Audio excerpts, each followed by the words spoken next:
Story 1. My husband said his ex will always be part of his life and that if I didn't like it, I should cancel the wedding. Before continuing the story, let us know in the comments which city you're watching from. Don't forget to subscribe to the channel, hit the notification bell so you won't miss more stories, and leave your like on the video. I should have seen it coming during the rehearsal dinner, but I was too busy trying to keep my mother from crying into her wine glass. We were at my future in-laws' house, one of those sprawling suburban properties with too many rooms and not enough warmth. 23 people crammed around their dining table, pretending this was a celebration. My fiancé stood up with his champagne glass, and I remember thinking how handsome he looked in that blue shirt I'd bought him. 5 years together, and I still got butterflies when he smiled at me a certain way.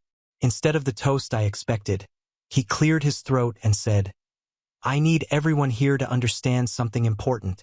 Vanessa will always be part of my life. She was my first love, and that connection doesn't just disappear because I'm getting married." The room went silent. I felt my father's hand grip the edge of the table. My future mother-in-law smiled approvingly. His father nodded with satisfaction. They'd been coaching him, I realized. "I believe in evolved relationships," he continued. "In modern families that aren't bound by outdated possessiveness, Vanessa and I have a bond that transcends traditional labels, and I need my future wife to respect that." I stared at the white tablecloth, trying to calculate how many deposits were non-refundable. My hands were shaking in my lap, but I kept my face neutral. "So, here's what I'm saying." He looked directly at me, something almost triumphant in his eyes. "If you can't accept that Vanessa will be at family gatherings, that she'll be someone I confide in, then maybe we need to reconsider this whole thing." My mother made a small sound, quickly covered by a cough. My father's face had gone red. His mother actually laughed, this light, tinkling sound. "Oh, don't look so shocked. Everyone, this is how mature adults handle relationships. Not with jealousy and insecurity, but with openness and trust." I could feel everyone watching me, waiting. In the past, I would have nodded, smiled, apologized for not being evolved enough. My sister reached for my hand under the table, but I pulled away gently. I didn't need comfort. I needed clarity. "So that's an ultimatum," I said quietly. "Accept your ex-girlfriend as a permanent fixture in our marriage or cancel the wedding." He blinked. "I mean, I wouldn't put it that way, but that is what you're saying." I looked at him and saw a stranger wearing my fiancé's face in front of both our families 2 weeks before our wedding. "I'm asking you to be reasonable," he said, an edge creeping into his voice. "To not be so controlling." His mother nodded vigorously. "This possessive behavior is exactly why modern relationships fail." I stood up slowly, my chair scraping against their expensive floor. Everyone froze. "Okay," I said. "Okay, what?" "Okay, I'll cancel the wedding." My voice was steady, calm, like I was confirming a lunch reservation rather than ending a 5-year relationship. The silence that followed was deafening. My mother started crying. His parents' smug expressions cracked. "Wait, what? You can't just," he started. "You gave me an ultimatum. I'm choosing."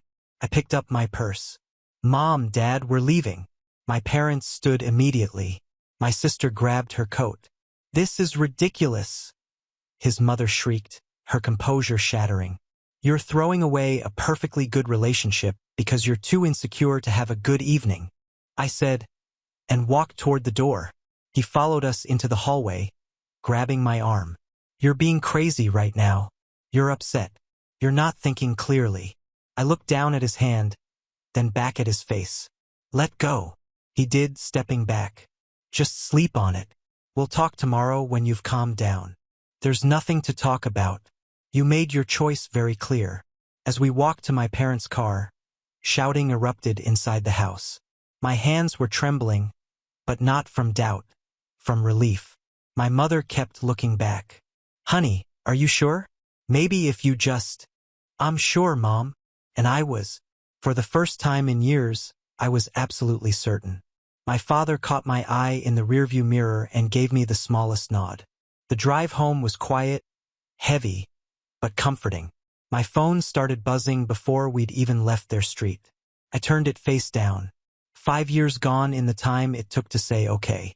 But as we pulled into my driveway, the house I'd bought 2 years ago in my name alone, I felt something unexpected.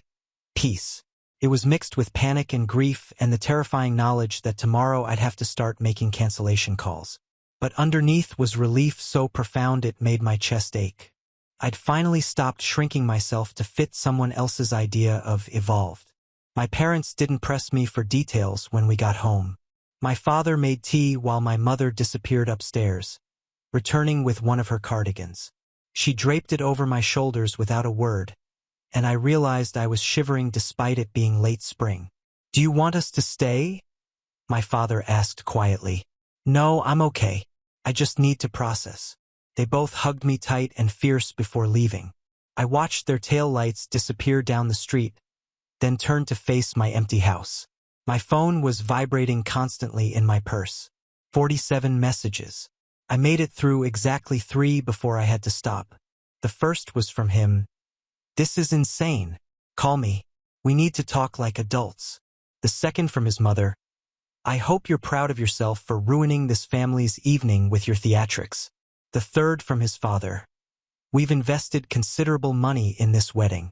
There will be legal consequences if you proceed with this reckless decision." I set the phone on the kitchen counter and stared at it like it might explode.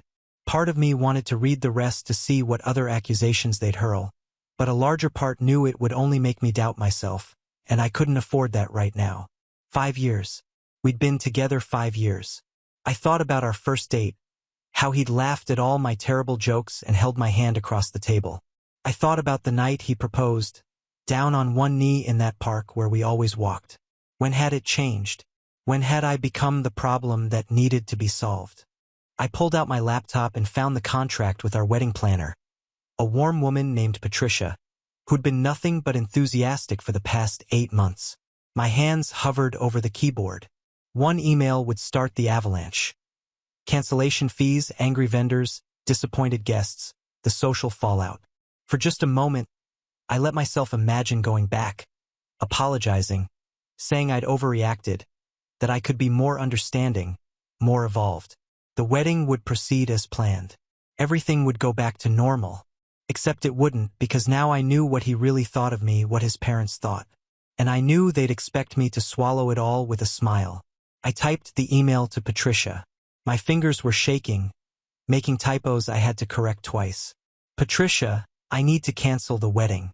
I know this is last minute and there will be financial consequences. Please begin making the necessary calls tomorrow morning. I'll handle informing the guests. I'm sorry for any inconvenience." I read it 4 times before hitting send. The whoosh sound felt final, like a door slamming shut.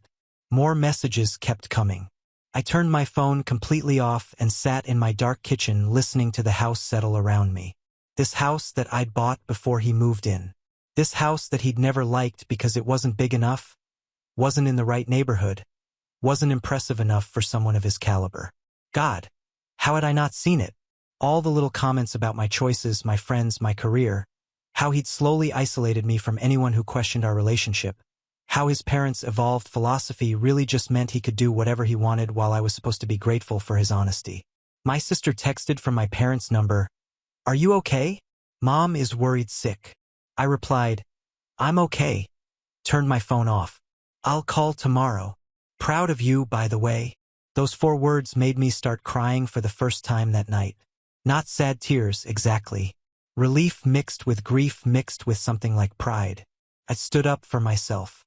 After years of making myself smaller, quieter, more accommodating, I'd finally said no. The clock read 11:47 p.m. In 12 hours, I'd have to start facing the reality of what I'd done. The canceled venue, the returned gifts, the awkward conversations with relatives, the financial disaster I was about to unleash on his family, who'd insisted on paying for everything so they could control every detail. But tonight, sitting in my kitchen in my mother's cardigan, I felt something I hadn't felt in months. Like myself. Not the version of me that had been trying so hard to fit into his family's idea of evolved and progressive. Just me. My phone, now on the counter and still off, seemed to pulse with unread messages. I knew they'd escalate. His mother would call me dramatic. His father would threaten legal action. He would call me crazy, unstable, unable to handle adult conversations. Let them, I thought, let them think whatever they needed to think. I'd chosen myself. And tomorrow, when I woke up, I'd start building a life where that was enough. I went upstairs to my bedroom, the one I decorated before he moved in, with the curtains he said were too feminine and the reading chair he claimed took up too much space. I sat in that chair and opened the book on my nightstand, the one I'd been reading in secret because he'd mocked my taste in fiction. Outside, the neighborhood was quiet. Inside, I felt the first stirrings of something that would take me weeks to fully recognize. Freedom. Patricia called at 8:15 a.m. I'd been awake since 5, staring at my ceiling, mentally preparing for this conversation. "I've started making calls," she said, her voice careful. "I wanted to give you a heads up about the financial situation before his family contacts you." "How bad is it?" She paused. "The venue required a 70% deposit, non-refundable. The caterer, 50%. The florist, photographer, band, cake. All have cancellation clauses. We're looking at approximately $95,000 in losses." I felt dizzy. $95,000? His father signed all the contracts. Technically, he's liable for the cancellation fee. She hesitated. "I'm sorry. I know this isn't easy." After we hung up, I sat with my coffee growing cold. $95,000. His father had insisted on paying for everything, had made such a show of his generosity at every planning meeting. Now that generosity was going to cost him. My phone, which I turned back on to talk to Patricia, immediately started buzzing. His father's name flashed on the screen. I let it go to voicemail, then listened with the phone held slightly away from my ear. "This is financial ruin." His voice shook with rage. $90,000 down the drain because you couldn't handle an adult conversation. "My lawyer says we can sue for breach of promise, emotional distress, financial damages." I deleted the voicemail and called my own lawyer, someone I'd used when buying my house. She listened as I explained. "Do you have witnesses to the ultimatum?" 23 people heard him say I should accept his ex as part of our marriage or cancel the wedding. "Then you're fine. He gave you a clear choice. You made it." Breach of promise suits are nearly impossible to win in this state anyway, especially with documented coercion. Save all messages. Don't respond to threats. His father called 4 more times that day. Then his mother, then him. I didn't answer. By evening, I had voicemails from both his parents ranting about my selfishness, my immaturity, my inability to compromise. His mother's voice had lost all its smooth sophistication. She sounded shrill, desperate. "You've destroyed us financially. Do you understand that?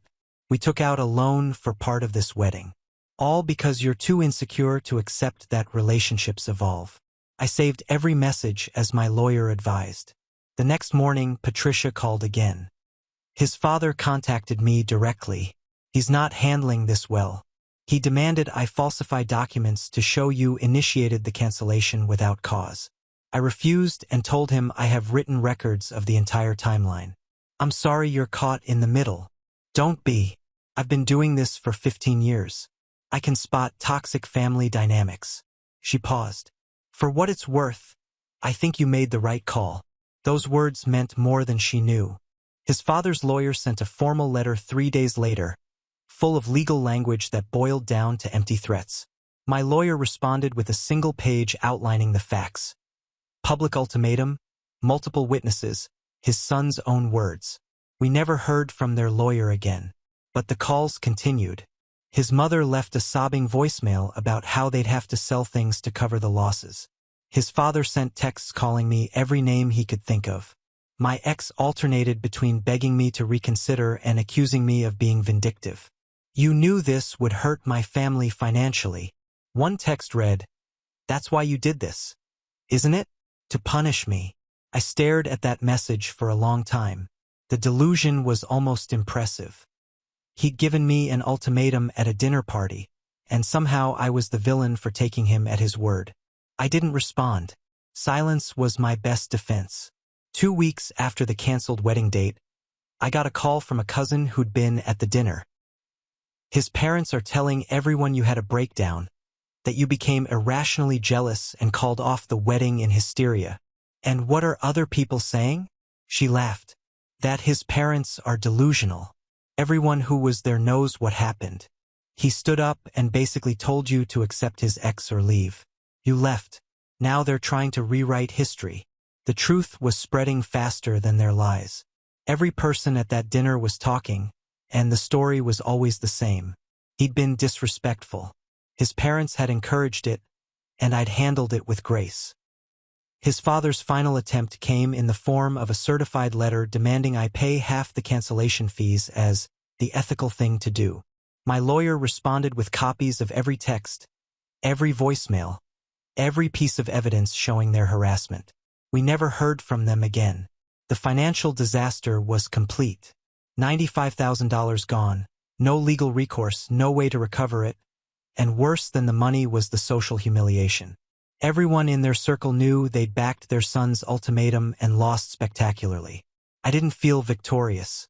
I felt tired, but I also felt free. The knock on my door came on a Tuesday afternoon, 3 weeks after the canceled wedding. I was working from home, reviewing architectural plans at my dining table, when I heard his key sliding into the lock. My stomach dropped. I'd forgotten he still had a key. The door opened before I could reach it, and there he stood, looking like he hadn't slept in days.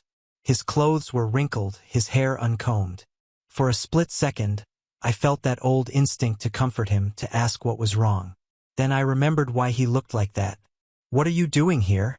I stayed on my side of the living room. "I live here." His voice was defensive, uncertain. "No, you don't. You moved in, but this house is in my name. You never paid rent or mortgage. You were a guest." He looked around the living room like he was seeing it for the first time. His gaming console was gone. His books from the bookshelf. The ugly lamp his mother had bought us. I'd spent the past week systematically packing his things into boxes that now sat stacked by the door. "You can't just kick me out. I have rights." "You have no rights. Check with your father's lawyer if you don't believe me." I gestured to the boxes. "Everything's there. I didn't throw anything away." He stared at the boxes and something crumbled in his expression. "This is really happening. You made it happen." I kept my voice level, but my hands were shaking. "You stood up at that dinner and gave me an ultimatum. Did you think I'd just cave? That I'd spend our entire marriage competing with your ex for your attention? It wasn't about competition. It was about being mature enough to—" "Don't." The word came out sharper than I intended. "Don't lecture me about maturity. You wanted to have your cake and eat it too, and you got caught." He moved toward the boxes, then stopped, looking at me instead. 5 years? You're throwing away 5 years over one argument." It wasn't one argument. It was the final drop in years of you making me feel like I was never enough. I picked up the shirt draped over one of the boxes, the blue one from our first date. My throat tightened. For just a second, I let myself remember that day. How nervous he'd been. How he'd spilled coffee on his sleeve and laughed at himself. When had that person disappeared? I kept trying to be cooler, more evolved, more understanding. I kept shrinking myself to fit into your idea of a perfect partner, and it was never enough. That's not fair. You know what's not fair? Spending 5 years building a life with someone only to find out they think your completely reasonable boundaries make you controlling and antiquated. I set the shirt back down carefully, precisely on top of the box. "I'm not the villain in this story, no matter how much you want me to be." He opened his mouth, closed it. For a moment, he looked like he might actually hear me. His shoulders sagged slightly, and I saw something like recognition flicker across his face. Then his phone buzzed in his pocket. He glanced at it, and when he looked back up, his face had hardened. "My parents were right about you. You're dramatic. You can't handle anything that doesn't fit your traditional little fantasy." And there it was, the real him, or maybe the him his parents had created. The one who thought respecting boundaries was oppressive and expecting monogamy was controlling. "Get out!" I said quietly. These are my things. Take them and get out. I'm changing the locks tomorrow. He started loading boxes into his car, making multiple trips. I stayed at the dining table, pretending to work, but really just listening to the door open and close. Each trip feeling like another piece of the past 5 years being carried away. On his 4th trip, he nearly dropped a box and swore under his breath. I didn't offer to help. On his final trip, he stopped in the doorway, one hand on the frame. You'll regret this when you're alone and you realize how good you had it. I already know how good I have it, I interrupted. I have a house I own, a career I love, and parents who don't manipulate me into thinking emotional abuse is enlightenment. What do you have? He didn't answer, just grabbed the last box and left, pulling the door closed behind him with more force than necessary. I sat in the silence after he left, waiting for the breakdown I thought would come. The tears, the second-guessing, the urge to call him back and apologize for being so harsh. But it didn't come. Instead, I felt this strange lightness, like I'd been holding my breath for years and could finally exhale fully. The next morning, a locksmith came and changed every lock. New keys, new deadbolts, even the one on the back door. The house felt different afterward. Truly mine for the first time since he'd moved in 2 years ago. I called my father that evening. He came by yesterday, got his things. How are you holding up? Better than I expected. I looked around my living room, noticing all the small changes that made it feel like me again. The space where his gaming setup had been, the empty spot on the bookshelf. Even the air felt cleaner somehow. I think I'm going to be okay, Dad. I never doubted it, he said, and I believed him. That night, I slept better than I had in months. The first person to ask about the canceled wedding was my hairdresser. I'd known her for years, and she'd been excited to do my wedding hair. Now she was carefully cutting my ends while I explained what had happened. Wait, he said that in front of everyone? Her scissors paused mid-snip. Yep, gave me an ultimatum and everything. And his parents were okay with it. They encouraged it. His mother actually laughed when she saw how shocked everyone was. She shook her head, resuming her work. Well, you know what they're saying about you, right? My stomach tightened. What? That you had some kind of emotional breakdown? That you called off the wedding because you couldn't handle modern relationships? She caught my eye in the mirror. But everyone I know who was actually there is telling a completely different story. Over the next 2 weeks, I heard variations of this conversation repeatedly. His family had launched a full campaign to paint me as unstable, jealous, and irrational. But they'd made a critical mistake. They'd given that ultimatum in front of 23 witnesses. My cousin called. You need to hear what people are actually saying at the country club. I'm not sure I want to. Trust me, you do. She sounded almost gleeful. His mother tried to play the victim at her book club. Said you'd abandoned her son without warning. That you were never mature enough for him. Then someone who was at the dinner spoke up and described the whole thing. Who? That woman who married into the Wellington family. She told everyone exactly what he said. How smug his parents looked. How calmly you handled it. By the end, his mother was so red-faced she left early. I felt a small, vindictive satisfaction at that image. The truth spread like wildfire. Every person at that dinner had their own network of friends, family, coworkers. Within days, the real story had reached every corner of our social circles. He'd stood up at a pre-wedding dinner, announced his ex would always be part of his life, and given me an ultimatum. I'd simply taken him at his word. His narrative crumbled under the weight of actual facts. I ran into one of his college friends at a coffee shop. He looked uncomfortable when he saw me, shifting his weight from foot to foot. Look, I just want to say what he did was messed up. A bunch of us told him that. Thanks, I said, genuinely meaning it. His parents always did have weird ideas about relationships. We used to joke about it. He hesitated. He's not handling any of this well. The money thing, the social fallout. He keeps saying you overreacted, but I think he knows that's not true. The social humiliation was apparently worse than the financial disaster. His family had positioned themselves as progressive, evolved above the petty constraints of traditional relationships. Now everyone saw them for what they really were, people who wanted to have their cake and eat it too without consequences. My phone buzzed with a text from my sister. Mom just got off the phone with one of her friends. Apparently, his mother tried to uninvite us from some charity gala and was told that if we didn't come, half the attendees would boycott. I laughed out loud, startling the barista making my latte. The next blow came from an unexpected source. My best friend from college, someone I'd lost touch with after getting engaged, reached out. I saw the news about your wedding. I'm sorry I wasn't there for you during the relationship. I should have said something years ago. Said what? That he was slowly isolating you from everyone who cared about you. I tried to bring it up once and you got so defensive. I backed off, but I shouldn't have. I felt a lump in my throat. I wasn't ready to hear it then. Are you okay? Really? Yeah, I said and realized I meant it. I'm actually really okay. We met for drinks that weekend, and it felt like reclaiming a piece of myself I'd forgotten existed.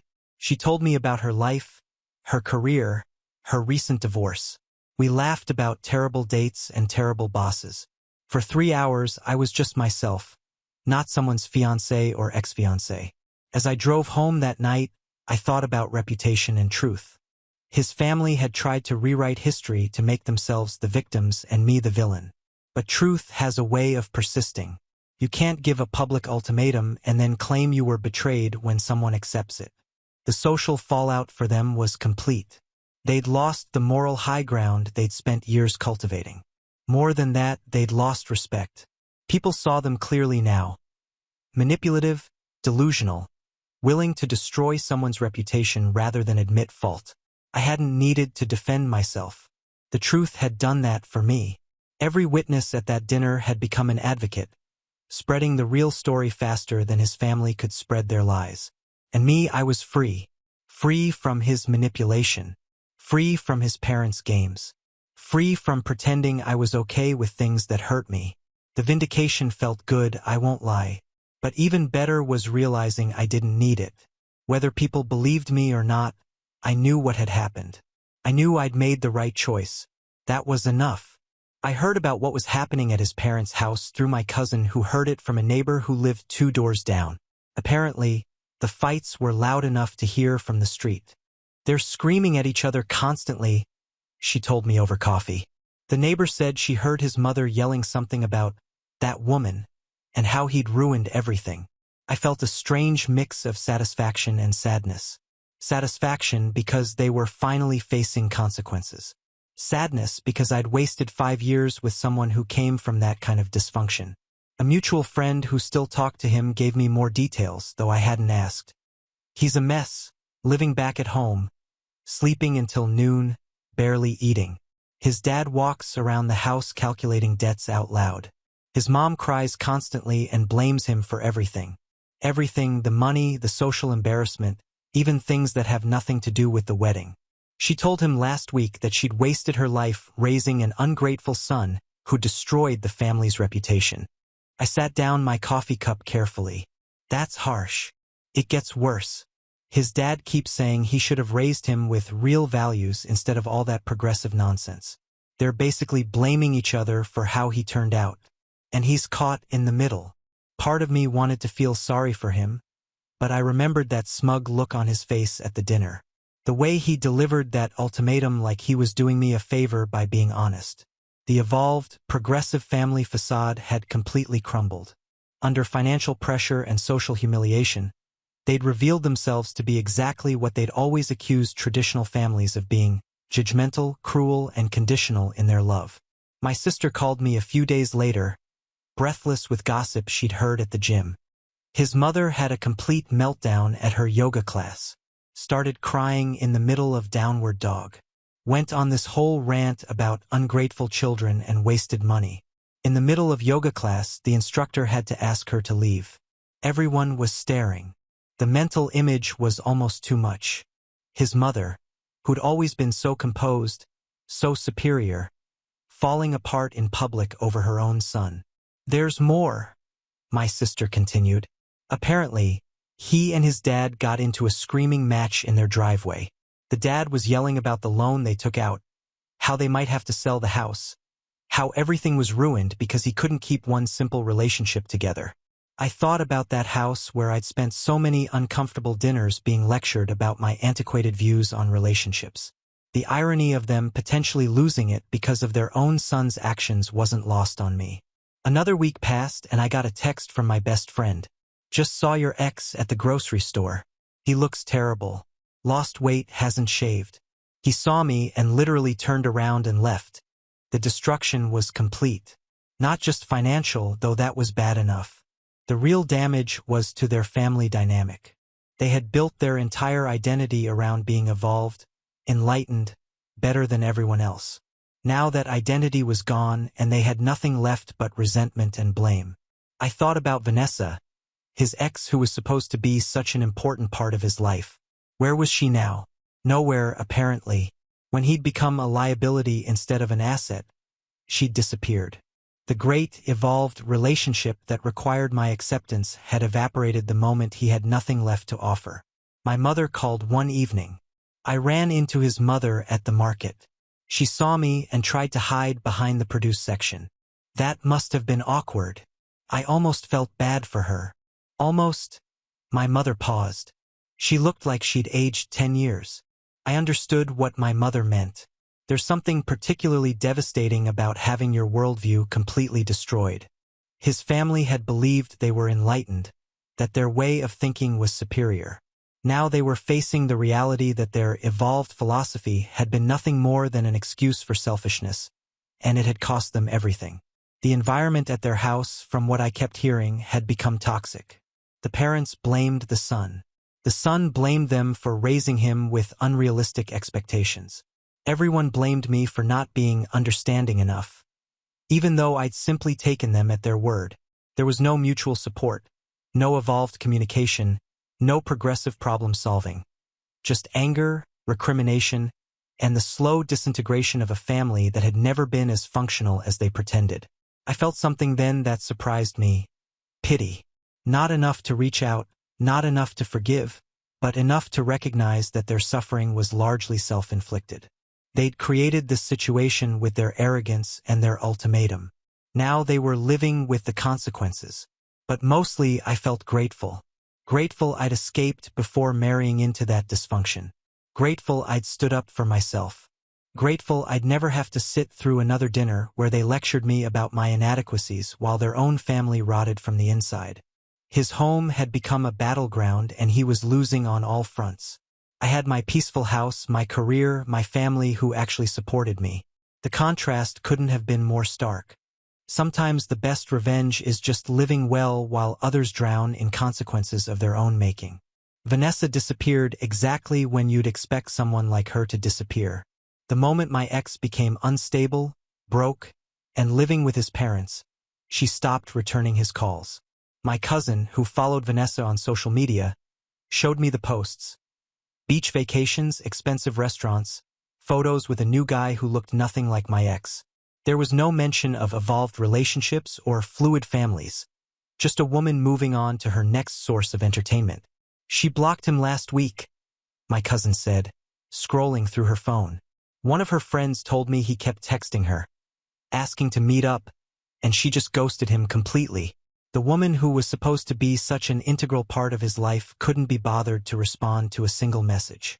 The great transcendent connection that required my acceptance had vanished the moment he had nothing left to offer. I felt a grim satisfaction at that, not because I wanted him to suffer exactly, but because it proved what I'd always suspected. Vanessa had never been about some enlightened approach to relationships. She'd been convenient, a way for him to keep his options open while having the security of an actual partner.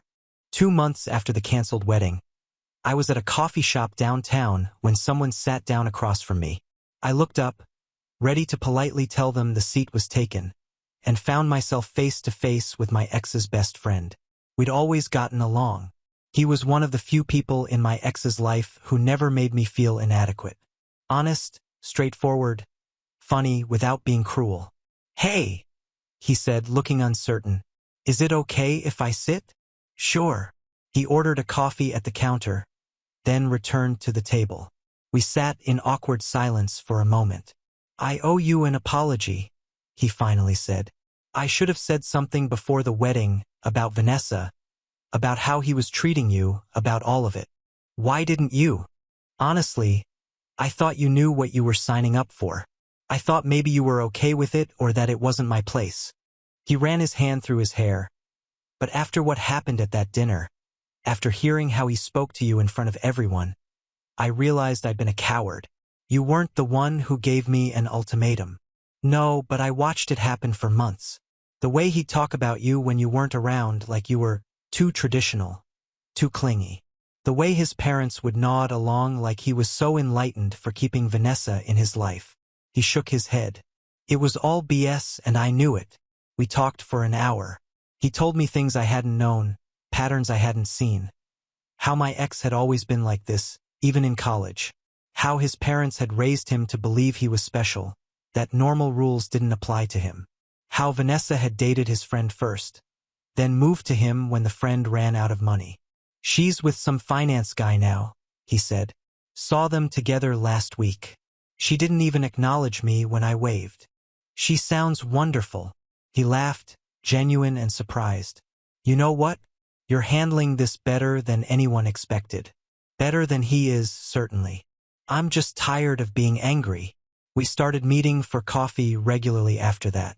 Nothing romantic, just friendship. Conversations about work, books, terrible movies. He was easy to talk to, and more importantly, he didn't make me feel like I needed to be someone I wasn't. One afternoon, about 3 months after the canceled wedding, he mentioned that my ex had been asking about me. "What's he saying?" "That he made a mistake. That he wishes he could talk to you, explain things better." He paused. "For what it's worth, I think he's full of it. He's not sorry about what he did. He's sorry about the consequences." "That sounds about right." "He asked if I was talking to you. I told him yes. And he lost his mind, started yelling about loyalty, about how I was betraying him." He smiled, but there was no humor in it. "I told him I was being exactly as loyal as he deserved." That was the moment I realized something had shifted. This friendship felt different from anything I'd had during my relationship. There was no pretense, no games, just two people who enjoyed each other's company and respected each other's boundaries. I thought about telling him how much his honesty meant to me, but the words felt too heavy. Instead, I just said, "Thanks for having coffee with me." "Anytime," he said, and meant it. Vanessa was gone, disappeared into whatever new life she'd constructed. My ex had lost his best friend on top of everything else. The evolved family structure had collapsed entirely, revealing itself as nothing more than a convenient excuse for selfishness. And me, I had a friend who was honest with me, who apologized when he should have spoken up sooner, who didn't expect me to be anything other than myself. It felt like the beginning of something, though I couldn't quite name what yet. But there was time to figure that out. For now, this was enough. For months after the canceled wedding, I did something I'd been putting off for years. I booked a trip to Europe. 2 weeks in Italy and France, visiting museums and eating food that had nothing to do with anyone's dietary restrictions or preferences but my own. My ex had always found excuses when I brought up traveling together. Too expensive? Wrong time of year? He didn't like tourist destinations. Now I understood he just didn't want to go with me.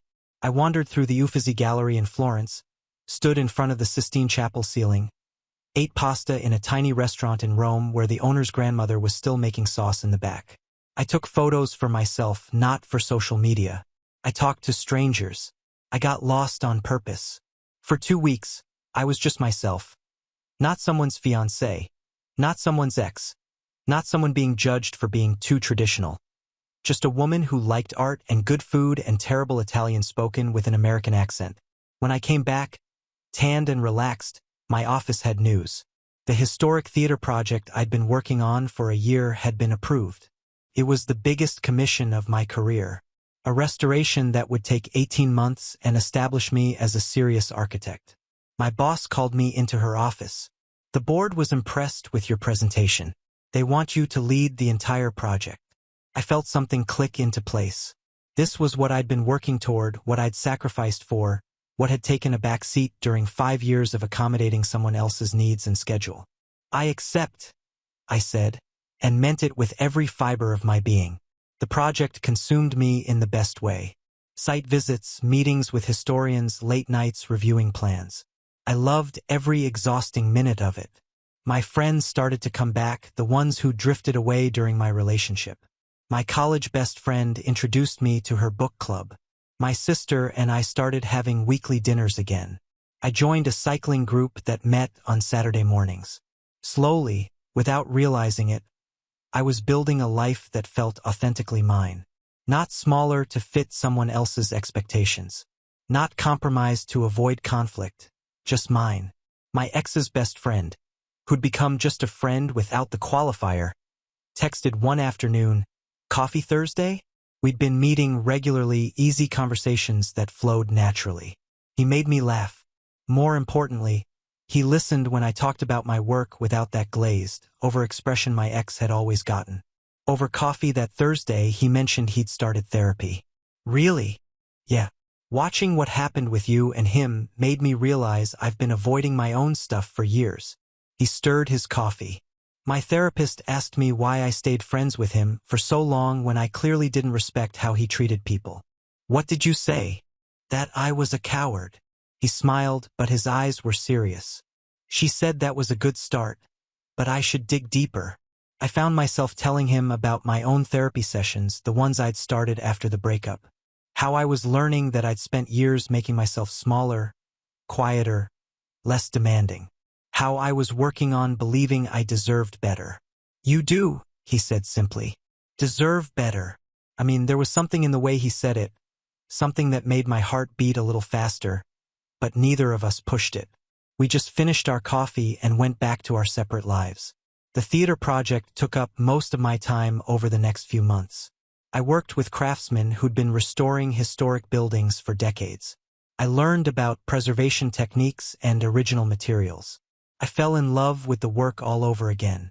My parents came to one of the site visits. My father, who'd been a contractor before retiring, walked through the space with wonder in his eyes. "You're really doing it," he said. "Doing what?" "Building something that matters.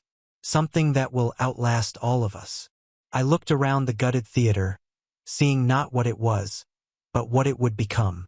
He was right. This would outlast all the drama, all the heartbreak, all the wasted years. This was real. My phone buzzed.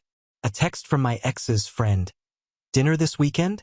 There's this new Italian place that made me think of your trip." I smiled and typed back, "Yes." It wasn't a date. Or maybe it was. Either way, it felt natural, unforced, like everything good that had been happening in my life lately. I'd stopped waiting for the other shoe to drop, for the panic to set in, for the loneliness everyone had warned me about. Instead, I'd found something better. Contentment, pride in my work, good friends, a life that felt full without needing someone else to complete it. 6 months ago, I'd walked away from a 5-year relationship because I refused to accept an ultimatum. Now, I was standing in a historic theater, leading the biggest project of my career, planning dinner with someone who made me laugh and actually listened when I talked.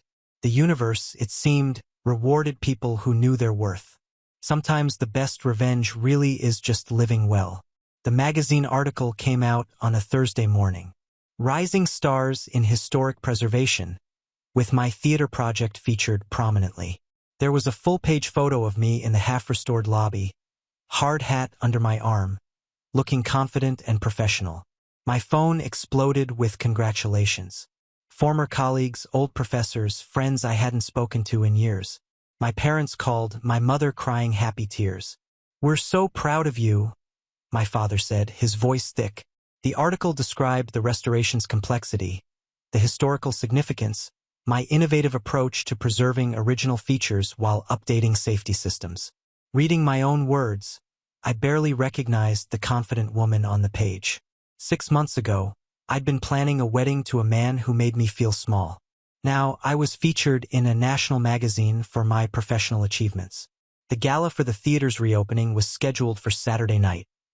Black tie, catered by the best restaurant in the city, attended by the mayor and everyone who mattered in our social circles. I bought a dress that made me feel powerful, deep emerald green. Trevor, my ex's former best friend, who I'd been seeing more frequently, asked to be my date. "Are you sure?" I asked. "Your ex-friend might hear about it." "I'm counting on it," he said with a smile that made my stomach flip. The night of the gala, Trevor picked me up in a suit that actually fit properly. When I opened the door, he just stared. "You look amazing." The theater was transformed. Soft lighting highlighted the restored architectural details. The stage gleamed with fresh varnish. Crystal chandeliers I'd sourced from an estate sale caught the light. People kept stopping me to congratulate me. The mayor shook my hand and talked about preserving the city's heritage. The Historical Society president asked about my next project. My boss introduced me to potential clients. Trevor stayed at my side, not hovering, but present. When conversations got technical, he'd get drinks. When I needed a break, he'd somehow sense it and suggest we look at the restored balcony. "This is incredible," he said, looking around. "You did this. I had a whole team. You led them. You had the vision." He turned to face me. "You should be proud." I was proud. For the first time in years, I'd accomplished something entirely mine that nobody could take credit for or diminish. The mayor called me to the stage to accept an award for historic preservation. I gave a short speech thanking my team and everyone who'd worked to restore the building's character. As I stood on that stage, I spotted my parents in the third row beaming, my sister filming, my college friends who'd driven 2 hours to be there, Trevor in the back applauding with genuine pride. This was my moment. Mine alone, not shared with someone who thought I was too traditional. Not compromised, just mine. After the program ended, people mingled with champagne. A photographer from the magazine asked for more photos. I posed in front of the restored proscenium arch. "One more with your date?" the photographer suggested. Trevor stepped into the frame, his hand resting lightly on my back. We smiled and the camera flashed. I knew that photo would end up somewhere. That word would get back to my ex good, I thought. Let him see what I'm doing. Let him see that I'm thriving. Later, as the crowd thinned, Trevor and I stood on the restored balcony, looking down at the nearly empty theater. "Thank you for being here tonight," I said. "Wouldn't have missed it." He paused. "Can I tell you something?" "Sure. I've been wanting to ask you out officially for weeks, but I kept thinking it was too soon or weird because of the history." My heart was pounding. "And now, I'm tired of pretending this is just friendly coffee." He turned to face me fully. "I like you. I like who you are, what you value, how you've handled everything. I'd like to take you to dinner as an actual date if you're interested." I looked at him, really looked at him. Trevor had been there through the worst of it, had apologized for not speaking up sooner, had become someone I looked forward to seeing. No manipulation, no games, no attempts to make me smaller. "I'm interested," I said. He smiled, that genuine smile that made his eyes crinkle. "Good, because I was running out of excuses to text you about random things." We stood there on the balcony, the restored theater behind us, the city lights spread out before us. 6 months ago, I'd been crying over a broken engagement. Now I was here, successful and confident, and maybe beginning something new with someone who actually saw me. The contrast was overwhelming. As we left the theater that night, Trevor's hand found mine. It felt natural, easy, right? Like everything else good that had happened since I'd walked away from that dinner party. I'd chosen myself that night. Everything else had followed from that one decision. 1 year after the canceled wedding, I stood in my new loft, boxes still stacked against the walls, and felt genuinely happy. The old house, with all its memories of him, had sold quickly. This place was mine from the ground up. Floor-to-ceiling windows, exposed brick, a balcony overlooking the city center. My business had grown beyond anything I'd imagined. The theater project had opened doors to 3 more historic restorations. I'd hired 2 junior architects and was interviewing for a third. My calendar was booked solid for 18 months. Trevor had been patient with me. We'd taken things slowly, dating properly for months before making anything official. His family, when I finally met them, was warm without being overwhelming. His mother hugged me and asked about my work. His father told terrible jokes that actually made me laugh. No games. No lectures about enlightened relationships. No manipulation. This is what normal families are like, I'd whispered to Trevor after that first dinner. Revolutionary concept, right? He'd whispered back. We'd moved in together last month after nearly a year of dating. Not because we felt we had to, but because we wanted to, because it made sense, because waking up next to him felt natural and right. My sister came over to help me unpack. She stood in the kitchen looking around with approval. You know Mom asks about you and Trevor twice a week, right? Does she? She's terrified of being pushy, but she really likes him. We all do. She paused. He's good for you. You're lighter with him. I knew what she meant. With my ex, I'd always been braced for criticism, for the next lecture about how I needed to be more evolved. With Trevor, I could just be myself. Messy, imperfect, sometimes traditional in my views, sometimes not. He didn't need me to be anything other than who I was. I'm happy, I said, realizing it was true without qualification. The theater project had led to a feature in another magazine, which led to speaking engagements, which led to consulting opportunities. I'd spoken at a conference on historic preservation. My career was everything I'd worked for. The projects challenged me. The clients respected me. My team looked to me for leadership. One Saturday morning, Trevor and I were having coffee on our new balcony when he mentioned he'd seen my ex. Where? That boutique on Maple Street. He was working there behind the counter. I sat down my coffee carefully. Working there? Yeah. I went in to get my mom a birthday present. He saw me, went pale, and disappeared into the back. I tried to imagine it. My ex, who'd been so confident about his evolved philosophy, who'd given me an ultimatum in front of 24 people, now working retail and hiding from people he knew. Did you talk to him? No. I got what I needed and left. Trevor reached for my hand. I felt bad for him. Not bad enough to engage, but bad. That's not petty. That's human. We sat in silence, watching the city wake up below us. I thought about the man I'd almost married, about the 5 years I'd spent trying to be enough for him. Part of me did feel bad, but mostly I felt grateful I'd escaped. My phone rang. A client wanting to discuss a new project, a Victorian mansion needing restoration. I took the call while Trevor started making breakfast, comfortable in our shared space, our shared life. When I hung up, he'd made omelets and fresh coffee. Good news? He asked. Great news, another project. I sat across from him. This is going to sound strange, but I'm glad everything happened the way it did. Yeah, if he hadn't given me that ultimatum, I'd probably be married to him right now. Miserable but married. Instead, I have this. I gestured around our loft, but meant everything. My career, my confidence, him. Instead, we have this, he corrected and kissed me softly. Later that week, my mother called with gossip she'd heard through her friend network. His parents had downsized significantly. The financial losses from the canceled wedding, combined with some bad investments, had forced them to sell their house. They'd moved to a condo across town. And him? I asked, unable to help myself. Still living with them from what I hear, trying to start some coaching business, but it's not going well. She paused.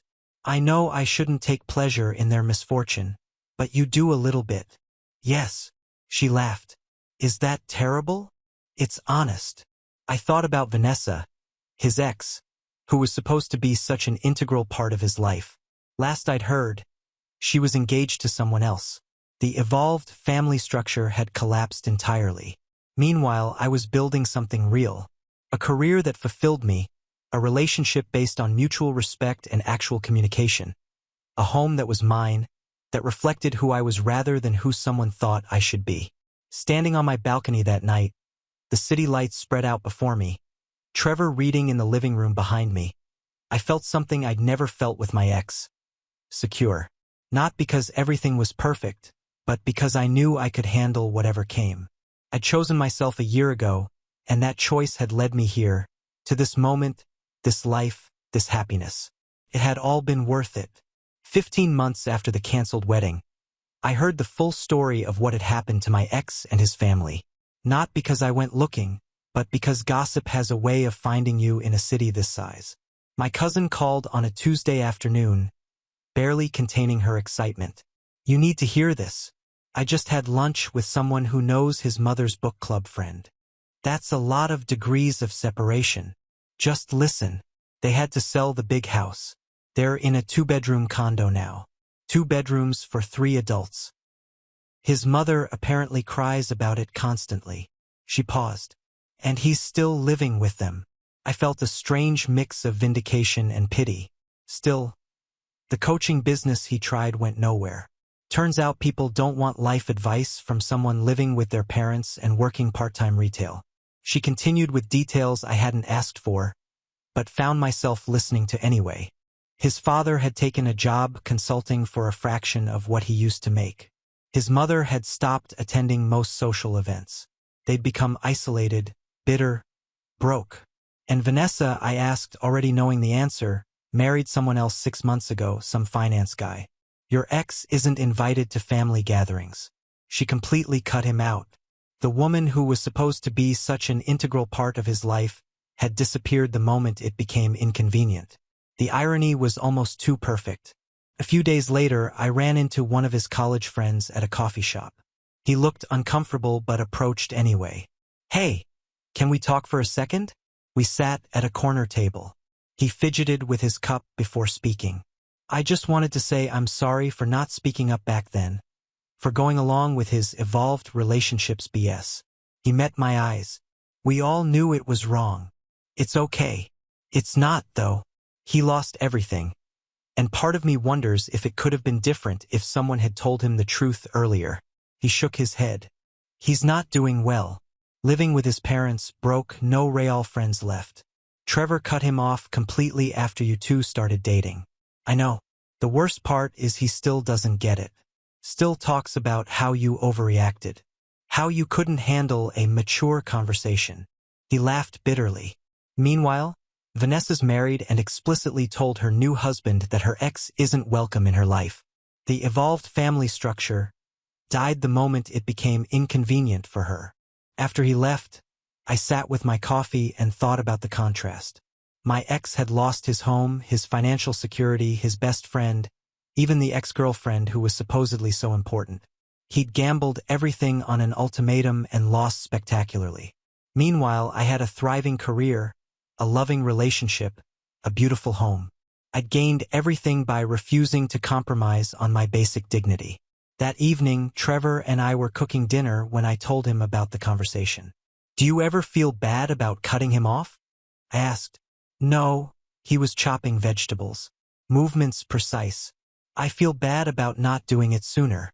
I wasted years being friends with someone I didn't respect." "He was your best friend." "He was a habit." Trevor set down the knife and turned to face me. "You know what I realized? I'd been making excuses for him since college. But he was that bad. And I enabled it by staying silent. You apologized. Years too late." He pulled me into a hug. "But I'm grateful for one thing. If he hadn't been such an ass, I wouldn't have you." We finished making dinner, easy and comfortable in our shared space. This was what a real relationship looked like. No games, no ultimatums, no lectures about evolution. Just two people who respected each other. My phone buzzed with a text from my sister. "Mom just told me his parents tried to come to her charity event and were turned away at the door. Apparently, half the committee threatened to quit if they were allowed in." I showed Trevor the text. He whistled low. "Social exile is brutal in this city. They earned it and they had. They'd position themselves as morally superior, as more evolved than everyone else. Then they'd publicly supported their son giving me an ultimatum, tried to destroy my reputation when I called their bluff, and harassed me legally and financially. The community had long memories. I thought about my ex stuck in a small condo with his parents, working a job he hated, watching everyone move on. Part of me did feel sorry for him, but it was distant pity, the kind you feel for someone you used to know but no longer have connection to. He'd made his choices. He'd stood up at that dinner and demanded I accept his ex as a permanent fixture in our marriage. He'd backed me into a corner, confident I'd cave like always. He'd been wrong, and now he was living with the consequences. Meanwhile, I was living the life I'd built by standing up for myself. Good career, good relationship, good life, everything I deserved and everything he'd lost. Sometimes the universe really does reward people who know their worth. And sometimes it punishes those who take others for granted. Standing in my kitchen that night, Trevor's arms around me, our dinner simmering on the stove, I felt nothing but gratitude. Gratitude that I'd walked away. Gratitude that I'd found someone who actually valued me. Gratitude that I'd never have to wonder what my life would have been if I'd accepted that ultimatum. I knew exactly what it would have been: miserable. Instead, I had this, and this was everything. The charity auction was Trevor's idea. Black tie, high-end donors, all proceeds going to historic preservation. My theater project had made me a minor celebrity in those circles, and the organizers had specifically requested my attendance. "It'll be good for business," Trevor said, adjusting his bow tie. "Plus, open bar and decent food." I smoothed down my navy dress and smiled at him. 2 years since that dinner party where everything had fallen apart, and somehow come together. The venue was elegant, soft lighting, and carefully arranged flowers. We checked in, grabbed champagne, and started mingling. I recognized most faces, people from the Historical Society, former clients, city council members. An hour in, I was talking to a potential client about a Victorian mansion when I saw him. My ex, wearing a server's uniform, carrying champagne glasses. He moved through the crowd with his head down. Then he looked up and our eyes met. The shock on his face was visceral, raw. He'd known Trevor and I were together, but seeing it was different. Trevor followed my gaze and raised his champagne glass slightly, not mocking, just acknowledging. My ex looked away quickly and disappeared toward the kitchen. "Are you okay?" Trevor asked quietly. "Yeah, I'm okay." And I was. No triumph, no vindictive satisfaction, just a strange sort of closure. The woman I'd been talking to hadn't noticed. She continued discussing crown molding, and I pulled my attention back to my life, to what mattered. For the rest of the evening, I caught glimpses of him serving drinks, clearing plates, always with his head down. Once, someone from the pre-wedding dinner recognized him. They exchanged words, and he hurried away, looking mortified. Trevor and I danced, bid on items, talked to people who mattered for our careers. We were building something together, a partnership that actually worked. Near the end of the night, I found my ex in a service hallway, leaning against the wall with his eyes closed. He opened them when he heard my footsteps. For a long moment, we just looked at each other. "Congratulations," he said finally, voice rough. "On everything. The theater, the magazine, all of it. Thank you. And on Trevor." He swallowed hard. "He was always better than me. I just didn't want to admit it. I didn't know what to say." Looking at him, seeing the complete defeat in his eyes, I couldn't twist the knife. "I hope things get better for you," I said, and meant it. "They won't." He laughed without humor. "My parents blame me for everything. Vanessa won't acknowledge I exist. Trevor chose you over me, which, fair. I have a job I hate. Live with people who hate me." He really looked at me then. "You were the best thing that ever happened to me, and I destroyed it because I was too arrogant to see what I had. You gave me an ultimatum." "I know. I thought you'd cave. You always had before." He shook his head. "I thought I was so evolved. Turns out I was just selfish. I need to get back." "Yeah, of course." He pushed off the wall. "For what it's worth, I'm sorry for all of it. You deserved better." "I know," I said simply and walked away. When I rejoined Trevor, he took one look at my face and pulled me into a quiet corner. "You talked to him?" "Briefly." He apologized. "How do you feel?" I thought about it.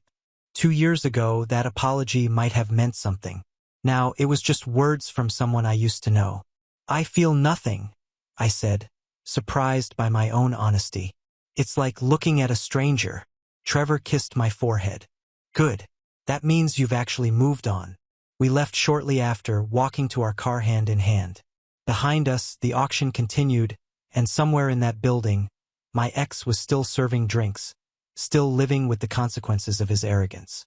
I thought about Vanessa, married to someone else, completely removing him from her life despite all his talk of evolved family structures.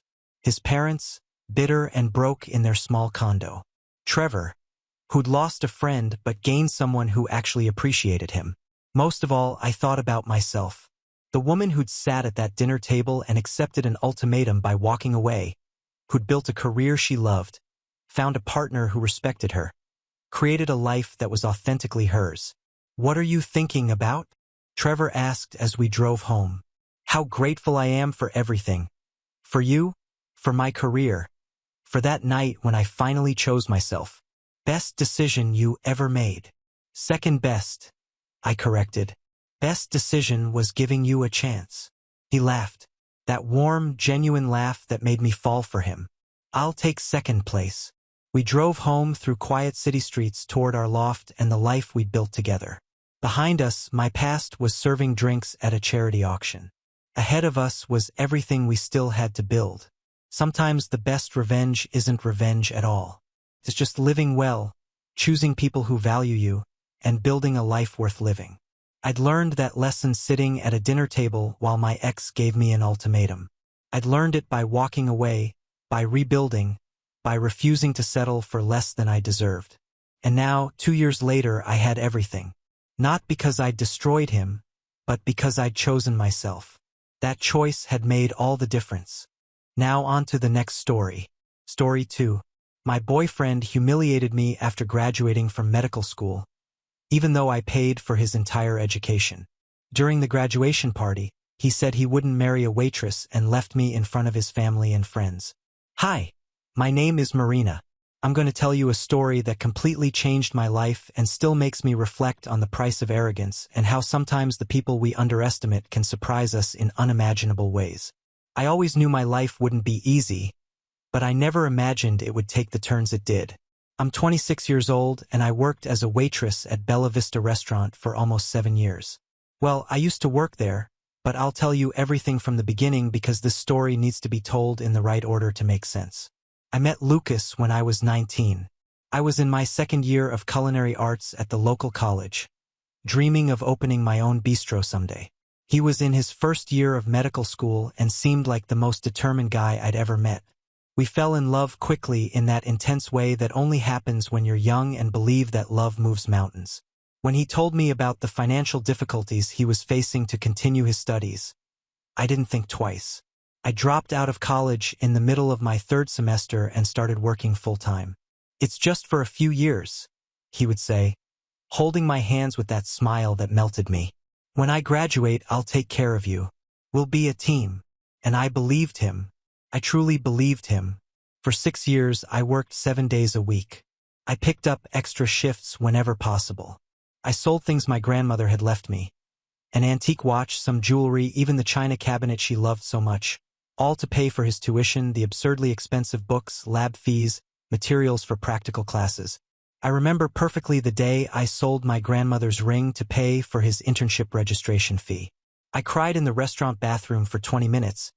But when I got home, I smiled and said I'd gotten a really good tip. Lucas didn't even ask where the money came from. He just kissed my forehead and said, "Thank you, love," before returning to his books. His first years of medical school were tough for both of us. I worked while he studied, and when I came home, he was always stressed, always worried about some exam or assignment. But I understood medicine is difficult, and he was working very hard. It was in his 4th year that I started noticing some changes.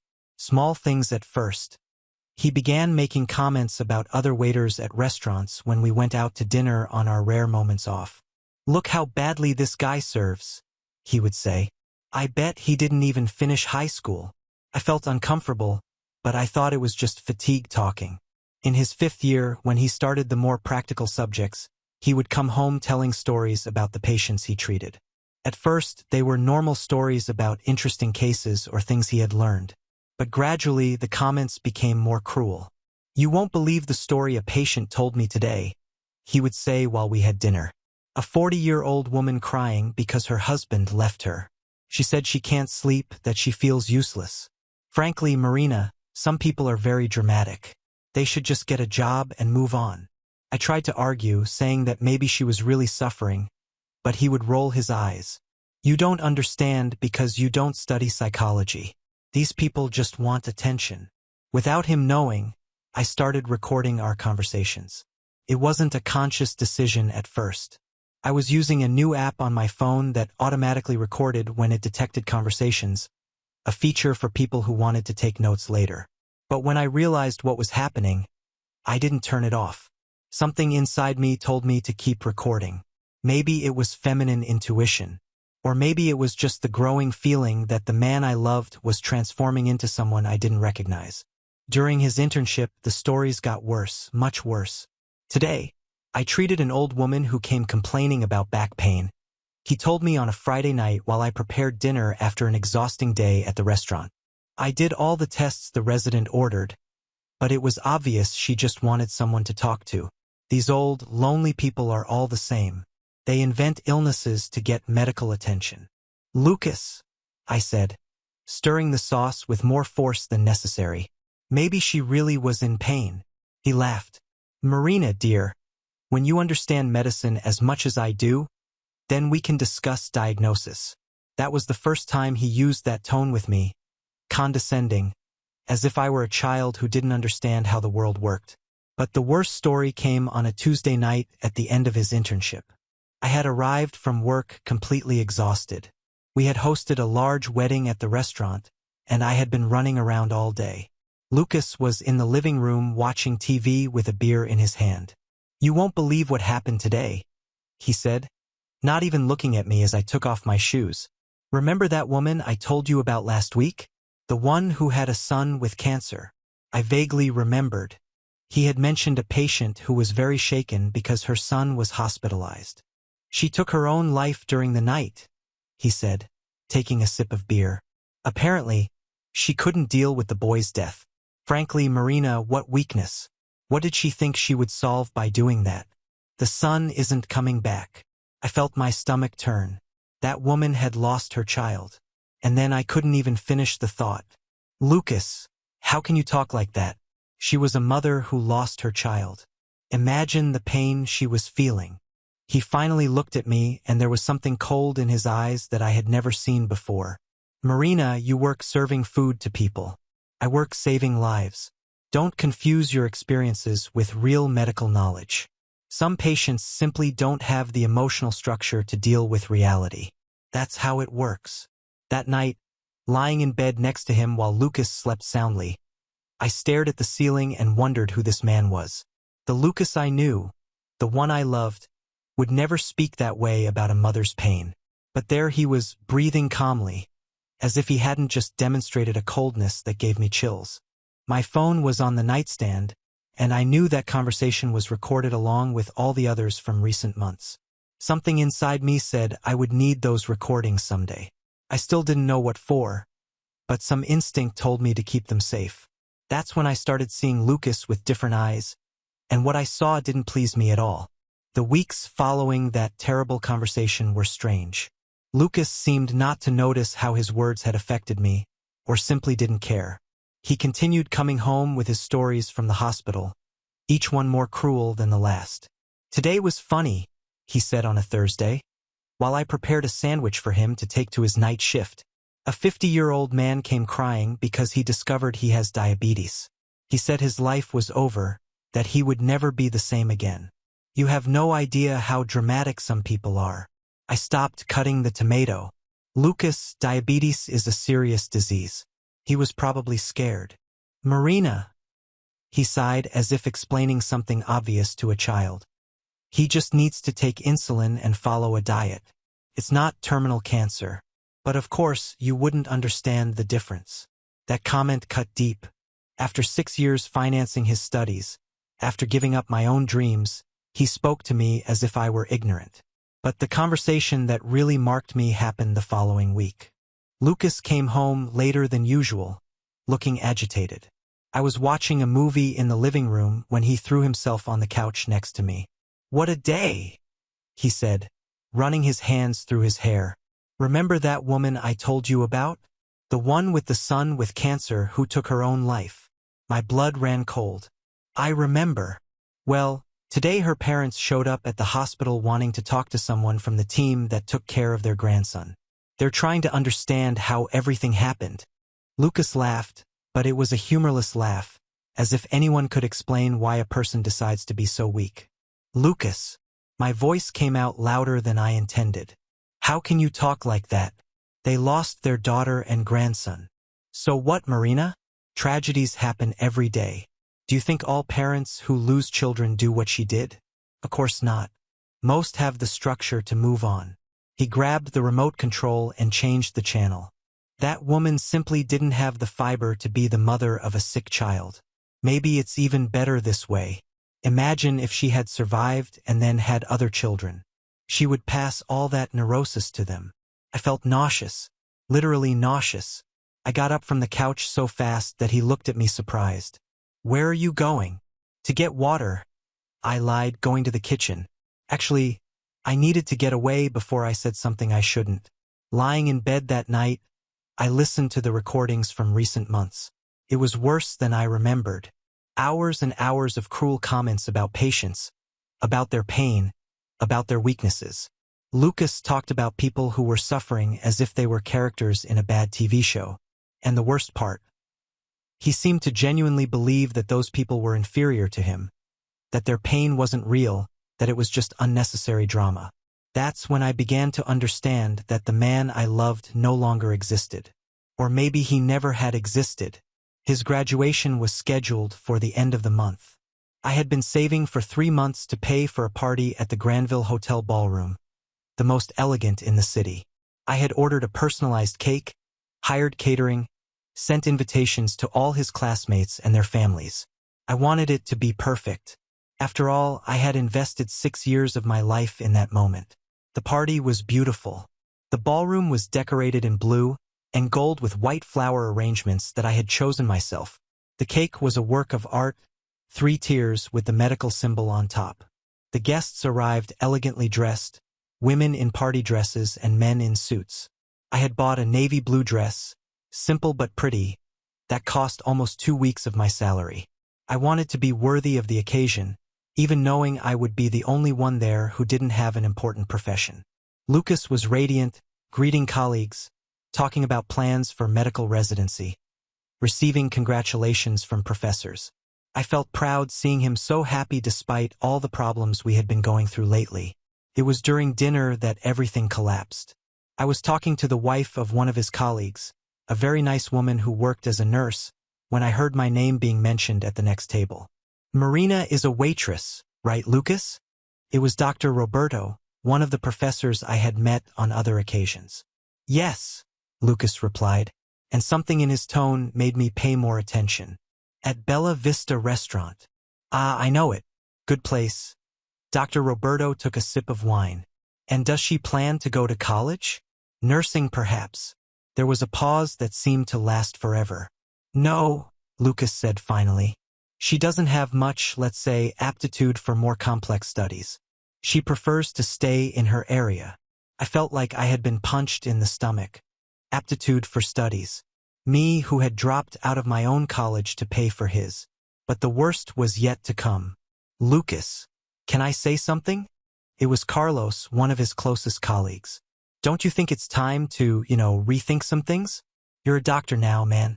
You're going to do residency at San Marcos Hospital. It's a new level of life. What do you mean? Lucas asked. But I could tell he already knew exactly what Carlos meant. Look, no offense, but your girlfriend. Carlos looked in my direction and lowered his voice, but not enough that I couldn't hear. She's nice and all, but don't you think you need someone more? How can I put it? At your level? A doctor, a lawyer, I don't know, someone who can really accompany your career. The other colleagues at the table nodded in agreement. One of the wives, a well-dressed lawyer, added, It's true, Lucas. You doctors need partners who understand the complexity of the profession, who can frequent the same social circles. Lucas was silent for a few seconds, fiddling with his napkin. You're right, he said finally. I've been thinking about this for some time. At that moment, I felt as if the floor had disappeared beneath my feet. 6 years. 6 years of my life, my dreams, my savings. All to hear that I wasn't at his level. I got up from my chair without making a sound and walked to their table. Everyone stopped talking when they saw me approaching. "Excuse me," I said with the calmest voice I could manage. "May I interrupt for a moment?" Lucas turned red. "Marina, You don't need to explain anything, Lucas." I picked up the champagne glass that was in front of me and raised it in the air. "I'd like to make a toast." All conversations in the ballroom stopped. Everyone looked at me. "A toast to our new Dr. Lucas Mendonça." My voice echoed through the silent ballroom. "Who managed to graduate thanks to his own effort, dedication, and own resources." Lucas went pale. "I wish him great success in his medical career, and that he finds a companion truly at his level." I gave a sweet smile, one of those I used with difficult customers at the restaurant. Someone who can accompany him in the appropriate social circles. I drank all the champagne at once, put the glass on the table, and grabbed my purse. "Oh, Lucas," I said, already walking toward the exit. "The party bill is paid. Consider it a graduation gift. After all, it was all with your own resources, wasn't it?" I left the ballroom with my head held high under the astonished gaze of all the guests. Only when I reached my car did I start shaking, but it wasn't from sadness. It was from pure rage. That night, sitting in the living room of our apartment, I listened to all the recordings I had made over recent months. Every cruel comment, every demonstration of coldness, every moment when Lucas showed he had no empathy for the patients he swore to protect. And then I knew exactly what to do. I spent the entire night organizing the recordings. I had more than 50 hours of audio from the last 8 months. I separated the most serious excerpts. The comments about the mother who had taken her own life after losing her son, the mockery of elderly patients, the clear demonstrations of lack of empathy and medical ethics. Lucas came home at 6 o'clock in the morning, probably after drinking with colleagues. He found me at the kitchen table with my laptop open and headphones on. "Marina, we need to talk," he said, looking genuinely sorry. It was revealing. Very revealing," I interrupted, taking off my headphones. "Look, I know you were upset, but you have to understand my career is starting now." "And your career?" I repeated, saving the file I was editing. "Of course. Your career that I financed for 6 years." "Marina, don't be dramatic. You knew it was an investment in our future." "Our future?" I laughed, but there was no humor in my voice. "Lucas, you just publicly discarded me in front of your colleagues. What part of that is ours?" He sat in the chair across from me, running his hands over his face. "Maybe I expressed myself badly." "No, you expressed yourself perfectly well, just like you express yourself when you come home talking about your patients." Something in my tone made him look at me more carefully. "What are you talking about?" "I'm talking about the way you treat people who are suffering, Lucas. The way you mock other people's pain." I closed the laptop and faced him. "You really think you're superior to everyone, don't you, Marina? My job is to save lives. Sometimes I need to maintain emotional distance, too." "Emotional distance is one thing. Cruelty is something completely different." He was silent for a few seconds, studying me. "You don't understand because you're not in the medical field," he said finally. "That's how it works." And it was at that moment that I was absolutely certain I was doing the right thing. "You're right, Lucas. I really don't understand." I got up from the chair. "Just like I don't understand why you need someone at your level. So, I'm going to make it easier for you." "What do you mean?" "I mean, you're free to find that special person who will understand your work and frequent the appropriate social circles." I picked up a suitcase I had prepared during the night. "I'm going to stay at my cousin's house for a few days while I organize my things." "Marina, wait. It doesn't have to be like this." "Yes, it does, Lucas. You made it very clear last night that I'm no longer good enough for you." I stopped at the door and looked at him one last time. "I just hope your future patients have better luck than I did." I left the apartment and went straight to my cousin Carla's house. who lived on the other side of town. She received me without asking questions, made strong coffee, and let me vent for 2 straight hours. "What a son of a," she said when I finished telling everything. 6 years, Marina. 6 years of your life. They weren't wasted, I said, surprising both of us. I learned a lot about people's character. That afternoon, I started working on my plan. First, I researched the Regional Medical Council of our state. I discovered they had a specific channel for reporting inappropriate conduct by doctors and that they took issues related to professional ethics very seriously. I created an anonymous email and wrote a formal complaint. I attached the most compromising audios, especially those where Lucas clearly demonstrated lack of empathy and disrespect for patients. I included timestamps and context for each recording. "I am writing to report unethical behavior by a newly graduated doctor who demonstrates complete lack of empathy and respect for patients," I wrote. The attached recordings were made during private conversations where the reported individual mocked patients in vulnerable situations, including a mother who had lost her child to cancer. But I didn't stop there. I researched Marco's hospital, where Lucas had gotten the residency position. I found the email of the Human Resources Department and Medical Direction. I sent the same complaint to them, explaining that they had hired someone who didn't possess the ethical qualities necessary for the profession. The most difficult step was finding the family of the woman who had taken her own life. It took me 3 days searching obituaries until I found her name.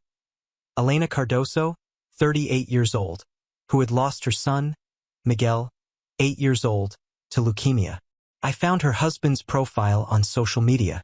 From what I could see, he was devastated, frequently posting tributes to his wife and son. I created another anonymous email and sent a careful message. "Mr. Cardoso, I deeply regret your loss. I am contacting you because I believe you have the right to know how your wife was treated by the medical team during your son's hospitalization. I am attaching recordings of one of the doctors who followed the case, speaking about her in a disrespectful and cruel manner. I believe this may be useful if you decide to take legal action." I sent everything on a Monday morning. On Tuesday, I received a call on my cell phone. "Marina, it's Lucas. You need to come home now." From his voice, I knew my plan had worked. "Why? Did something happen?" I feigned innocence. "Did something happen, Marina? The hospital fired me. The medical council is investigating me. Someone sent recordings." He stopped talking abruptly. "Recordings?" I repeated. "What kind of recordings?" "Marina." His voice became dangerously low. "Was it you?" "Me? What?" "Lucas, don't play innocent. Someone recorded our private conversations and sent them to half the world. Who else could it have been?" "Lucas, you're being paranoid. Maybe someone at the hospital heard you talking about patients that way." "Marina!" he screamed into the phone. "Don't lie to me. I know it was you." "Well," I said calmly, "if it really was some recording of our conversations, then it was your own words that condemned you, wasn't it? I didn't make up anything you said." The silence on the other end lasted almost a minute. "You have no idea what you just did," he said finally with a voice I had never heard before. "You destroyed my career." "No, Lucas. You destroyed your own career the moment you decided to mock patients who were suffering. I just made sure the right people knew who you really are. Marina, you have to undo this. Call them and say the recordings were taken out of context." "That? I'm not going to do any of that." My voice was firm as stone. "You spent years treating me as if I were inferior, as if I were too stupid to understand your complex profession. Last night you publicly humiliated me and discarded me as if I were worthless." "Marina, please." "No, Lucas. Now you're going to find out what it's like to be judged and discarded by other people. The difference is that they'll be judging your true qualities as a doctor and as a human being." I hung up the phone and blocked him immediately. On Wednesday, I received a call from an unknown number. It was a lawyer representing the Cardoso family. "Miss Marina, we received your email. Would you like to meet in person to discuss the case?" "I prefer to remain anonymous," I replied. "But if you need more information, I can help through email." "The recordings are sufficient," he said. "We're going to sue this doctor for moral damages." What he said about Mrs. Elena is inadmissible. He said those things to me at home, thinking no one else would know. Imagine what he might have said to other colleagues at the hospital. We're already investigating that, too. Thank you for contacting us. The family will be grateful when they know Elena's memory is being defended. That week, Lucas called me 16 more times from different numbers. I didn't answer any of them. Carla told me he had shown up at the restaurant where I worked looking for me, but the manager said I had asked for some time off. On Friday, I learned through an acquaintance who worked at the hospital that Lucas had been formally fired and that his medical license was under investigation. The process was running in record time because the evidence was very clear. Sitting in Carla's backyard drinking chamomile tea, I felt strangely at peace. It wasn't exactly happiness. It still hurt to know I had wasted 6 years with someone who didn't respect me, but it was satisfaction. The satisfaction of knowing I had made the right decision. Lucas always said I didn't understand his profession. He was right. I didn't understand how someone could choose to be a doctor and at the same time mock people's suffering, but now he wouldn't understand either because he would no longer be a doctor. 2 weeks after Lucas's dismissal, I received an unexpected call. It was Dr. Roberto, the professor who had been at the graduation party. Marina, this is Dr. Roberto Silva. Do you remember me? My heart raced. Of course, Dr. Roberto. How did you get my number? Through the hospital. Look, I need to talk to you. Could you come here this afternoon? About what? I pretended not to know. About Lucas and about the recordings that reached the medical council. I arrived at San Marcos Hospital at 2 o'clock in the afternoon wearing my best business dress and trying to look more confident than I felt. Dr. Roberto received me in his office along with Dr. Ana Beatriz, the head of the medical ethics department. Marina, thank you for coming, Dr. Roberto said. Please sit down, Miss Marina. Dr. Ana Beatriz spoke. Do you know why you're here? I imagine it's about Lucas, I replied calmly. The recordings that were sent to the medical council, were you the one who made them? I took a deep breath. Yes. Dr. Roberto leaned forward in his chair. Why? Because for months I listened to Lucas mock patients who were suffering. I heard him treat people's pain as if it were a joke. And when he publicly humiliated me at the party, I decided that other people needed to know who he really was. Do you understand that recording private conversations without consent can have legal implications? Dr. Ana Beatriz asked. I understand. But I also understand that a doctor who mocks a mother who took her own life after losing her child shouldn't be treating patients. The two doctors exchanged glances. Marina, Dr. Roberto said slowly, we investigated the allegations. We spoke with other residents, with nurses, with supervisors. Lucas's behavior during the internship was problematic. How so? Several colleagues confirmed that he demonstrated lack of empathy with patients. A nurse reported that he made inappropriate comments about an elderly patient.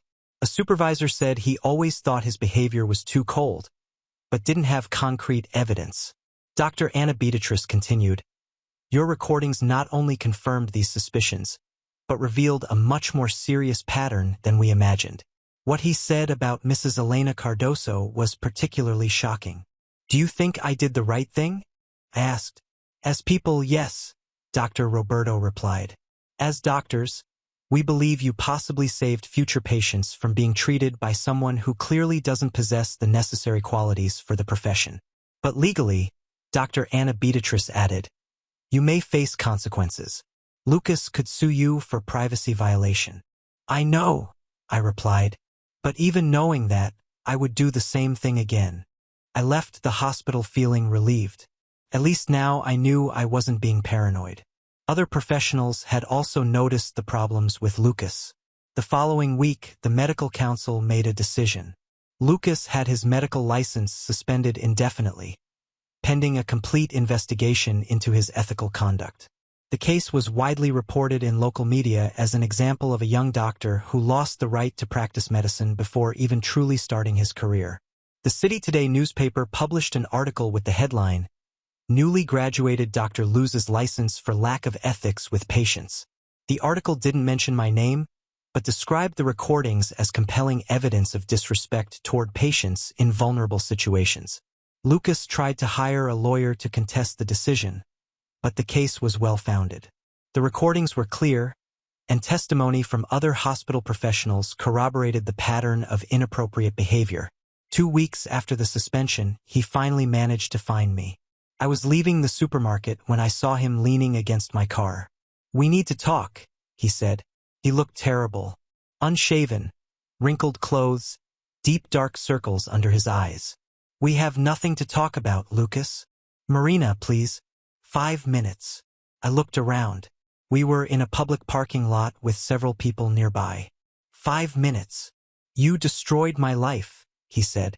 And for the first time in years, his voice didn't have that tone of superiority. 6 years of college, my entire future, everything lost. "No, Lucas. You destroyed your own life when you decided that mocking patients was acceptable. Those were private conversations. All doctors make comments about patients at home. It's a way to deal with stress." "Maybe some do," I replied, "but not in such a cruel way as you did. And certainly not about a mother who had just lost her child and then took her own life." He ran his hands through his hair, looking desperate. "Marina, I can change. I can get therapy. I can." "It's too late for that, Lucas. Please," he said, and for the first time since I'd known him, I saw tears in his eyes. "You can call the medical council. Say the recordings were taken out of context." "That? I'm not going to do that." "Why? Why do you want to destroy me?" I stopped walking and faced him. "I don't want to destroy you, Lucas. I want to protect the patients you could have treated in the future. You demonstrated that you have no empathy, that you don't respect people's pain. A doctor like that is dangerous. I would never hurt a patient. Maybe not physically, but you were already hurting them emotionally with your coldness, with your lack of compassion. Imagine what a person who's already fragile feels when they realize the doctor doesn't care about them." Lucas was silent for a few seconds. "And what about us?" he asked finally. 6 years, Marina. Doesn't that mean anything to you?" "It meant everything," I replied, feeling a tightness in my chest. "Until you made it clear that I was never enough for you, that I was just the stupid waitress who funded your studies until you found someone at your level." "I didn't mean." "Yes, you did, Lucas. And you know what's worse? You really believe that. You really think you're superior to other people, and that arrogance is exactly what brought you here." I got in my car and closed the door. Through the window, I saw Lucas standing in the middle of the parking lot, looking completely lost. That night, I received a call from the Cardoso family's lawyer. "Miss Marina, I have good news. The medical council accepted our request for additional investigation. They're going to review all the cases this doctor followed during his internship and the moral damages lawsuit. It's going well. With the recordings and his history at the hospital, we have a very strong case. The family will be grateful to know we achieved justice for Elena." After hanging up, I sat on Carla's porch and thought about how my life had changed dramatically in just a few weeks. A month ago, I was the dedicated girlfriend of a future doctor. Now, I was the woman who had ended his career before it even began. But for the first time in years, I felt truly free. Free from the constant feeling that I wasn't enough. Free from pretending I didn't notice how Lucas was becoming a cruel person. Free to finally think about my own future. And for the first time in 6 years, that future didn't include Lucas Mendonça. 6 months had passed since the recordings reached the medical council. I had returned to my apartment. Lucas had moved to his parents' house in another city and was trying to rebuild his routine. Through mutual acquaintances, I learned that his situation was getting worse. The Cardoso family's lawsuit was heading toward a conviction for moral damages. The amount requested was $200,000, a sum that Lucas obviously didn't have. Worse still, other patients he had treated during his internship began speaking up, reporting cold and insensitive treatment. "Marina," Carla told me during lunch, "did you hear that Lucas is working as a salesman in a men's clothing store?" I felt a tightness in my chest, but it wasn't pity. It was more of a confirmation that I had made the right decision. "At least he's not treating patients," I replied. Don't you feel even a little bit of remorse? I thought about the question for a few seconds. No, I feel sorry for the young man he was when we met, but not for the man he became. At that time, I was focused on rebuilding my own life. I had returned to Bella Vista restaurant, but now with a different purpose. During the 6 years taking care of Lucas's career, I had saved a lot of money. Ironically, because I didn't spend anything on myself. Now, for the first time in years, that money was just mine. I started researching opening my own business. The dream of the bistro, which had been buried when I dropped out of college, resurfaced with full force. I spent entire nights making spreadsheets, researching suppliers, studying the local market. Are you sure about this? The Bella Vista manager asked when I announced I would leave in 3 months. Opening a restaurant is very risky. I'm sure, I replied, and I have enough experience to know what I'm doing. It was true. 7 years working at Bella Vista had given me knowledge about practically all aspects of the business. Customer service, inventory management, cost control, supplier relationships. I knew how a restaurant worked inside and out. I found a perfect commercial space on a charming street in the city's historic center in a 1940s building that maintained its original architecture. It was small, only 12 tables, but it had a beautiful internal garden that could be used as an outdoor area. The owner, Mr. Enrique, was a 70-year-old gentleman who seemed genuinely interested in renting to someone who would take good care of the space. It's a building with history, he explained as we walked through the place. It operated as a cafe in the 50s, then as a bookstore, then was closed for 10 years. It needs someone who understands that it's not just a commercial space. It's a piece of the city's soul. I understand perfectly, I replied, already visualizing how the space would look decorated. Can I see the documents? The rent was within my budget, and the location was perfect. Close to offices, some boutiques, and a small theater that always had movement on weekends. I spent 2 weeks negotiating the details and finally signed the contract. My bistro would become reality. I decided to call it Spice and Memory, a name that reflected my philosophy that good food should touch people's feelings, create emotional memories. The next 3 months were crazy with renovations, licenses, equipment purchases, and staff hiring. I made sure to be present in every detail from choosing wall colors to testing each supplier. I hired 2 employees, Paula, an experienced 40-year-old cook who had worked in several restaurants in the city, and Miguel, a 22-year-old young man who would be responsible for service and wanted to learn about restaurant management. Marina, Paula told me during preparations for opening, "Are you sure you want to bet on such a varied menu? Usually, bistro focus on simpler dishes. I want to offer options for all tastes and budgets," I explained. From a $15 gourmet sandwich to a $45 executive plate, I want anyone to feel welcome here. The menu I developed mixed contemporary Brazilian cuisine with international influences. It had vegetarian, vegan, gluten-free options. Each dish was tested dozens of times until it was perfect. The opening happened on a rainy Friday in October. I was more nervous than I had ever been in my life. What if nobody showed up? What if the food wasn't good? What if I had made a terrible mistake? But at 11:30 in the morning, half an hour before the official opening, I already had a small line at the door. The first customer was an elegant gray-haired lady who ordered the grilled salmon sandwich with herb cream cheese. "It's delicious," she said, smiling as she chewed. "How long have you been working with gastronomy?" 7 years in restaurants, I replied. "But this is my first own business." "Well, you have talent. I'll recommend it to my friends." And she really did recommend it. By the end of the first week, I already had regular customers. By the end of the first month, I had full weekend reservations. What made me proudest weren't just the numbers, but the customer comments. "Food with soul," wrote one person on Google. "Welcoming service and unique dishes," commented another on Instagram. 3 months after opening, I received an unexpected call. "Marina, this is Dr. Roberto. Do you remember me?" "Of course, Dr. Roberto. How are you?" "Very well. I heard about your restaurant through a colleague. He said it's excellent." "Thank you. It's been an incredible experience.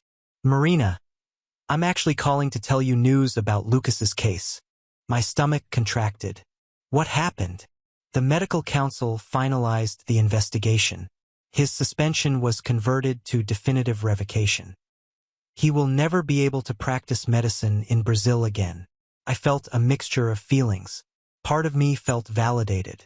My decision had been correct, but another part felt sadness for the life that had been wasted. And the Cardoso family's lawsuit, he was sentenced to pay $150,000 in moral damages. Since he can't afford to pay, his assets will be seized. I understand, Marina. Dr. Roberto continued. I wanted you to know that your courage in reporting his unethical behavior probably saved many patients from going through traumatic situations. Doctors like him cause deep psychological damage to people who are already fragile. After hanging up, I stayed for a few minutes in the improvised office of the bistro, processing the information. Lucas, who a year ago was a newly graduated doctor with an entire career ahead of him, was now completely banned from the profession. But when I looked through the window and saw the movement of my restaurant, customers chatting animatedly, Paula in the kitchen preparing dishes with care, Miguel serving a family with small children, I knew I had made the right decision.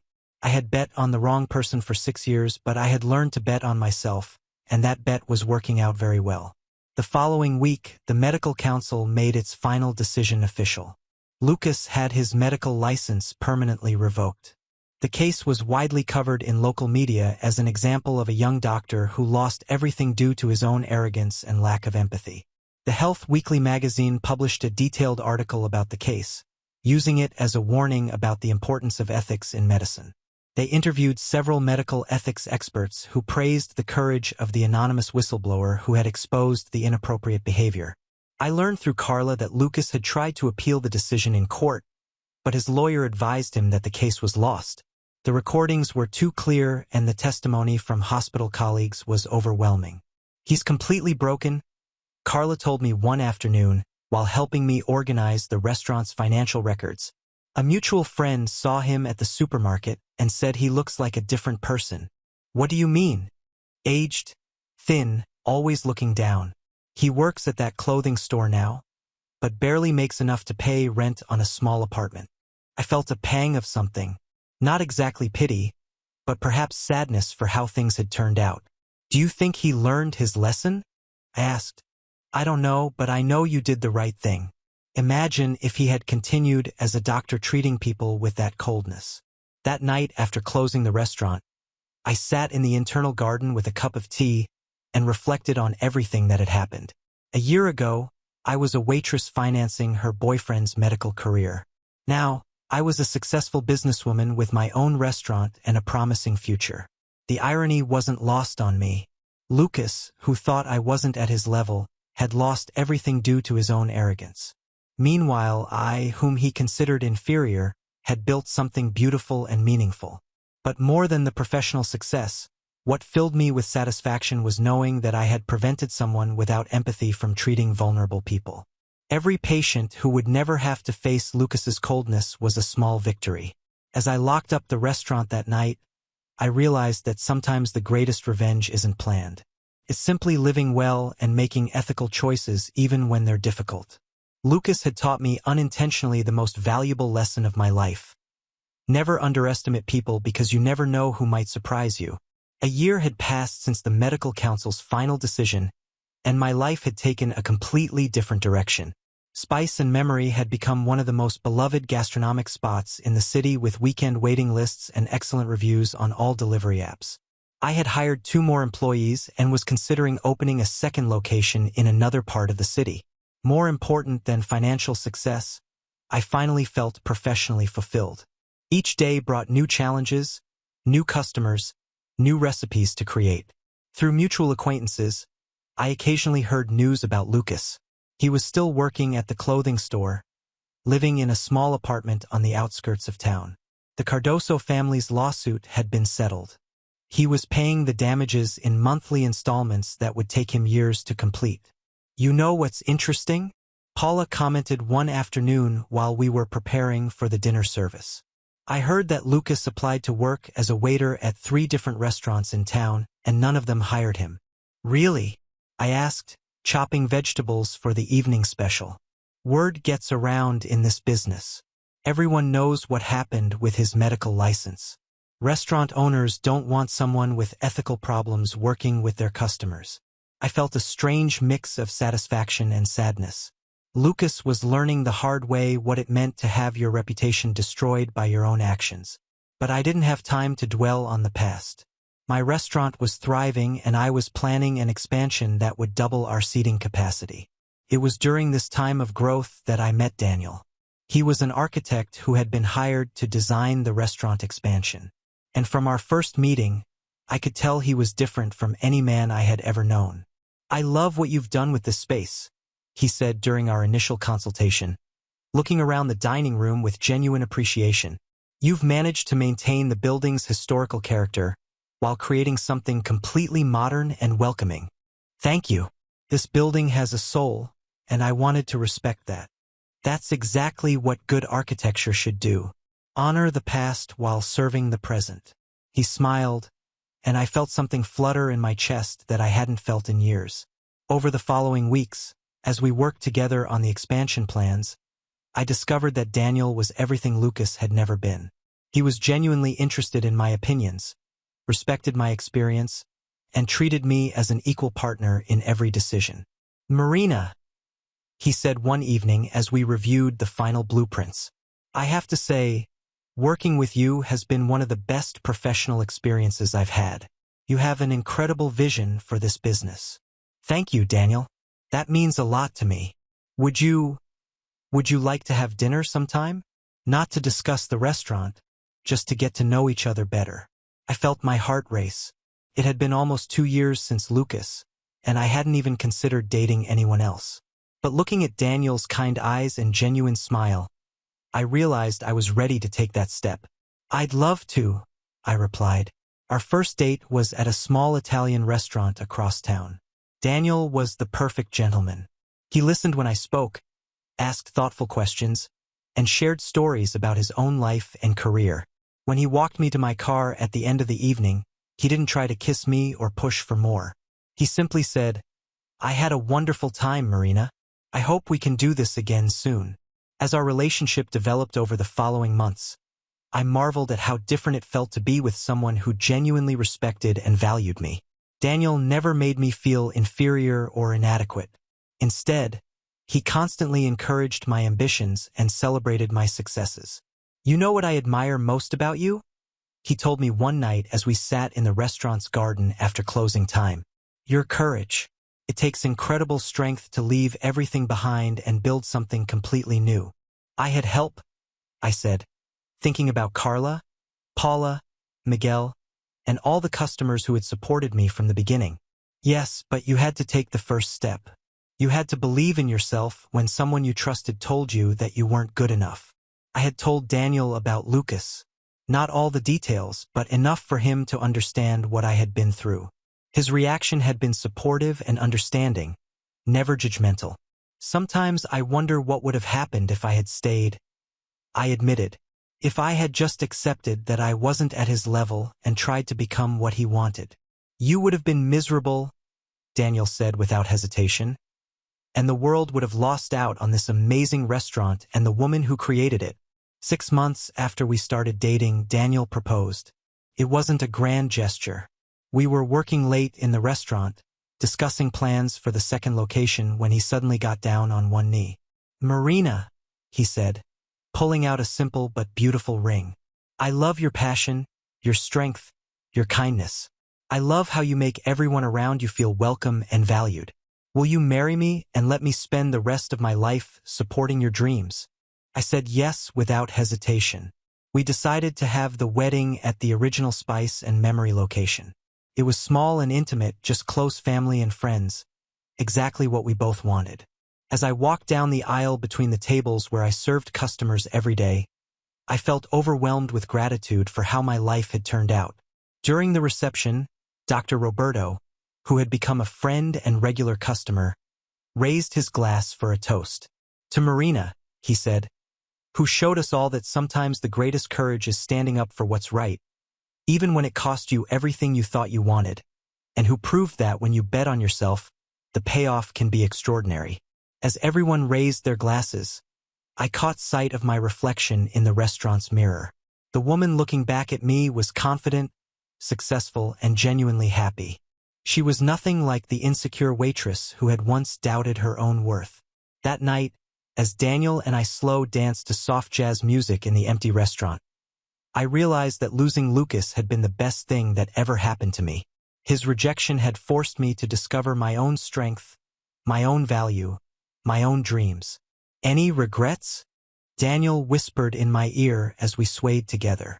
Only one, I replied. I regret that it took me 6 years to realize that I deserved better. Well, he said, spinning me gently, sometimes we need to go through the wrong relationship to appreciate the right one. I looked around at my beautiful restaurant, at the man who loved and respected me, at the life I had built with my own hands and determination.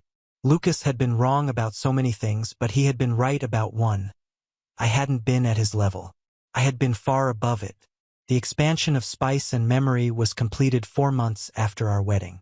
The new section doubled our seating capacity and included a private dining room for special events. The opening night was a celebration of everything I had accomplished, with local food critics, city officials, and loyal customers all gathered to toast the restaurant's success. Ladies and gentlemen, I said, addressing the crowd from behind the bar.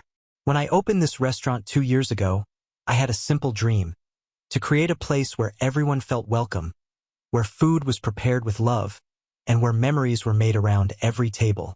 The crowd applauded, and I saw faces I recognized. Regular customers who had become like family, Paula and Miguel beaming with pride, Daniel looking at me with such love that it took my breath away. Tonight, as we celebrate this expansion, I want to thank everyone who believed in that dream when it was just an idea in the head of a former waitress who thought she could run her own restaurant. More applause, and I felt tears of joy threatening to spill over. This success belongs to all of us. Every customer who recommended us to a friend, every employee who treated our guests like family, every person who took a chance on something new. Thank you for making Spice and Memory not just a restaurant, but a community. As the evening wound down and the last guests said their goodbyes, I stood in the middle of my expanded restaurant and marveled at how far I had come. 3 years ago, I had been a woman whose dreams were on hold, whose self-worth was tied to someone else's approval, whose future seemed dependent on another person's success. Now I was a successful business owner, a wife to a man who cherished me, and a woman who had learned that the only approval that truly mattered was her own. The irony wasn't lost on me that Lucas, who had once dismissed me as just a waitress with no aptitude for complex studies, had lost his prestigious career while I had built something lasting and meaningful. But more than the professional reversal, what satisfied me most was knowing that I had prevented harm to vulnerable people and had found the courage to stand up for what was right. As Daniel helped me lock up the restaurant that night, I realized that revenge, when it comes naturally through living well and making ethical choices, is far sweeter than any deliberate act of retaliation could ever be. 2 years had passed since my wedding to Daniel, and Spice and Memory had become a small empire. We now had 3 locations across the city, employed 15 people, and were featured in regional food magazines as one of the most innovative restaurant concepts in the state. More importantly, I had found a balance between professional success and personal happiness that I never thought possible. Daniel and I were partners in every sense of the word. He had left his architecture firm to become the business manager for our restaurant group, and together we were planning to expand to other cities. It was on a quiet Tuesday afternoon during the slow period between lunch and dinner service that I saw Lucas for the first time in over 3 years. He was standing on the sidewalk across from the original restaurant, looking through the window. He appeared to have aged much more than the years that had passed. He was thinner, dressed in simple but clean clothes with an expression I couldn't quite decipher. For several minutes, we just looked at each other through the glass. Then he pushed the door open and entered. "Hi, Marina," he said, stopping a few feet from the entrance. "Lucas." My voice came out calmer than I expected. "What are you doing here?" "May I sit?" He gestured toward one of the empty tables. I looked around. Miguel was in the kitchen helping our new sous chef, and there were only 2 customers at a table in the back. 5 minutes. He sat at the table closest to the bar, and I remained standing. "Nice place," he said, looking around. "You achieved your dream?" I did. There was no pride in my voice, just acknowledgement of a fact. "Marina, I came here to apologize." I sighed. "Lucas, it's been 3 years. Why now?" "Because it took me all this time to understand what really happened. To understand who I had become." He looked at his own hands. "I've been in therapy. A lot of therapy. And what did you discover? That you were right about everything." His voice was low, almost a whisper. "I had become a cruel, arrogant person who treated other human beings as if they were inferior to me." I pulled out a chair and sat across from him. "Continue." "When I lost my medical license, when I lost everything, my first reaction was to blame you. I spent months angry, feeling betrayed, thinking you had been vindictive and unnecessarily cruel. And now I understand that you saved me from becoming someone even worse. If I had continued practicing medicine with that mentality," he shook his head, "I would have caused so much suffering to people who were already suffering." We sat in silence for a few seconds. I could hear the sounds from the kitchen, the murmur of customers in the background, the traffic outside. "Lucas, why are you telling me this?" "Because you deserve to hear it. You spent 6 years of your life investing in me, believing in me, and I treated you like you were worthless." He finally looked me in the eyes. "You were the most generous, hardworking, loyal person I knew, and I threw all of that away out of pure arrogance. And what are you doing now?" "I work at an NGO that helps families in vulnerable situations. I coordinate the distribution of food baskets and help with documentation for social programs." He gave a sad smile. "Ironic, isn't it? Now I work directly with the people I used to despise." "And how is it?"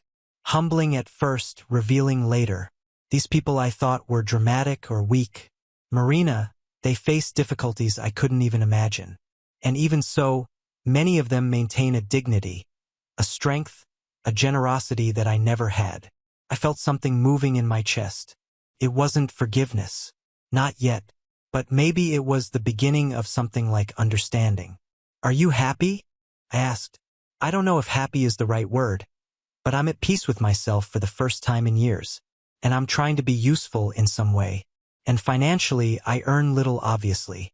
I live in a small apartment. Take the bus. Don't have much, but it's enough. He looked around the restaurant again. "And you? Are you happy?"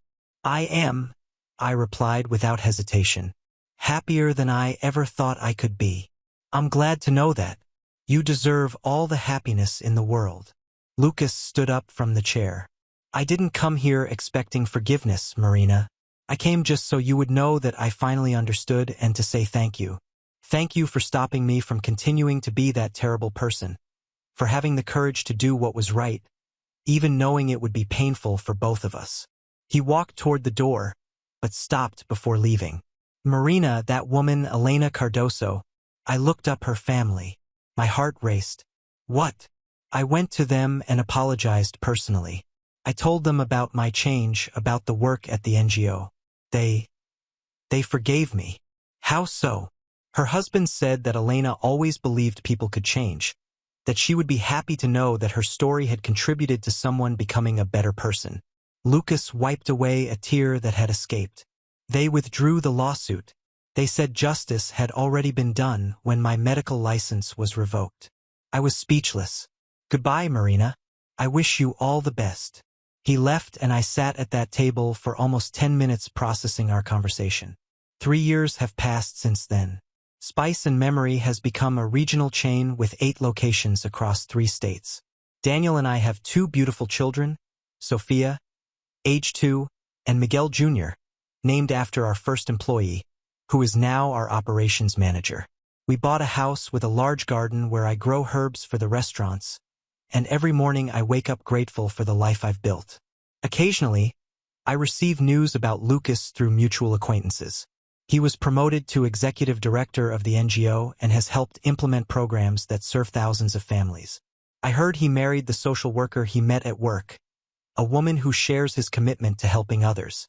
From what I'm told, they seem to form a happy couple, united by their common desire to make a difference in the world. I can't say I've completely forgiven him.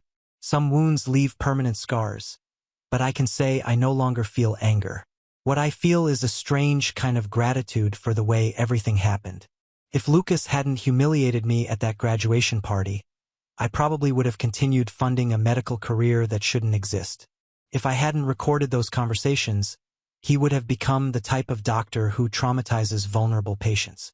If I hadn't had the courage to report him, many people would have suffered unnecessarily. In the end, everyone benefited from my decision. I discovered my own strength and built the life I always wanted. Future patients who Lucas could have mistreated were spared. Elena Cardoso's memory was honored, and Lucas himself, after much suffering, found a path to become a better person. Sometimes doing the right thing hurts in the moment, but the fruits of that decision reveal themselves over time. Today, when I serve a family in my restaurant, when I see a couple celebrating an anniversary, when I receive a hug from a customer who has become a friend, I know I'm exactly where I should be. And when Daniel tucks our children into bed and tells me how much he loves me and how much he admires my courage, I understand that it was worth waiting to find someone who truly sees me as an equal, as a partner, as the strong person I always was inside. Lucas was right about one thing. I really didn't understand medicine, but I understood dignity, respect, treating people with humanity. And in the end, that proved to be much more valuable than any diploma. His arrogance cost him his medical career. My humility built a life I'm proud of every day. And that's a lesson I will never forget. Now on to the next story. Story 3. Shortly after my wife and I got married, she became pregnant. Just a week later, she was rushed to the hospital due to severe bleeding. We lost the baby. The doctor, visibly upset, scolded me, assuming I hadn't been able to hold back, implying it was my fault. I was stunned. I hadn't been intimate with my wife since learning about the pregnancy. I was at work when I received the hospital call notifying me she'd been admitted. Shocked, I rushed there, forgetting to even inform my boss. When I arrived, the doctor looked at me sternly and said, "The first trimester is always risky, and you didn't hold back during this period. Do you realize the impact?" He continued, "She's been through several similar procedures before. Her body is used to this now, and it might be challenging for her to have a successful pregnancy going forward." My mind was racing. Still in denial, I asked, "Doctor, are you certain this was our first baby?" She wouldn't have done anything like this, much less repeatedly. I couldn't finish the sentence. I knew the story, even though I didn't want to accept it. I had fallen in love with my wife the moment I saw her. I had the means to support her and was ready to commit. We married with our family's blessings. On our first night together, I believed it was something special when I saw the mark on the sheets. My heart soared, believing I was with someone who had never shared herself with anyone else. Soon after, she became pregnant. The night before the incident, she had told me she would be home late because she needed to accompany a friend to the doctor. Her friend wasn't feeling well, and my wife always went with her. I didn't think much of it, but now, looking back, I realized she might have been unfaithful for some time. I snapped out of my thoughts when I heard her phone vibrate. Until that moment, I had never gone through her phone. Driven by curiosity, and while she was still under the effects of the sedative, I picked it up and used her finger to unlock it. When I opened the messaging app, I stumbled upon a conversation I wished I hadn't seen. My mind went blank. "When are you coming? I miss you. You're in the mood again. Huh? Wait for me in the room." The messages kept going, each one more explicit than the last. There were even photos revealing an intimacy that she clearly shared with someone else. Right there in the hospital bed, I could barely look at her. I felt a mixture of anger and disgust. My initial urge was to confront her on the spot, but my rational side held me back. I couldn't alert her just yet. I needed concrete proof of her betrayal before any confrontation. Without evidence, she could deny everything and take half of what we had in a divorce. I took screenshots of the conversation and put her phone back. At that moment, my in-laws burst into the room. My mother-in-law, visibly distressed, grabbed my collar and began blaming me. "Give me back my daughter. She was pregnant. Why couldn't you control yourself?" My father-in-law cornered me out into the hallway and tried to negotiate. "George, I know you're young and full of energy, but Queenie is my daughter. You owe us for what happened. How about buying a car for Jack, something around 500,000? We'll let this slide if you do." Jack, her brother, had always been dependent, never holding a job, living off his parents. I gave a humorless laugh. Since the wedding, her family had always found excuses to drain money from me. They asked for everything: latest electronics, designer shoes, expensive gifts. They even expected me to pay for Jack's dates. I looked at my father-in-law expressionless and said, "I don't have that kind of money."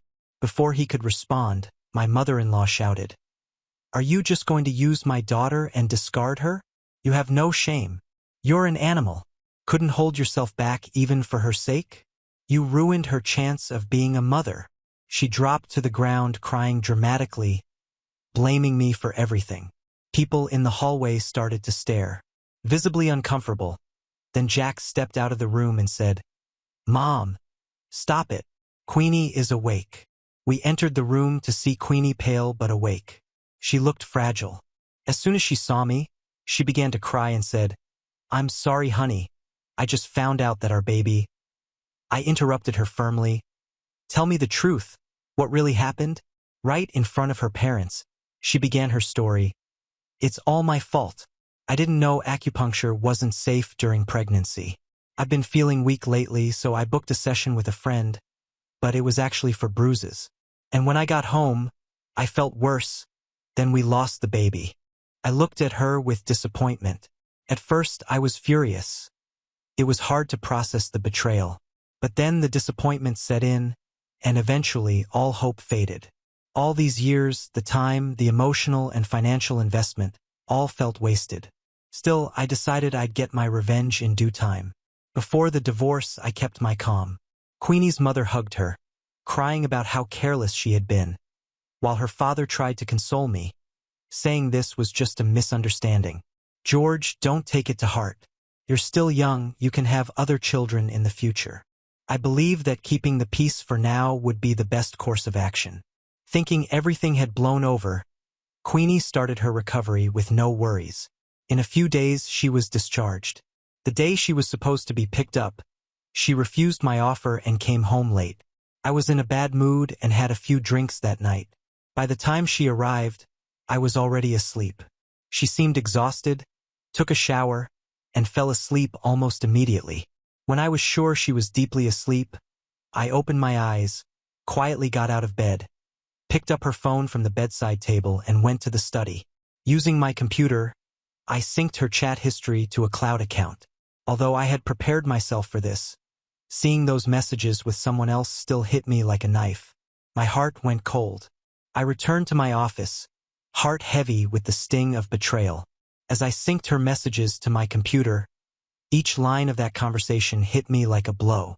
It was one thing to suspect, but to see the messages, the explicit words and detail, was a level of pain I hadn't anticipated. Every word seemed to cut deeper, and a wave of anger, frustration, and disappointment washed over me. But I knew I couldn't act on impulse. If I wanted any justice, I'd have to handle this carefully. The days that followed were a strange, painful blur. She went about her routine, smiling in the mornings, pretending to care for me, asking how I was doing as if nothing had happened. Her casual words and gestures disgusted me. Each word, every fake smile, felt like another layer of deceit. I wanted to confront her right then and there, but I knew that any rash move would only hurt my case. I needed proof and a solid plan. In secret, I consulted a lawyer. I laid everything out for him, showing him the screenshots, explaining the procedures she had apparently undergone even before we were together. He guided me on what I'd need to ensure the divorce went in my favor and that I didn't end up financially ruined. In that moment, I made a decision.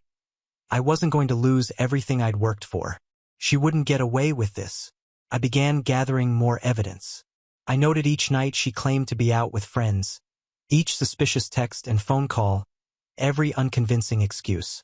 I documented everything, building a dossier on the double life she was leading. Every lie, every flimsy explanation was recorded in detail. Then something unexpected happened. One evening, she came home even later than usual, looking tense as though she was hiding something. Casually, I asked about her day, watching her closely. She avoided eye contact and mumbled something about helping a friend. I knew it was a lie, but I pretended to accept it. Her anxiety was evident, like she was afraid I was catching on. That night, once she was asleep, I unlocked her phone and found yet another set of messages. This time, they were discussing how to keep their relationship hidden. "Is he catching on?" her lover asked. "No, he's way too naive to figure it out. I don't think I'll find out anytime soon," she replied, followed by laughing emojis. My blood boiled. Naive? Little did she know I was collecting every piece of evidence. Days passed and I kept silent. She continued her charade, but I was prepared. Every smile she offered felt like mockery. My anger simmered below the surface, but I knew that confronting her too soon would ruin everything I had built. I wanted her to feel the weight of her actions, to understand the damage she had caused when it all finally came crashing down. Then one day she slipped up. She arrived home looking uneasy, and when I asked casually about her day, she hesitated. That night, after she'd fallen asleep, I found a new set of messages in her phone. They were explicit, filled with details I never wanted to know. My heart clenched as I saved the screenshots, knowing these would be the final pieces of evidence I needed. A few friends aware of my situation and the plan had started dropping hints around her.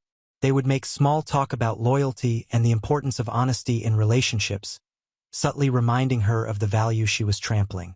One of my friends even joked about how secrets never stay hidden.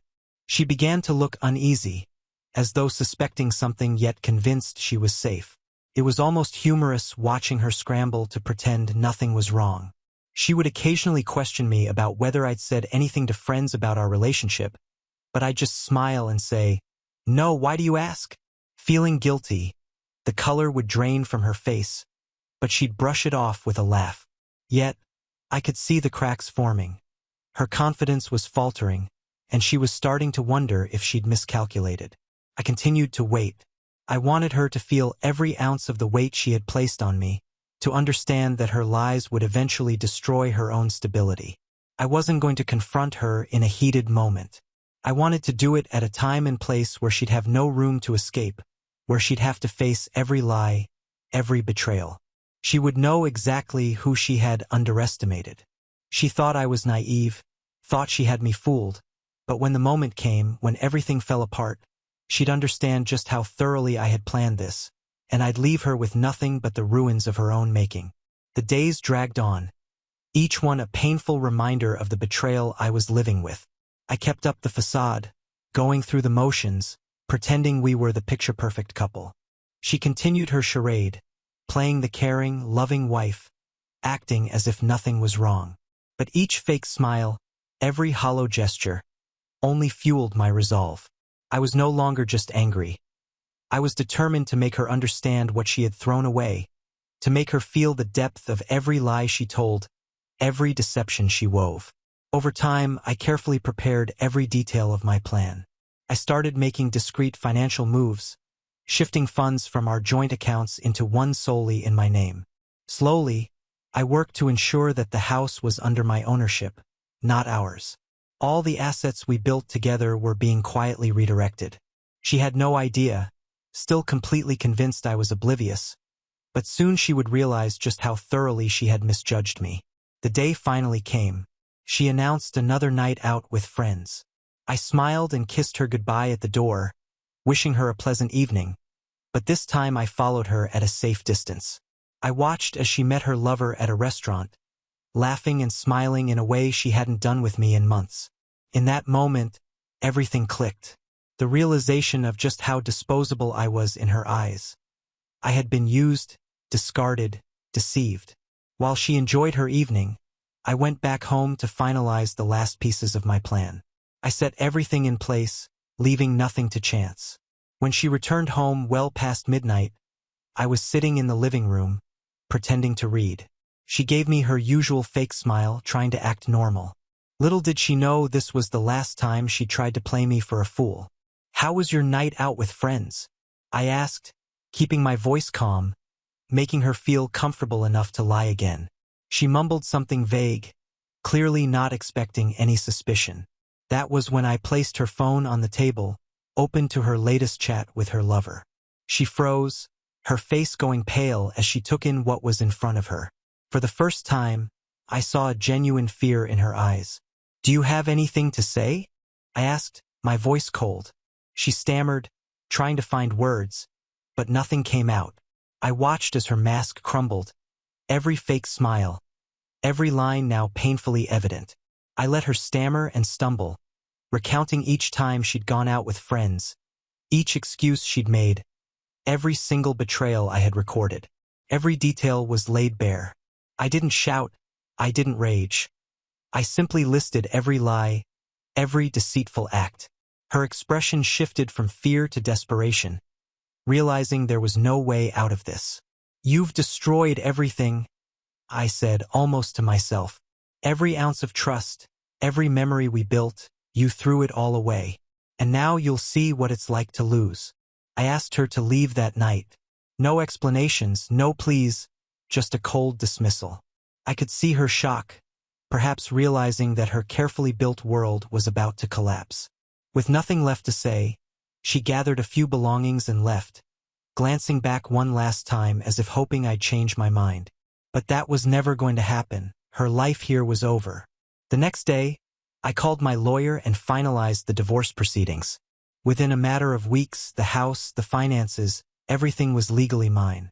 Every piece of evidence I had gathered, every careful move I had made, had ensured that she would walk away with nothing.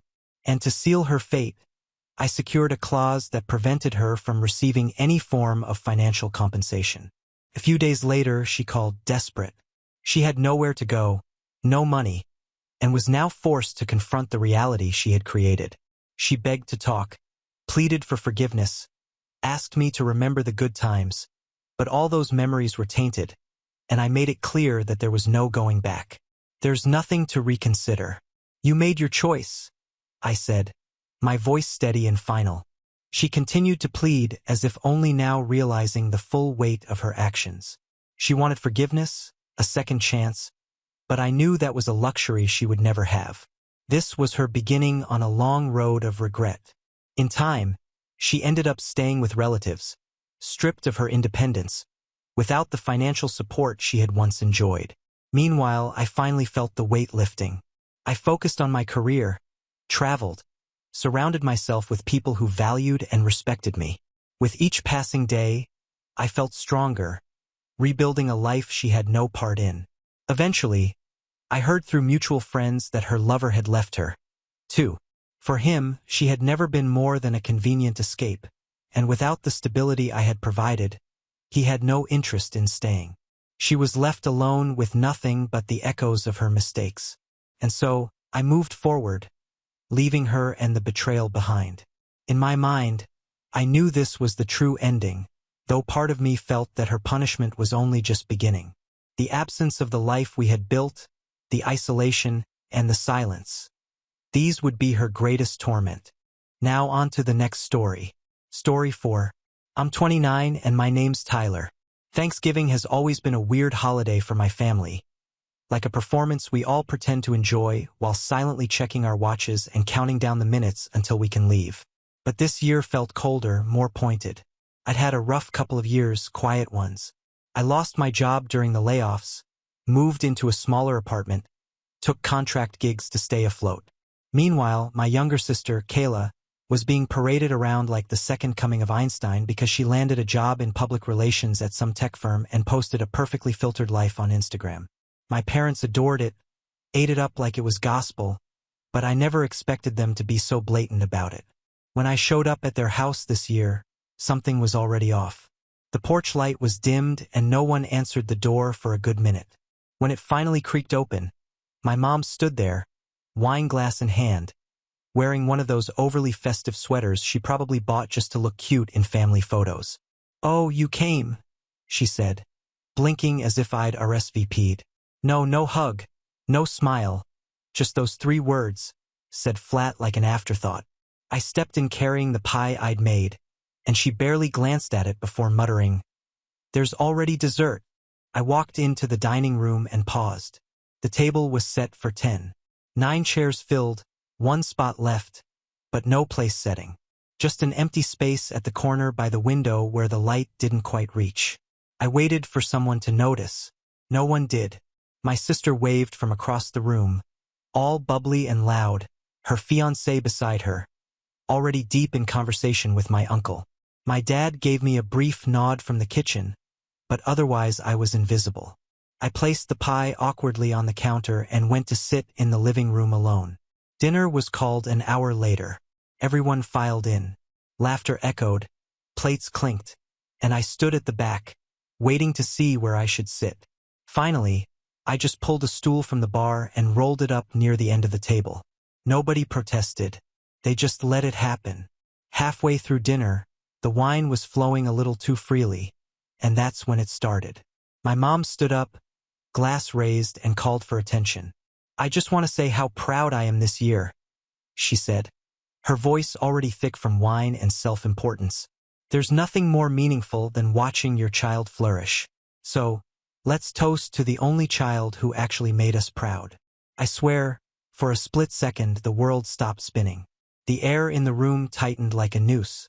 Forks paused mid-air. Then, every head turned to Kayla, and they clapped. They clapped like this was a rehearsal and they all knew their parts. My sister beamed like she'd just won an Oscar. Even her fiancé stood to clap. My mom smiled at her like she was royalty, and my aunt even whispered, "She really is the gem of this family." My hands were cold. I hadn't touched my food. I looked at the untouched plate in front of me. Cornbread stuffing, mashed potatoes, turkey. I didn't even want it.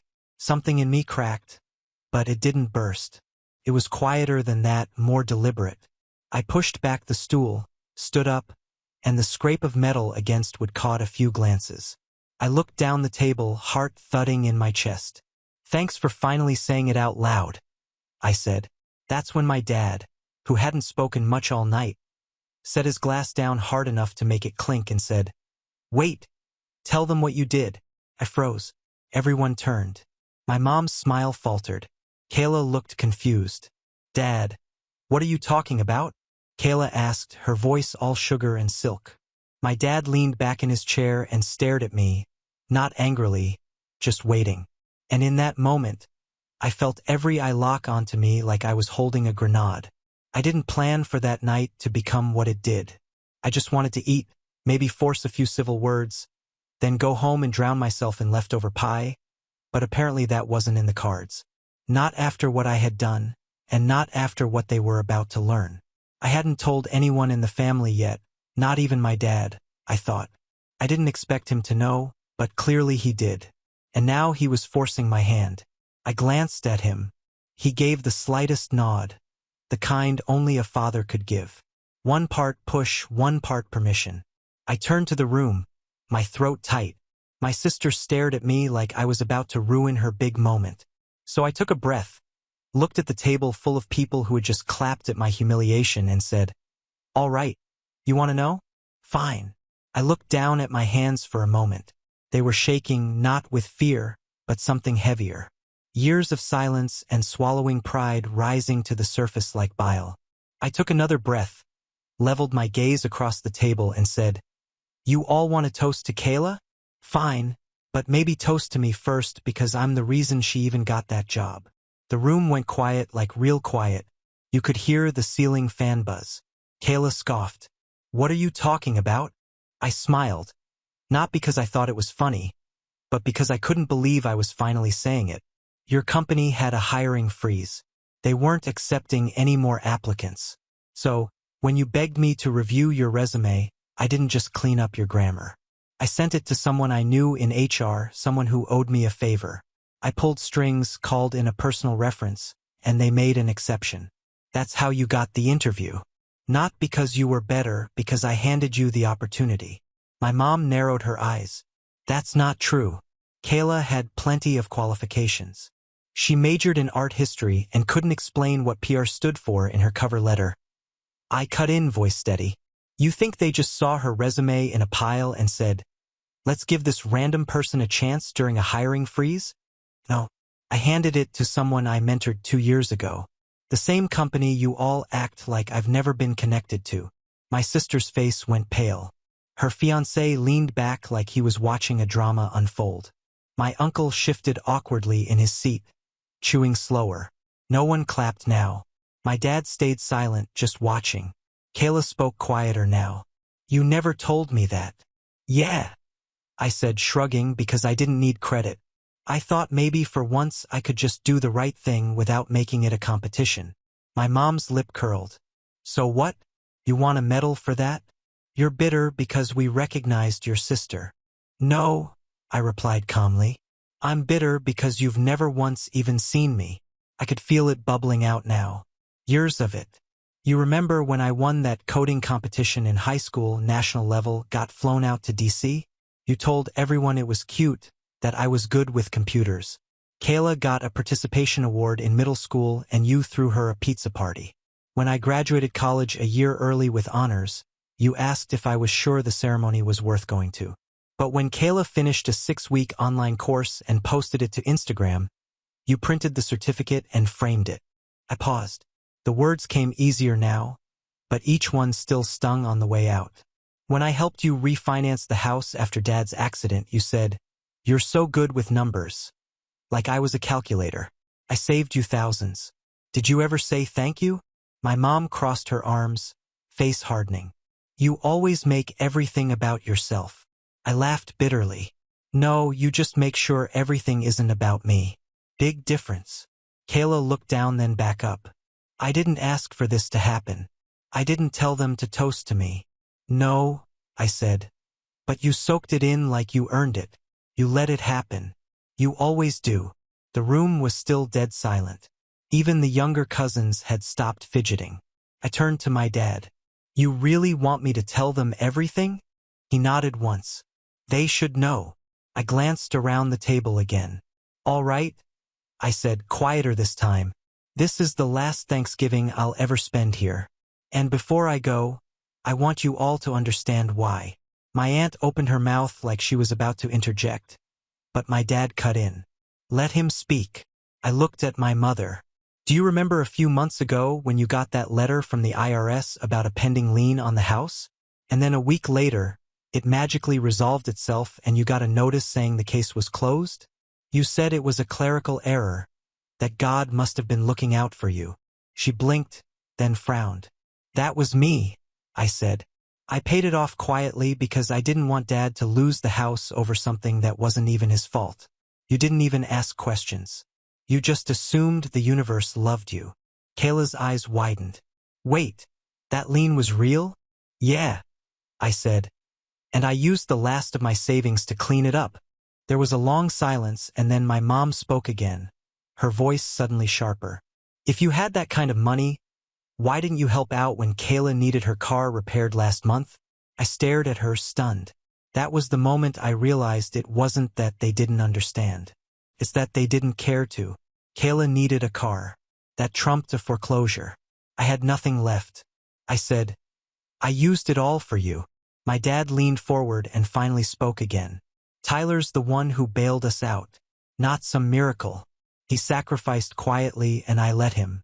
I was too proud to admit we needed help, and he never rubbed it in until now.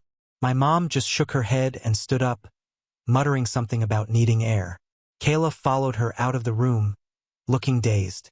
And then it was just me, my dad, and a room full of people who suddenly didn't know where to look. He stood up, walked over, and put a hand on my shoulder. I'm sorry, he said quietly. I should have stepped in sooner. I nodded, but didn't speak. The emotion was building too fast now. My legs were already moving toward the door. I grabbed my coat from the hallway and stepped outside into the cold November air. And just as I reached the sidewalk, I heard the door creak open behind me and someone call my name. I turned. It was Kayla. Her face was pale. Her hands were shaking. And then she said something I never expected. "Tyler, wait. Before you go, there's something I need to admit." I stood there halfway between the porch and the street, feeling the cold sink through my jacket and into my bones, the kind of chill that had nothing to do with the weather. Kayla's voice cracked just enough for me to realize this wasn't some throwaway apology attempt. She was nervous, genuinely nervous. I turned slowly. "What do you need to admit?" She didn't come down the steps right away. She just gripped the frame of the front door like letting go of it would make her fall. Her eyes flicked toward the living room where everyone else still sat, awkward, silent, stunned. Then she looked back at me. "I knew," she said. Those two words hit harder than I expected. "I knew about the job," she went on. "Not at first, but after I got the offer, I overheard a call between your friend in HR and her manager. They mentioned your name. I didn't say anything because I wanted to believe I earned it.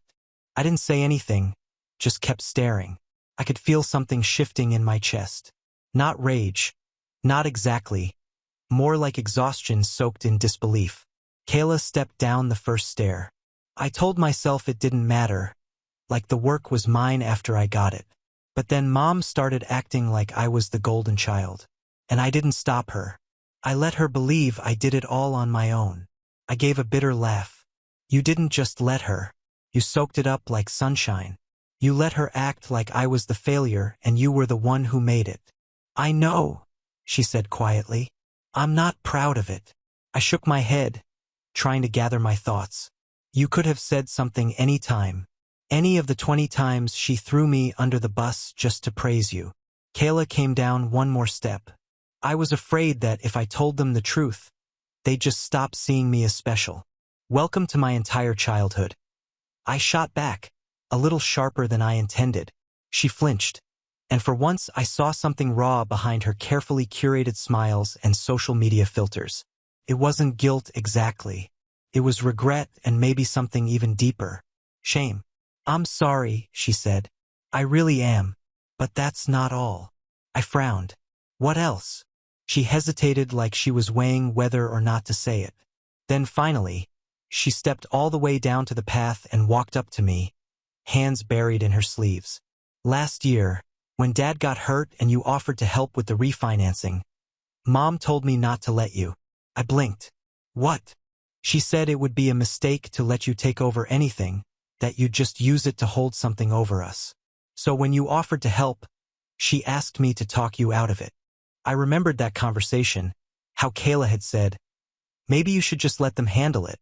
You've got enough going on." I thought she was just trying to be considerate. Turns out it was more like manipulation dressed in concern. "I didn't want to," she added quickly. "But she pushed, and honestly, I didn't think you'd actually go through with it." "But I did," I said, voice low. "I went through with it. I spent everything I had." "I know," she said, "and it's eating me alive." We stood there in silence for a moment. I could hear laughter again through the window, nervous, forced. Maybe someone had made a bad joke to cut the tension. Probably my uncle, who always treated conflict like it was a sitcom. I stared at Kayla. I saw the girl I'd grown up with. The one who used to sneak into my room when she was scared of the dark. The one who used to call me her hero when we were kids. And now I saw the woman who stood by while our mom erased me, one Thanksgiving at a time. I needed you to know," she whispered, "that I'm not proud of who I've become around them." I nodded slowly. "Thanks. But knowing it doesn't change anything." "I figured," she said, looking down. I turned to go, but then her voice came again, small, almost like a child's. "There's one more thing." I stopped. She looked up, lips trembling. "I think Mom is trying to sell the house." I turned back. "What?" "She's been talking to a realtor behind Dad's back. She wants to downsize. Says it's too much to maintain, but that's not why." "Then why?" "She wants the cash. And she said if she sells it before the new year, she doesn't have to list Dad on the paperwork because the deed's still in her name. She's planning to sell it and move in with Aunt Linda. Dad doesn't even know." I felt like the wind had been knocked out of me. "She said he'll be fine in a condo, Kayla added. But she didn't mention giving him a choice. My hands clenched into fists. She was going to blindside him. Kayla nodded. She told me not to say anything. But after tonight, I just couldn't keep it quiet anymore. The front door opened again and we both turned. It was my dad. He stood on the porch silent for a moment, then said, "You should both come back inside. There's something I want to say to everyone." Kayla looked at me unsure, and I had no idea what he was about to do, but something told me it was going to be big. I didn't move at first. The front door was open, my dad standing there like a shadow cutting across the porch light, but my legs stayed rooted to the pavement. Part of me wanted to keep walking, to let them all sit in the wreckage of their own making. But then I glanced at Kayla. Her expression wasn't defensive or smug or even expectant. It was the kind of look that said, "This is going to hurt, but I'll stand here with you anyway." So I followed my dad back inside. The dining room had gone eerily quiet. Conversations had died off, the laughter replaced by the thick, awkward silence of people trying to pretend they hadn't just witnessed a family implosion. My mom sat at the head of the table, glass in hand again, looking irritated more than anything. Not guilty, not reflective, just annoyed.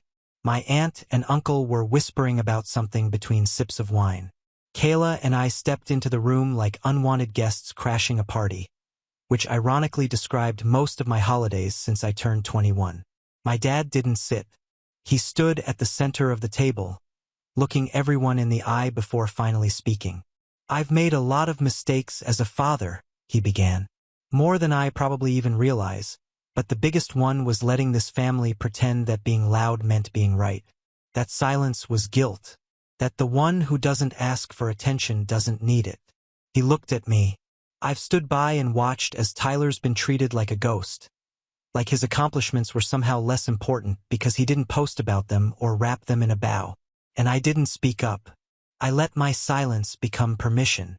My mother rolled her eyes and muttered, "Oh, come on." "No, you come on," my dad snapped, voice rising for the first time in years.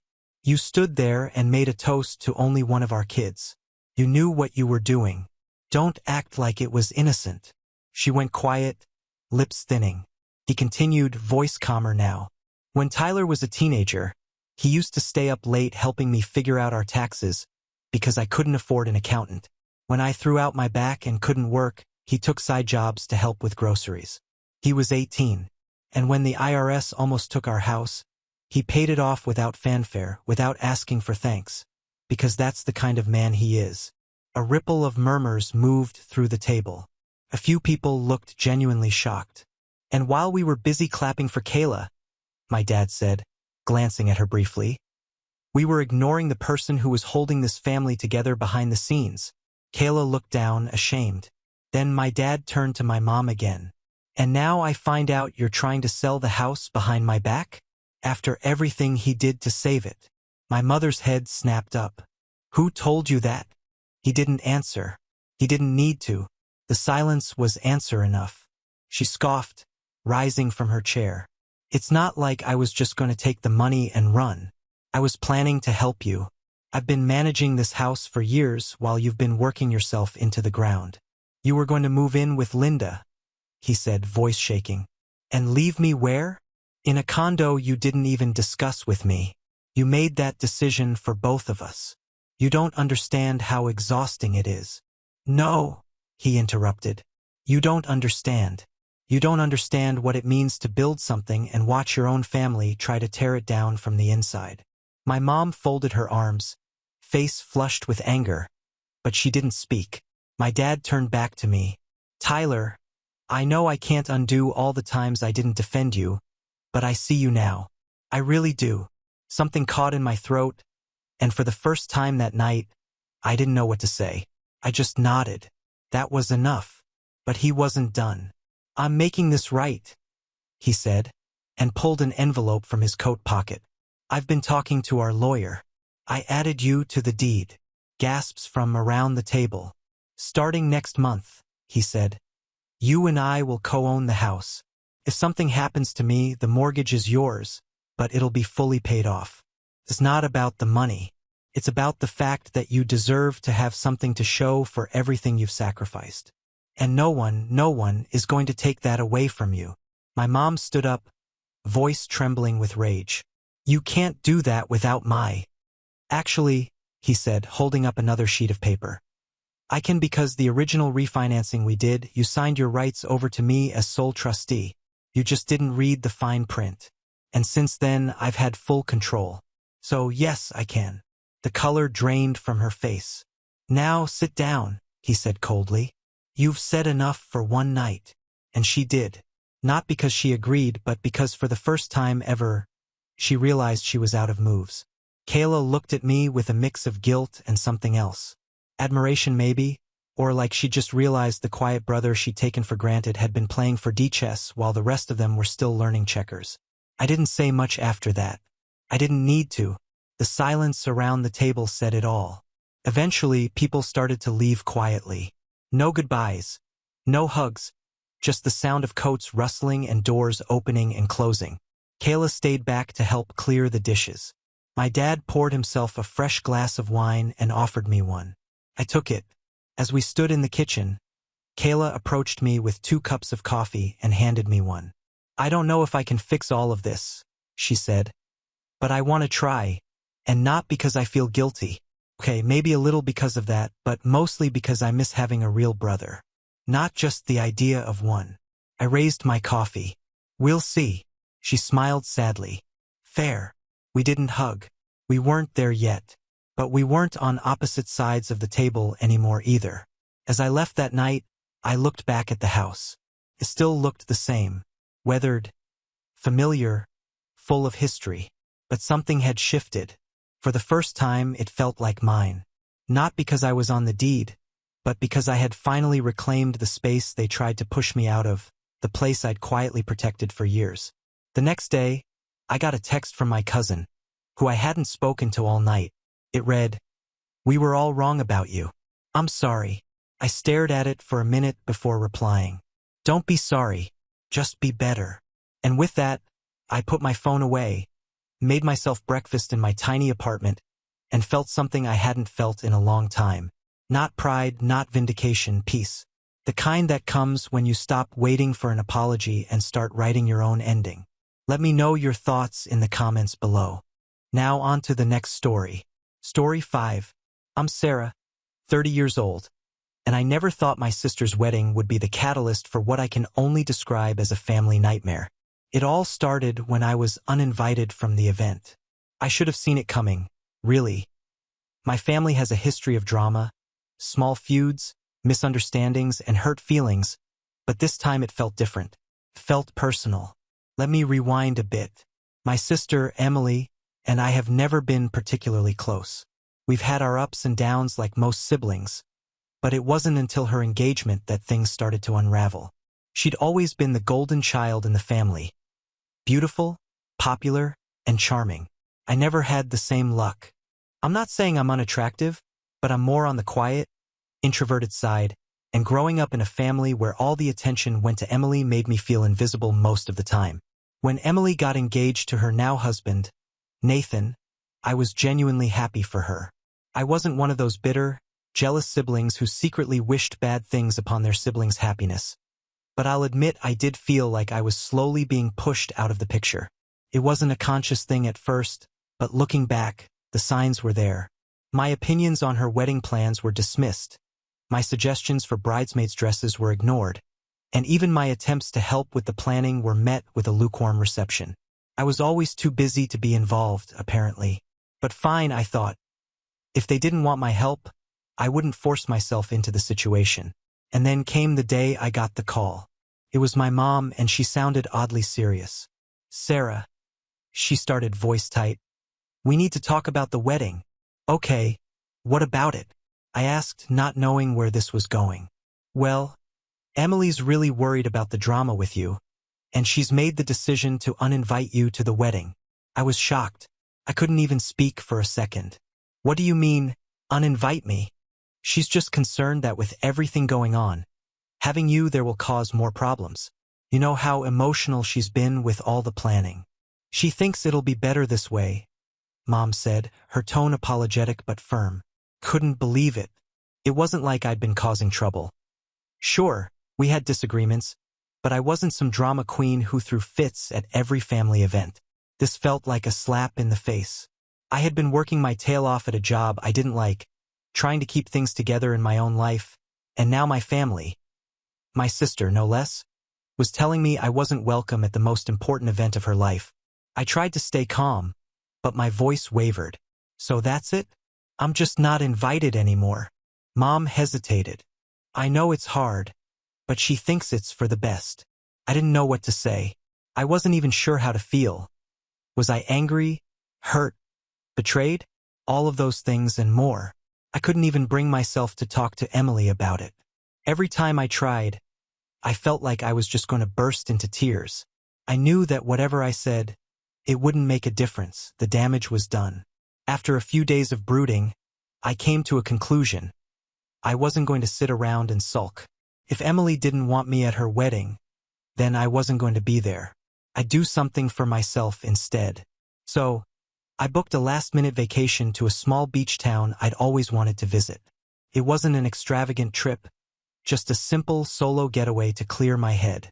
I spent the next few weeks focusing on myself, reading, hiking, and relaxing by the water.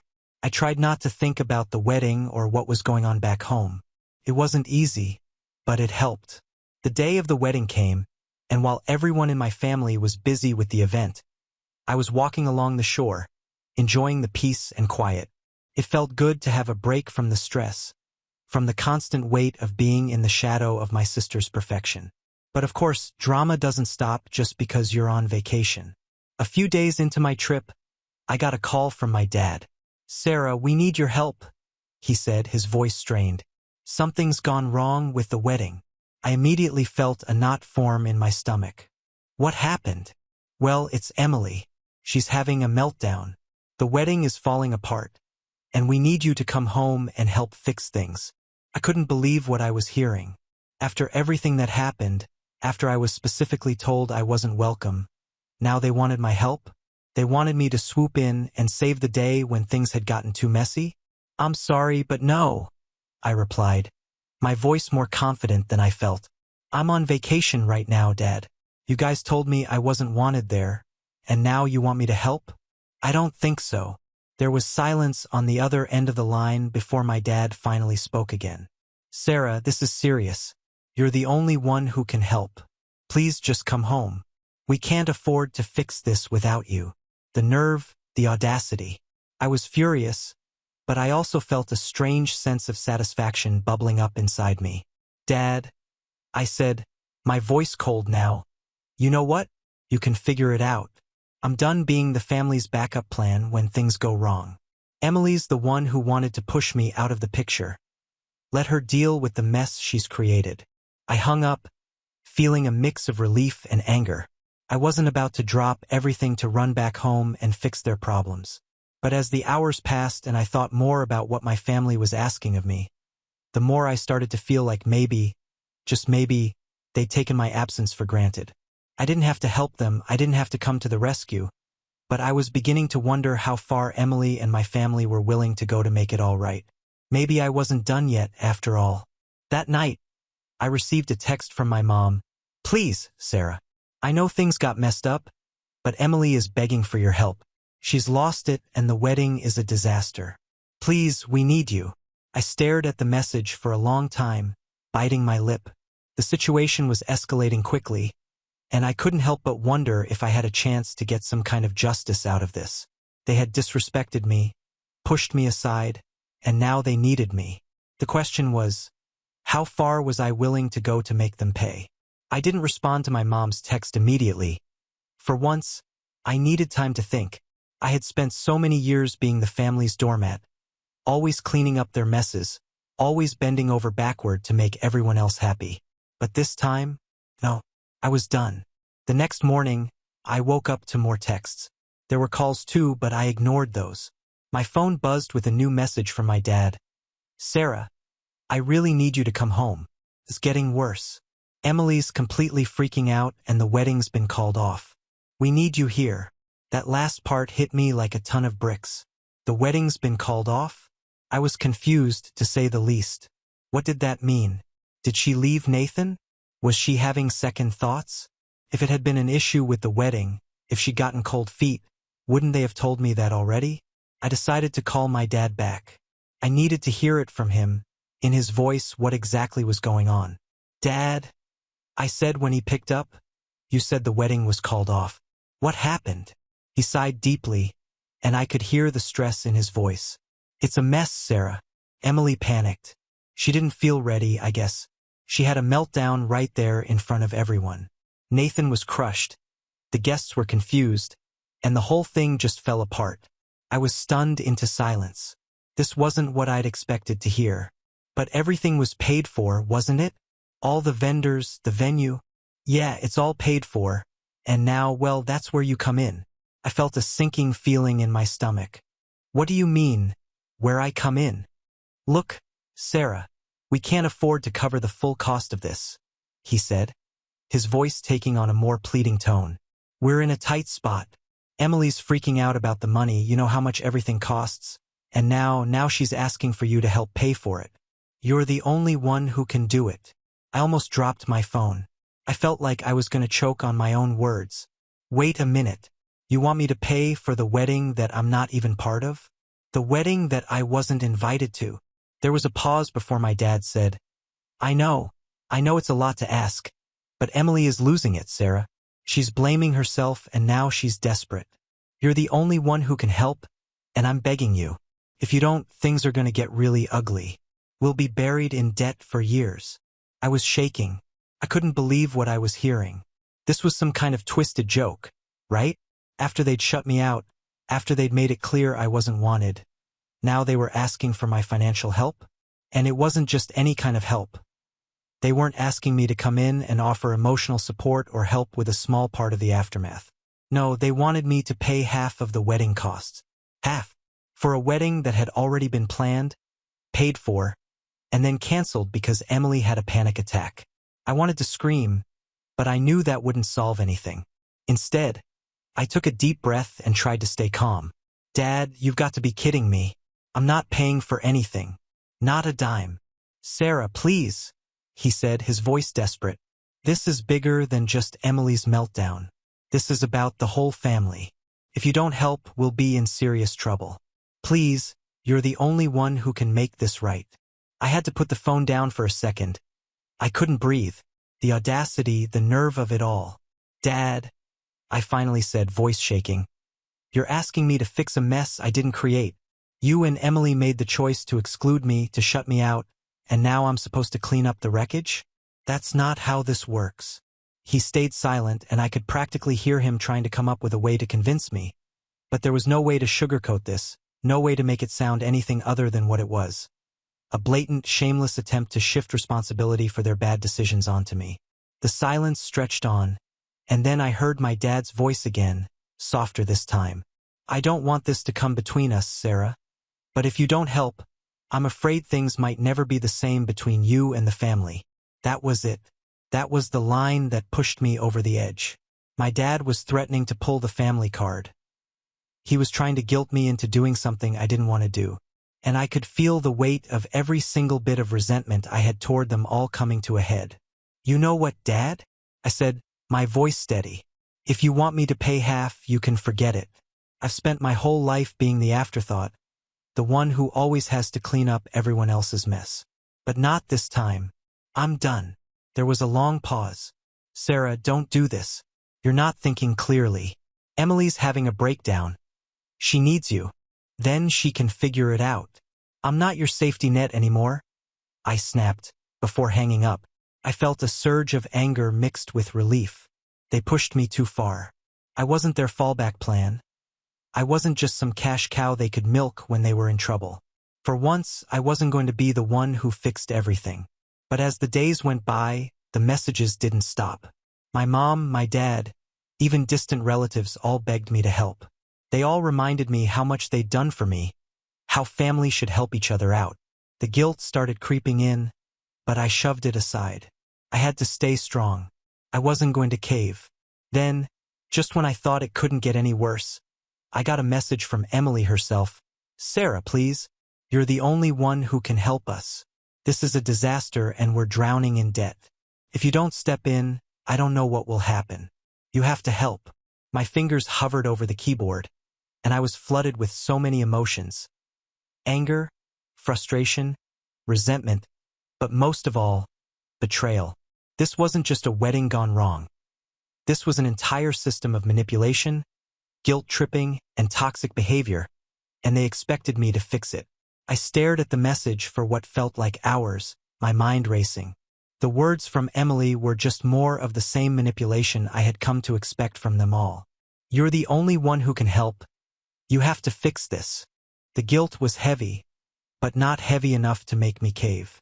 I wasn't their fallback plan anymore. For too long, I'd been the one they turned to when things went wrong. The one they knew would clean up the mess, pick up the pieces, and make everything okay again. But I wasn't going to do it anymore. Not for Emily, not for anyone. It was time to finally take control of my life. Time to stop letting them dictate my happiness.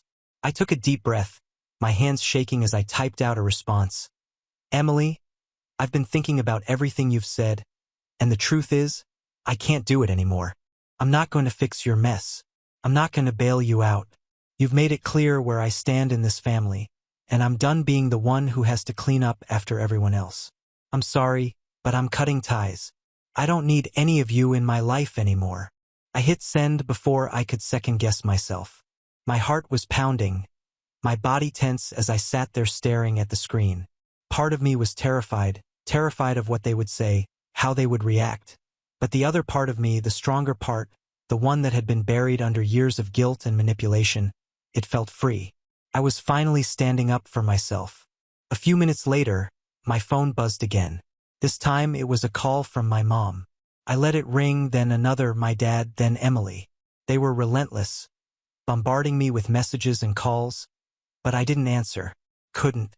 Instead, I sat there, my mind swirling, wondering if this was really the right decision. Maybe I was being too harsh? Maybe they needed me? But then I remembered the years of resentment that had built up, how they treated me like I was invisible, like I was nothing but a convenient punching bag for their problems. I thought about the wedding, how they'd completely shut me out all the while expecting me to show up when things went south. They hadn't even given me a chance to be part of the family, so why should I sacrifice everything to be part of their chaos now? I shook my head and turned my phone off. The next couple of days were the longest I've ever lived through. The guilt gnawed at me, but so did a sense of pride. I had made the decision. I had stood my ground. I wasn't going to be their scapegoat any longer. But then came the storm. I was sitting in my living room trying to focus on a book when I heard my doorbell ring. I froze. I wasn't expecting anyone, and I certainly wasn't expecting the last people I wanted to see. I opened the door to find my mom and dad standing there, both looking like they'd been crying. My mom's eyes were red, her makeup smudged, and my dad looked like he'd aged 10 years in the past week. Sarah, my mom said, her voice breaking, please, just hear us out.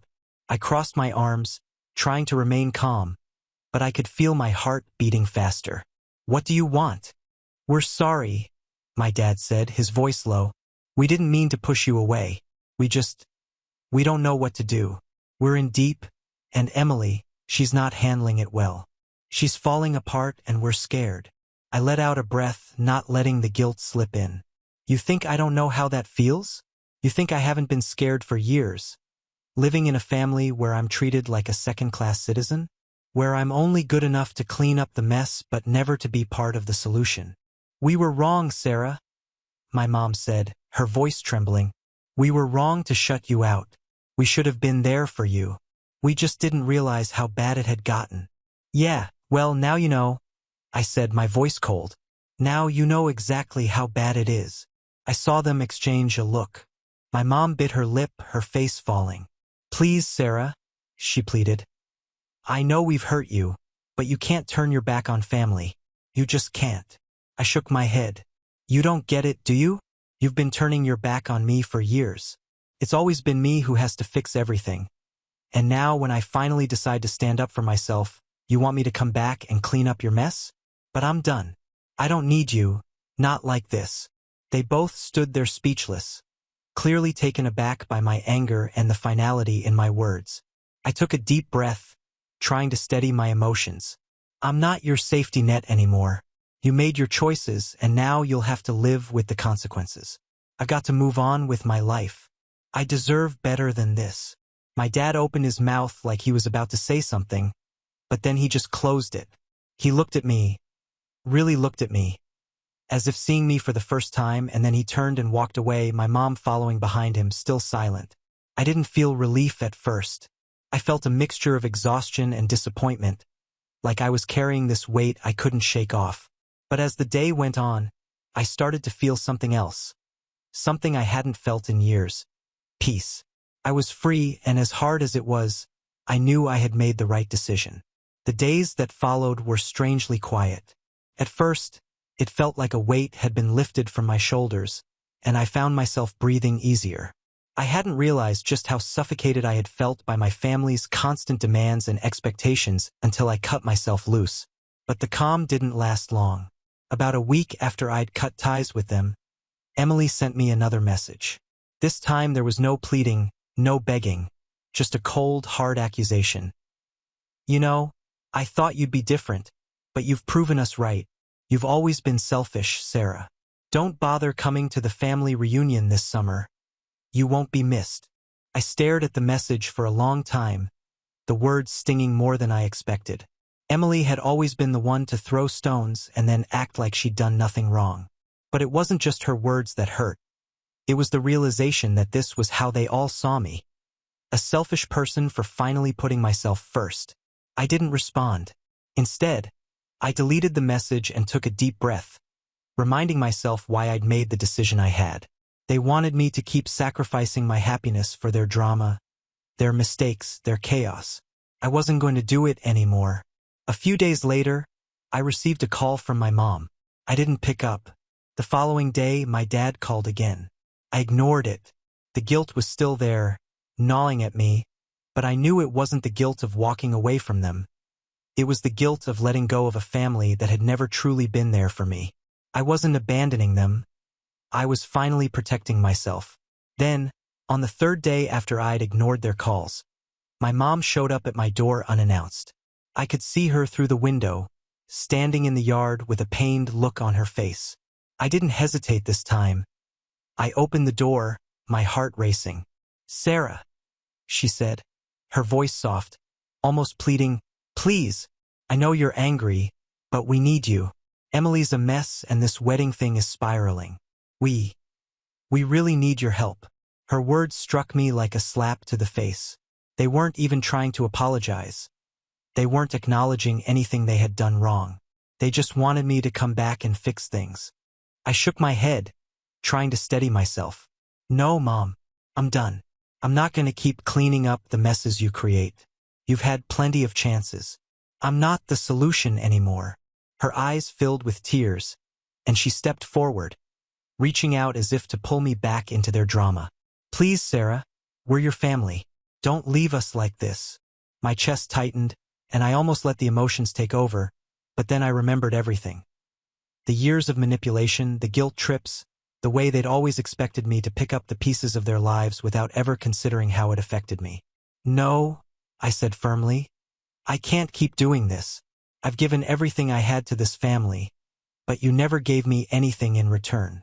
I don't need you to make me feel guilty for choosing my own life. I've given up on you." I saw her face crack, the mask of a loving mother falling away as she realized I wasn't coming back. For a moment, I thought she might lash out, but instead, she just looked at me, hurt, disappointed, and defeated. "You'll regret this," she whispered, her voice barely audible. I didn't reply. I just closed the door, slowly, deliberately. It wasn't easy, not by any means. I knew that the backlash was coming, that they would twist everything and make me the villain.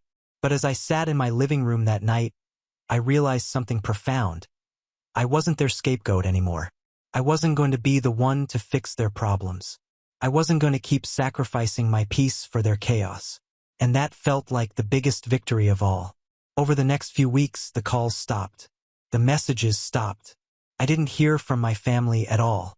At first, I was anxious, checking my phone at every buzz, wondering when they would show up at my door again, but it never came. And as the silence stretched on, I began to feel something I hadn't in years: relief.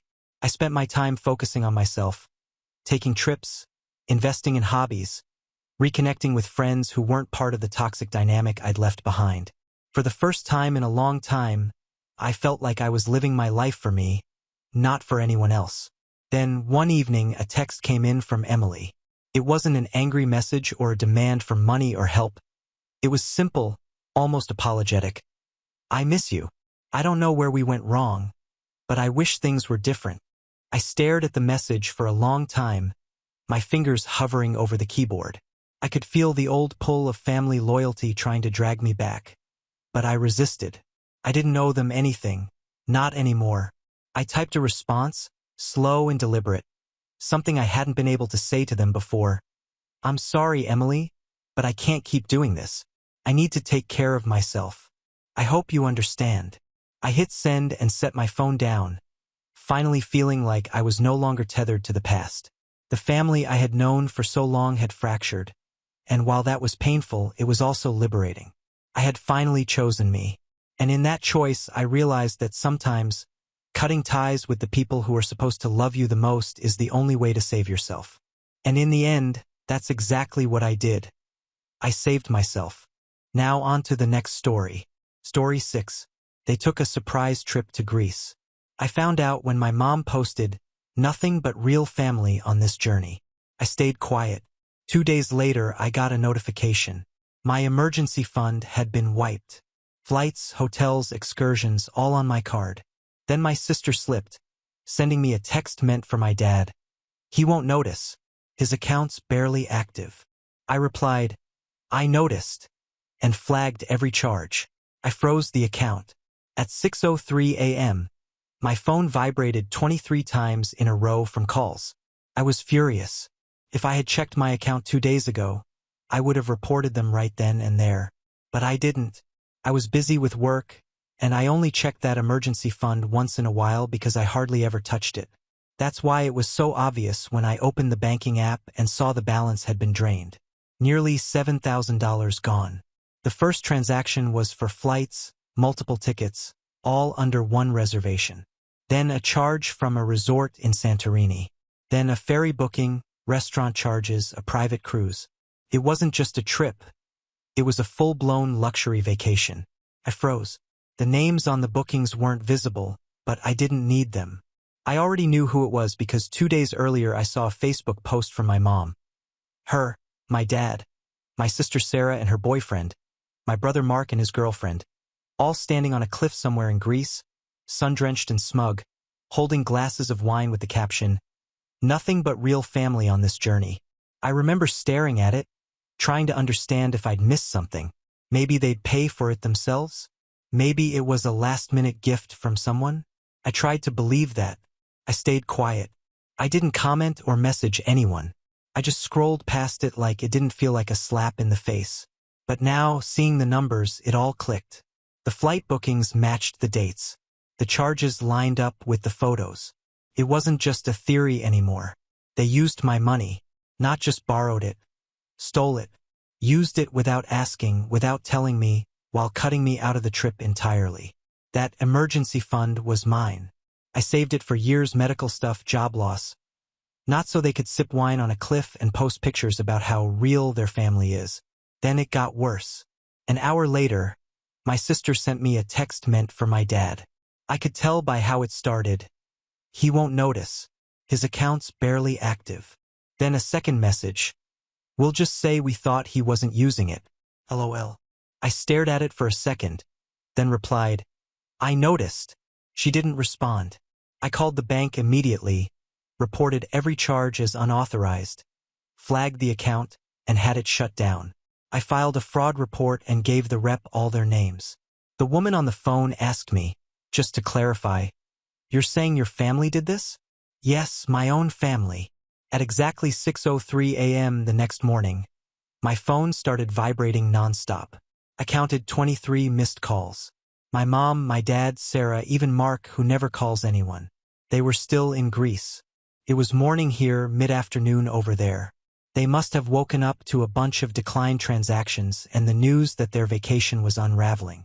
I didn't answer. I just sent them one text. If you want to change anything, you better come home now. And I meant it because what they didn't realize yet was that this wasn't going away. This wasn't going to be forgiven. This wasn't going to be chalked up to a misunderstanding. This was going to court. They didn't fly back right away. That was the first sign they weren't taking me seriously. The calls kept coming, but I ignored everyone. Then came the texts. First from Sarah, short and fake casual. Okay, what's going on with your card? We need to talk, lol. Then my mom chimed in with a more polished version. Let's be calm about this, Henry. We didn't think you'd mind. We'll figure something out when we get back. No need to overreact. Overreact? They had just drained the only account I kept off limits. I had worked side jobs to build that fund up. That account was for when my car broke down in the middle of nowhere, for if I lost my job, for medical bills I couldn't cover with insurance, not for my family to play rich for a week in Greece. And still, they thought I'd let it go. Mark didn't say a word. Ally, though, texted me separately. I didn't know. I feel sick. They told me it was all taken care of. I wouldn't have come if I knew. I didn't answer her. Not yet. But I remembered that. That night, I had a video call with my lawyer. He was calm, methodical. He explained that yes, this was fraud. Yes, it could absolutely go to court. The fact that it was family didn't protect them. It actually made it worse because it showed intent. They knew what they were doing when they took my card information. They planned this. So I told him to move forward. I wanted this on record. The next morning, I got a string of panicked messages from my mom. Apparently, their cards were getting declined all over the island. Because every charge had been flagged, the bank locked down their reservations and canceled bookings. I knew the moment they woke up and tried to book a day trip or grab lunch and suddenly their vacation card didn't work. One message stood out. We're stranded here now. Are you happy? And another, how could you do this to us? I stared at that one for a long time. Then I replied, return immediately or deal with this from overseas. Either way, I'm not stopping the case. For a while, everything went quiet. Then late that afternoon, I got forwarded flight confirmations. They were coming home. The next day, around 10 a.m., I heard the knock at my door. I didn't want to open it, but I did. There they were, all 6 of them. My mom went first with this half-rehearsed speech about misunderstandings and family and forgiveness. She said they assumed the account was shared, which was such a lie it actually made me laugh. My dad stood silently, arms crossed like he was some kind of victim in all this. Sarah launched into a guilt trip, talking about how I embarrassed them, ruined their vacation, made them feel like criminals. Mark finally spoke up. Just unfreeze the account and let's move on. I told them point blank. I wasn't unfreezing anything. The bank was investigating. My lawyer was filing a case. That's when my mom snapped. This is what you do to your own family? You're ruining your own parents' lives over a vacation. You should apologize to us and to your sister and your brother. This is ridiculous. I stood there just letting the words hang in the air. Then I said, you used my money without permission, lied about it, excluded me, and now you want me to apologize. You're seriously going to sue us? Sarah said. Yes, I said. And you're lucky all I'm doing is suing. You're lucky I'm not pressing criminal charges. Silence. That was when I saw it, the flicker of real panic. The part where it hit them that this wasn't just a family fight anymore. This was legal. I told them to leave. My dad looked like he wanted to yell but didn't. My mom stormed out first. Sarah called me vindictive on the way down the hall. Mark didn't even look back. Only Ally paused for a second, almost said something, but followed the rest. I closed the door behind them and locked it. For the first time since this all started, I felt completely done with them.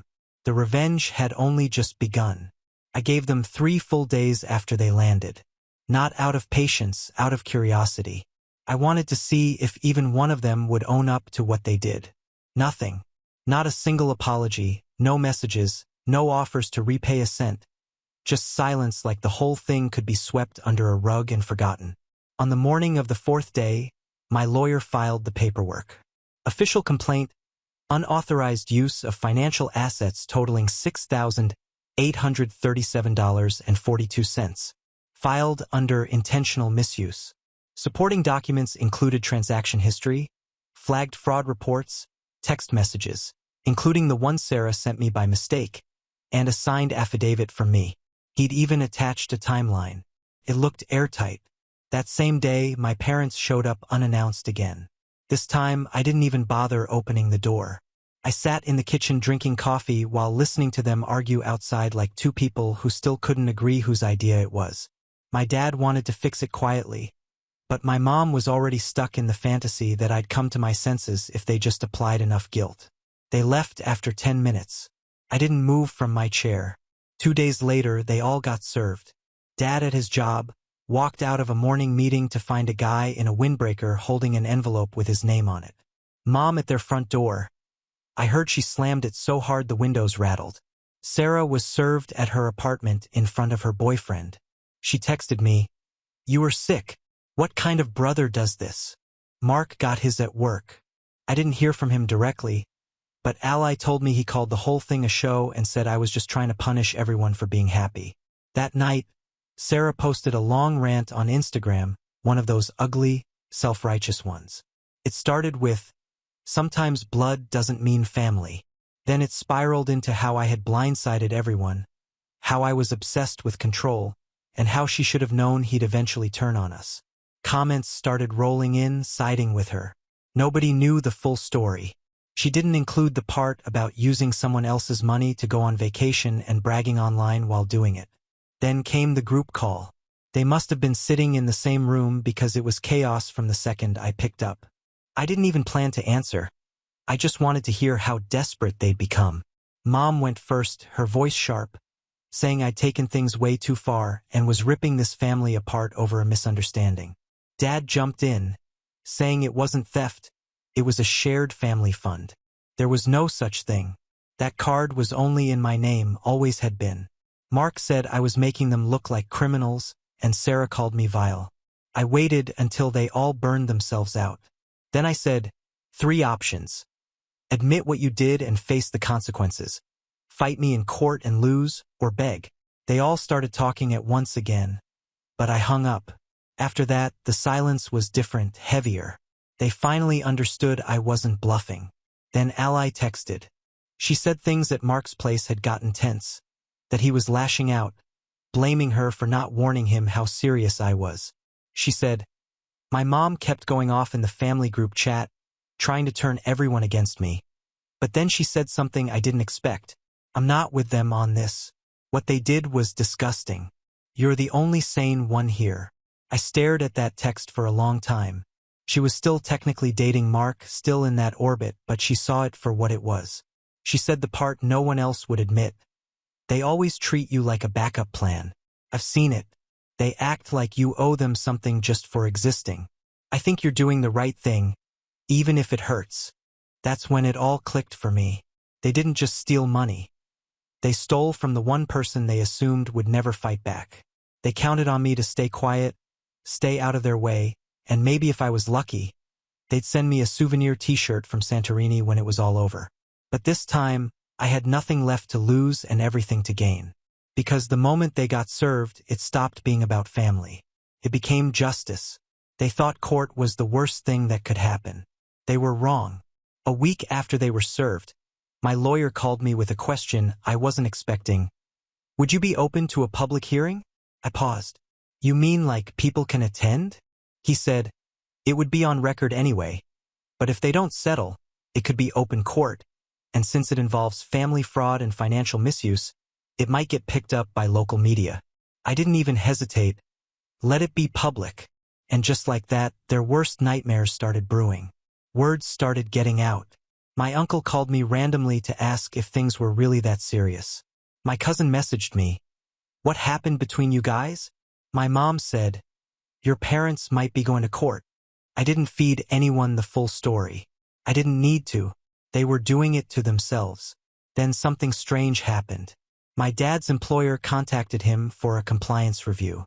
Apparently, when you're in a finance-adjacent role and your name comes up in a public fraud suit, even a personal one, it raises flags.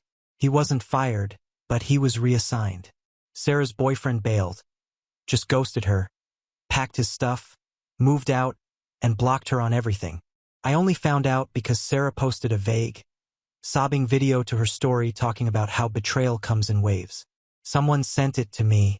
I didn't watch the whole thing. Then I got a call from Ally. She sounded nervous. "You need to know something," she said. She told me she'd overheard a conversation, Mark and my mom talking in the backyard.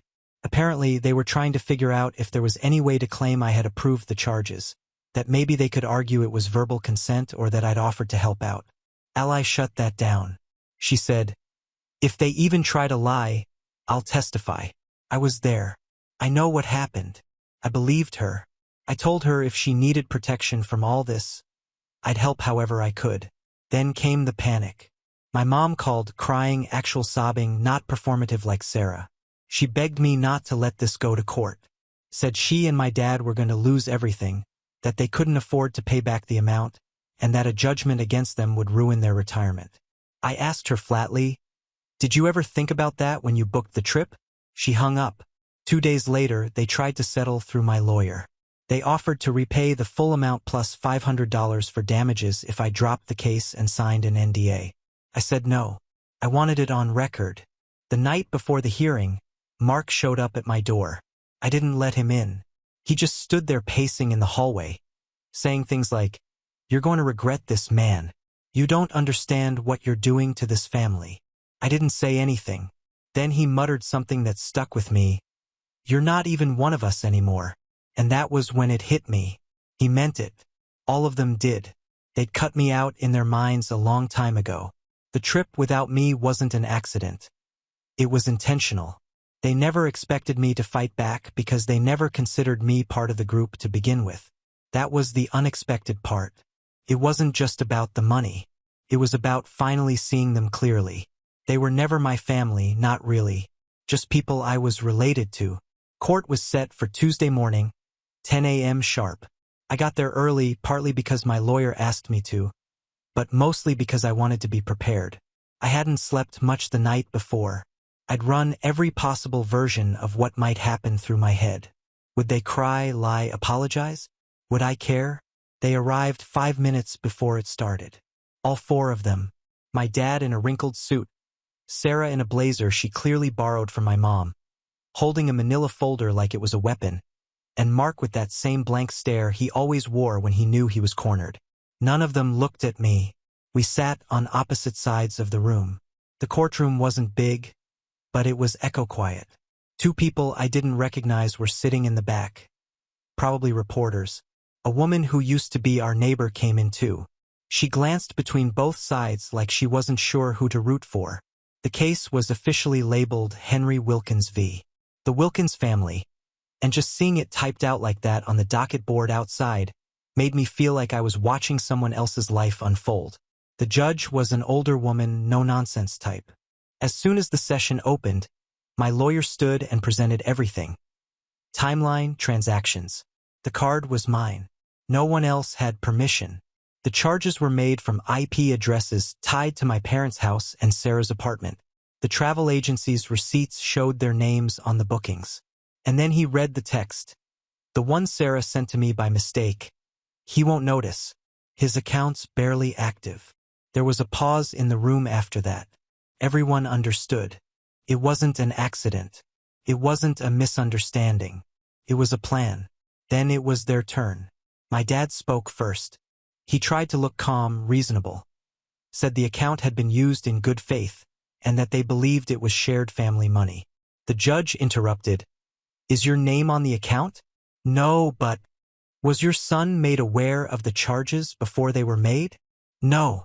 Sarah tried to jump in, said something about how I'd always helped in the past, and how she assumed I'd want to contribute to the trip since I didn't seem interested in coming. The judge asked, were you invited on the trip? No, I said.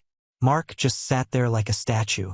My mom started crying as soon as the judge started summarizing the case. This isn't about miscommunication, the judge said. This is about entitlement and deliberate misuse of financial access. The court finds that the plaintiff's claims are valid and supported by evidence. Then came the ruling: full repayment of $6,837.42 plus $2,000 in civil damages for emotional and financial distress. And then something none of them expected: 30 days of community service for both of my parents, because the court determined it was premeditated misuse of funds and involved deliberate exclusion and manipulation. You could hear Sarah gasp. Mark muttered "unbelievable" under his breath. My mom stood up like she was going to protest but just froze. My dad stared straight ahead, lips pressed tight. The bailiff handed them a packet: details of the repayment timeline, the penalty, and instructions for reporting to their assigned community service officer. It was real now, official. I stood outside the courthouse afterward, letting the air hit my face. Ally had come after all. She waited by the fountain across the plaza and gave me this little nod when I looked over. Just a simple nod, but it meant everything. Then I saw them leaving. Sarah walked out first, storming past reporters who tried to ask her a question. Mark followed her, already texting someone. My dad looked dazed. But my mom stopped right in front of me, looked me in the eyes. "You've destroyed this family," she said, like it was the final word. But I didn't say anything because I hadn't destroyed anything. They had burned the bridge. I just stopped pretending it was still standing. It didn't take long for things to fall apart completely. The day after the trial, I got a series of emails from the court system confirming payment plans had been enforced. My parents would be docked monthly, and failure to comply would escalate things even further. My lawyer said they tried to negotiate again after the verdict, offering to pay the principal but not the damages. We declined. That afternoon, I blocked every one of their numbers. I knew they tried to reach out eventually, probably not to apologize, just to try one last guilt trip or to rewrite what happened, but I wasn't interested. I had my closure. The surprising part? It wasn't silence, it was begging. They started contacting friends of mine. People I hadn't spoken to in years suddenly sent me screenshots, texts from my mom and Sarah trying to explain the situation or ask them to talk to Henry. A few even said I was exaggerating and that I wouldn't really want us to suffer like this. Even strangers started messaging me on social media. My cousin told me my family was framing me as mentally unstable and manipulated by a lawyer. I didn't reply to a single message. I'd said what I needed to say in court under oath. A few weeks later, Mark officially cut me off. I found out through Ally. He sent a text to the family group chat, which I wasn't in, obviously. "As far as I'm concerned, Henry's no longer my brother." Sarah unfollowed me from everything. Her Instagram now said something about starting over with real ones only. My mom deleted all her posts about the trip. My dad, radio silence. And yet, through all of it, Ally kept checking in. She'd left Mark a few days after the trial. She said she couldn't stand how they handled it, how no one took responsibility, and how quickly they turned on me like I was the problem. She said, "You did the right thing. I saw what they were like behind your back." Honestly, I'm glad it all came out. We started talking more, not just about what happened, about everything. Life, work, family, or lack thereof. It was weird how something so ugly ended up showing me the only real connection I had among any of them wasn't even with someone I was related to.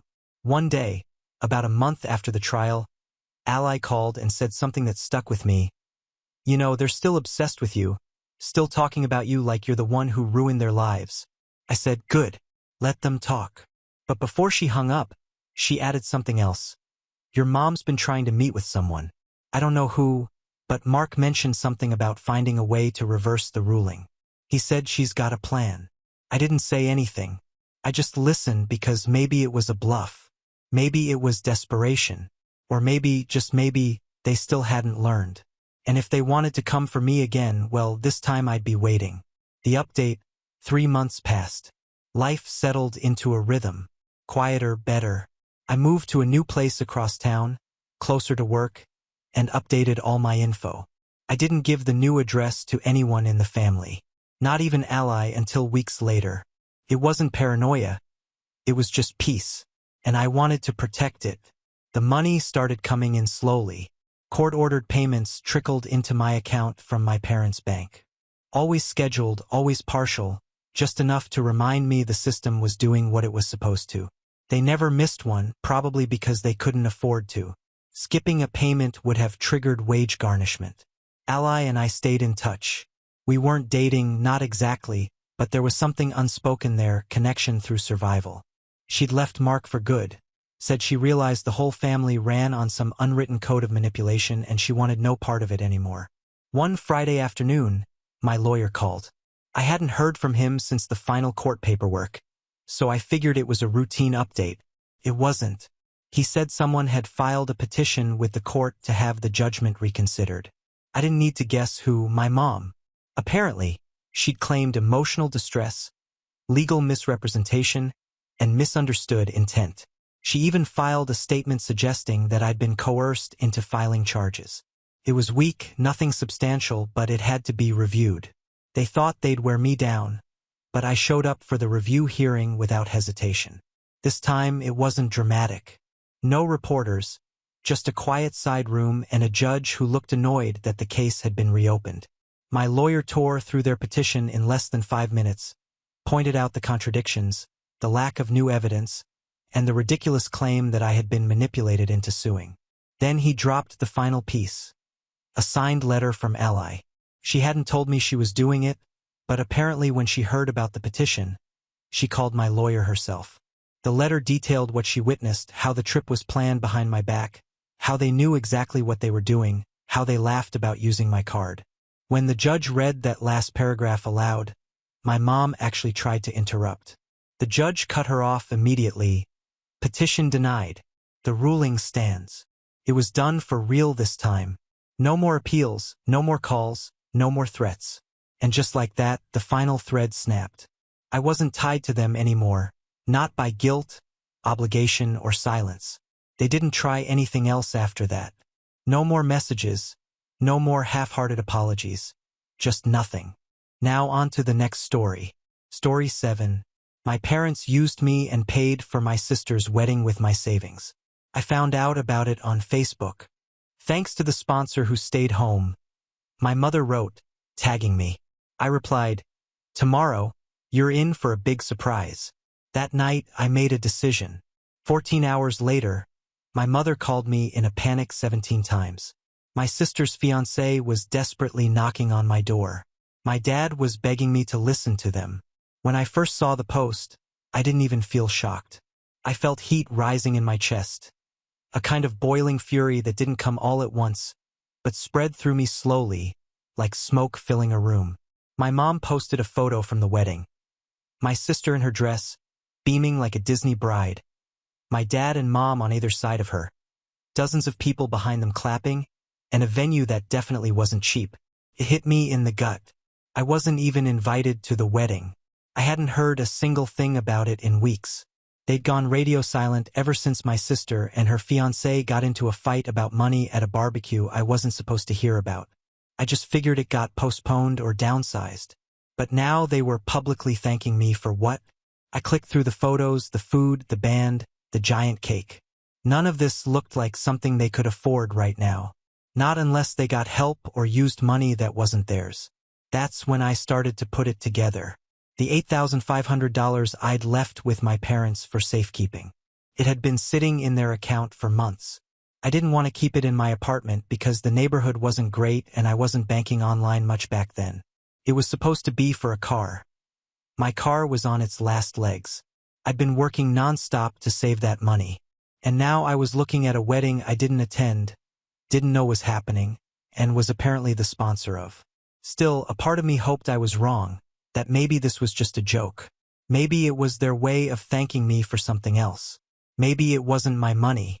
I called my dad, told him I needed to ask something. Just wanted to know if the money was still where I left it. He didn't even sound guilty. He said they used it, that the wedding came up fast, things were tight and they needed help. That it was just sitting there anyway. That I wasn't using it. Like that justified everything. He said it like it was no big deal. Like it wasn't theft, like it wasn't betrayal. I didn't yell. I didn't argue. I just hung up. That was the moment everything snapped into place. The post, the smiles, the lack of an invitation. It all made sense. They hadn't wanted me there because I wasn't a guest. I was an ATM. That night, I called a lawyer, someone I knew from college, and told him everything. The money was mine, left in trust. No permission given, no loan, just pure entitlement from a family that clearly didn't think I'd do anything about it. By the next morning, the lawsuit was already moving. At 9:03 a.m., I sent one voice message to my mom. "Tomorrow, you're in for a big surprise." She must have listened to it right away because the panic set in fast. By noon, she had called me 17 times. My dad texted me twice and then left a voicemail saying this was all a misunderstanding. My sister's fiancé showed up at my door like it was life or death. I didn't open it because this wasn't just about money anymore. This was about respect. And they were about to learn what happens when you treat someone like they're expendable. The silence that followed my message was short-lived. At exactly 6:41 a.m., my phone lit up with the first call. Dad. Then again. 2 minutes later. Then a text. "Call me back. We need to talk before this gets out of hand." By 7:15, I'd received 9 missed calls. 3 from Mom, 2 from my sister, 4 from my dad. I didn't answer any of them.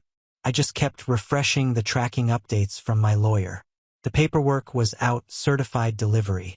Not just a letter. A full demand for repayment with interest and legal fees included. The lawyer made sure to put it plainly. Theft of entrusted funds held without authorization. At 8:03, my dad sent a message, not to apologize, not to make things right, but this: "You need to calm down. It wasn't just us."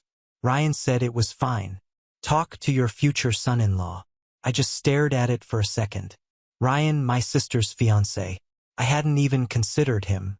He barely spoke to me outside of family stuff, and we were never close. I didn't even think he'd know about the money. But now, apparently, this whole thing was his fault. My dad had always been good at shifting blame, but this was the first time he'd thrown someone outside the bloodline under the bus. He was scared. I could tell this wasn't just about money anymore. If they'd involved someone else, even tangentially, the legal situation just got worse. At 9:26 a.m., my sister tried calling. I let it ring out. Then came the messages from her. A flood of them. First saying they were sorry I felt blindsided. Then that they didn't think I'd react this way. Then that I was making too big a deal out of something they'd already used. She actually wrote that like my savings were some expired coupon. I didn't answer, but I knew it wasn't over. Around 5:45 p.m., I heard loud knocking at my apartment door. Not aggressive, just persistent. Someone wasn't leaving without a conversation. I looked through the peephole. Ryan. He was alone. No suit, no tie like the wedding photos. Just jeans, a t-shirt, and this expression that tried to look neutral but didn't pull it off. I opened the door, not because I wanted to talk, but because I needed to hear whatever garbage excuse he'd bring with him. He stepped inside without asking and immediately started talking. Said he didn't know the money was mine. That he thought my parents had helped out with wedding costs and that was that. That he only found out it was mine the day after the wedding when he saw my mom's Facebook post and asked about the caption. I didn't say anything. Then he said something that made it all worse. "Your dad told us not to invite you. Said you just make things complicated, that you'd never really been involved anyway, and that it was better if you weren't there." He said it like he was offering me closure, like that would make me feel better. All it did was confirm everything I'd suspected. They hadn't forgotten. They hadn't made a mistake. They'd cut me out on purpose. I asked him one question. "Did you ever stop and ask whose money it was?" He looked down and said, "No." I told him to leave. He tried to justify it again, talking about how stressful weddings were, how everyone was under pressure, how it was all just a misunderstanding. I opened the door and waited until he walked out. By 7 o'clock the next morning, the letter had been received. That same day, my dad called again. This time, I picked up. He didn't yell, didn't apologize either, just sounded tired. Said, "You're really going through with this?" I said, "Yes, absolutely." Then he said something that made everything click. "This is on him, Michael. Ryan said he could cover the difference. We were just trying to help your sister. If you want the money, talk to him." He was passing the buck again, pretending none of it was his doing. But I'd already talked to Ryan. And Ryan had made it clear. He was told I wouldn't care. They were all in on it. Maybe not equally, but no one stopped it. That night, I got a voicemail from my sister. She was crying. Said the lawsuit was tearing the family apart. Said Dad had promised her it would be handled quietly. That he told her I didn't need to know. And then she said something I'll never forget. I didn't invite you because I didn't want to hear you say no. I thought if you weren't there, it'd be easier. Easier. They used my money, left me out, lied. And it was easier that way. That's when I knew I wasn't just suing for the money. I was suing to remind them that I wasn't disposable. The next morning, someone buzzed my apartment at 6:57 a.m. I didn't move. They buzzed again. Then 3 more times. I finally checked the camera feed, expecting Ryan again. Nope. This time it was all 3 of them. My dad, my sister, Ryan, all standing outside the front entrance like a disheveled group. My sister was pacing. Dad had his arms crossed. Ryan was talking fast, probably trying to convince them this was a mistake. I didn't buzz them in. At 7:03, my phone rang. It was my mom. I didn't answer. At 7:05, my dad texted, "We're downstairs. Open the door. We're not leaving until we talk." I let them wait 20 minutes before I went down. They were still there when I opened the building door. My sister looked up like she was about to fall apart. Ryan avoided eye contact. My dad went straight into his speech. Said this had gotten out of control, that we were family, that lawsuits were for strangers, not blood, that he was trying to fix it. I asked him one question. Just one. Did you tell them it was okay to use my money? He said no. Then yes, then kind of. Then blamed Ryan. Said Ryan was supposed to pay part of the wedding but came up short, and that the whole thing would have collapsed if they didn't step in. That he assumed I'd understand that it was just bad timing. Then Ryan jumped in, saying my dad told him I wasn't involved in family stuff, that I wouldn't mind helping, and that it was already decided by the time he found out whose money it really was. I turned to my sister. She barely looked at me. I asked her point blank if she knew it was my money. She nodded. I didn't know what to do. I thought Dad was handling it. He said we'd pay you back quietly. Quietly? Like I was a problem to be managed. Not a brother, not a guest, just a piggy bank. Then Dad said something that sealed it. This is why we didn't want you involved in the wedding. You always overreact. I laughed. Actually laughed because I realized in that moment he really believed they were the victims here. That I was the one being irrational for wanting my stolen money back. That it was somehow a betrayal that I wouldn't let them sweep it under the rug. I looked at Ryan. You're marrying into this. You should know what you're signing up for. He didn't say a word. They started raising their voices, begging, threatening, pleading. My sister said they couldn't pay me back right now, that they'd already used the honeymoon fund for furniture, that if I went through with the lawsuit, she might lose her job because she co-signed something for the reception venue. My dad just kept saying the same thing over and over, that Ryan had agreed, that this wasn't theft, that I was blowing it up. Then Ryan snapped. You told me it was a gift from Michael. You said he wouldn't care. The courtyard went silent. My sister turned to my dad. Is that true? He didn't answer. Then she said, You told me it was Ryan's idea. Everything went downhill from there. They started arguing right there in front of my building, accusing each other, shouting over who said what. My dad blaming Ryan, my sister blaming both of them, Ryan trying to walk away while my sister grabbed his arm. I stood there and watched for a minute, then said, You can all explain this to a judge. And I went back upstairs. By the time I closed my door, I already had another voicemail from my mom. She was crying again. But I didn't listen to it because the lawsuit was just the beginning. The papers landed in their mailbox 3 days later. My lawyer called me that afternoon just to say, I hope you're ready because this is about to get ugly. He wasn't wrong. That evening, my dad texted me once. You'll regret doing this to your own father. No apologies, no explanations, just that. By the end of the week, the attorney confirmed what I already suspected. The money had been moved out of the account the day after the wedding. My name was never added to the account, but we had proof that I transferred it to my parents for safekeeping, and I still had the message from my mom when she acknowledged receiving it. There was no loan contract, but there was enough paper trail to build a case around trust and misuse of funds. And the part that really hurt. My sister had signed the wedding vendor contracts herself. Her name was on everything. The florist, the DJ, the venue. It wasn't my dad or Ryan. It was her. The lawyer sent a second notice to all parties, demanding repayment from my dad and my sister. That's when things blew wide open. Suddenly, my sister flipped. She called me in tears again. This time, sobbing about how dad had lied to her, too. That she never meant for this to happen. That she just wanted one nice day after all the stress of planning, and dad said he'd take care of the money. But it was too late. We were past the point of cleanup. Then Ryan called me. Actually called, not to defend himself this time, to throw my dad under the bus completely. He told me my dad had borrowed money from someone else months ago. A personal loan he hadn't told anyone about. That he'd used part of my money to make a payment on that loan before the wedding, and that only part of it had actually gone to the wedding itself. So, not only had they spent my money, they'd lied about where it went. And my sister didn't even know. She called me again that night, said she confronted dad and he exploded. Told her if she didn't support him, she was turning her back on the family. She said he started blaming her for not keeping me under control, like this was all her fault for not talking me down. That was the last time she tried to get me to drop it, and I didn't. My lawyer filed the case 2 weeks later. Civil court, full repayment plus legal fees. The papers named my father directly with my sister and Ryan as witnesses to the misuse of funds. Mom stopped calling. She just started messaging every couple of days with vague one-liners like, "This is going to tear us apart," and "We were only trying to help her." But none of that mattered anymore because one by one the rest of the family started reaching out. My uncle texted me, saw the wedding pics. "Didn't know you weren't there.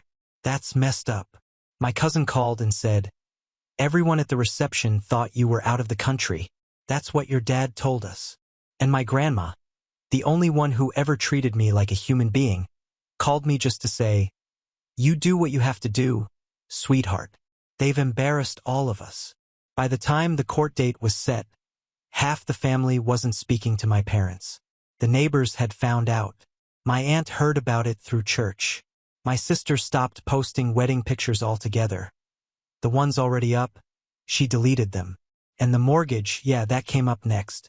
I used to send them money sometimes, quietly helped pay their car's insurance, covered the electric bill twice, nothing huge, just enough to keep things stable.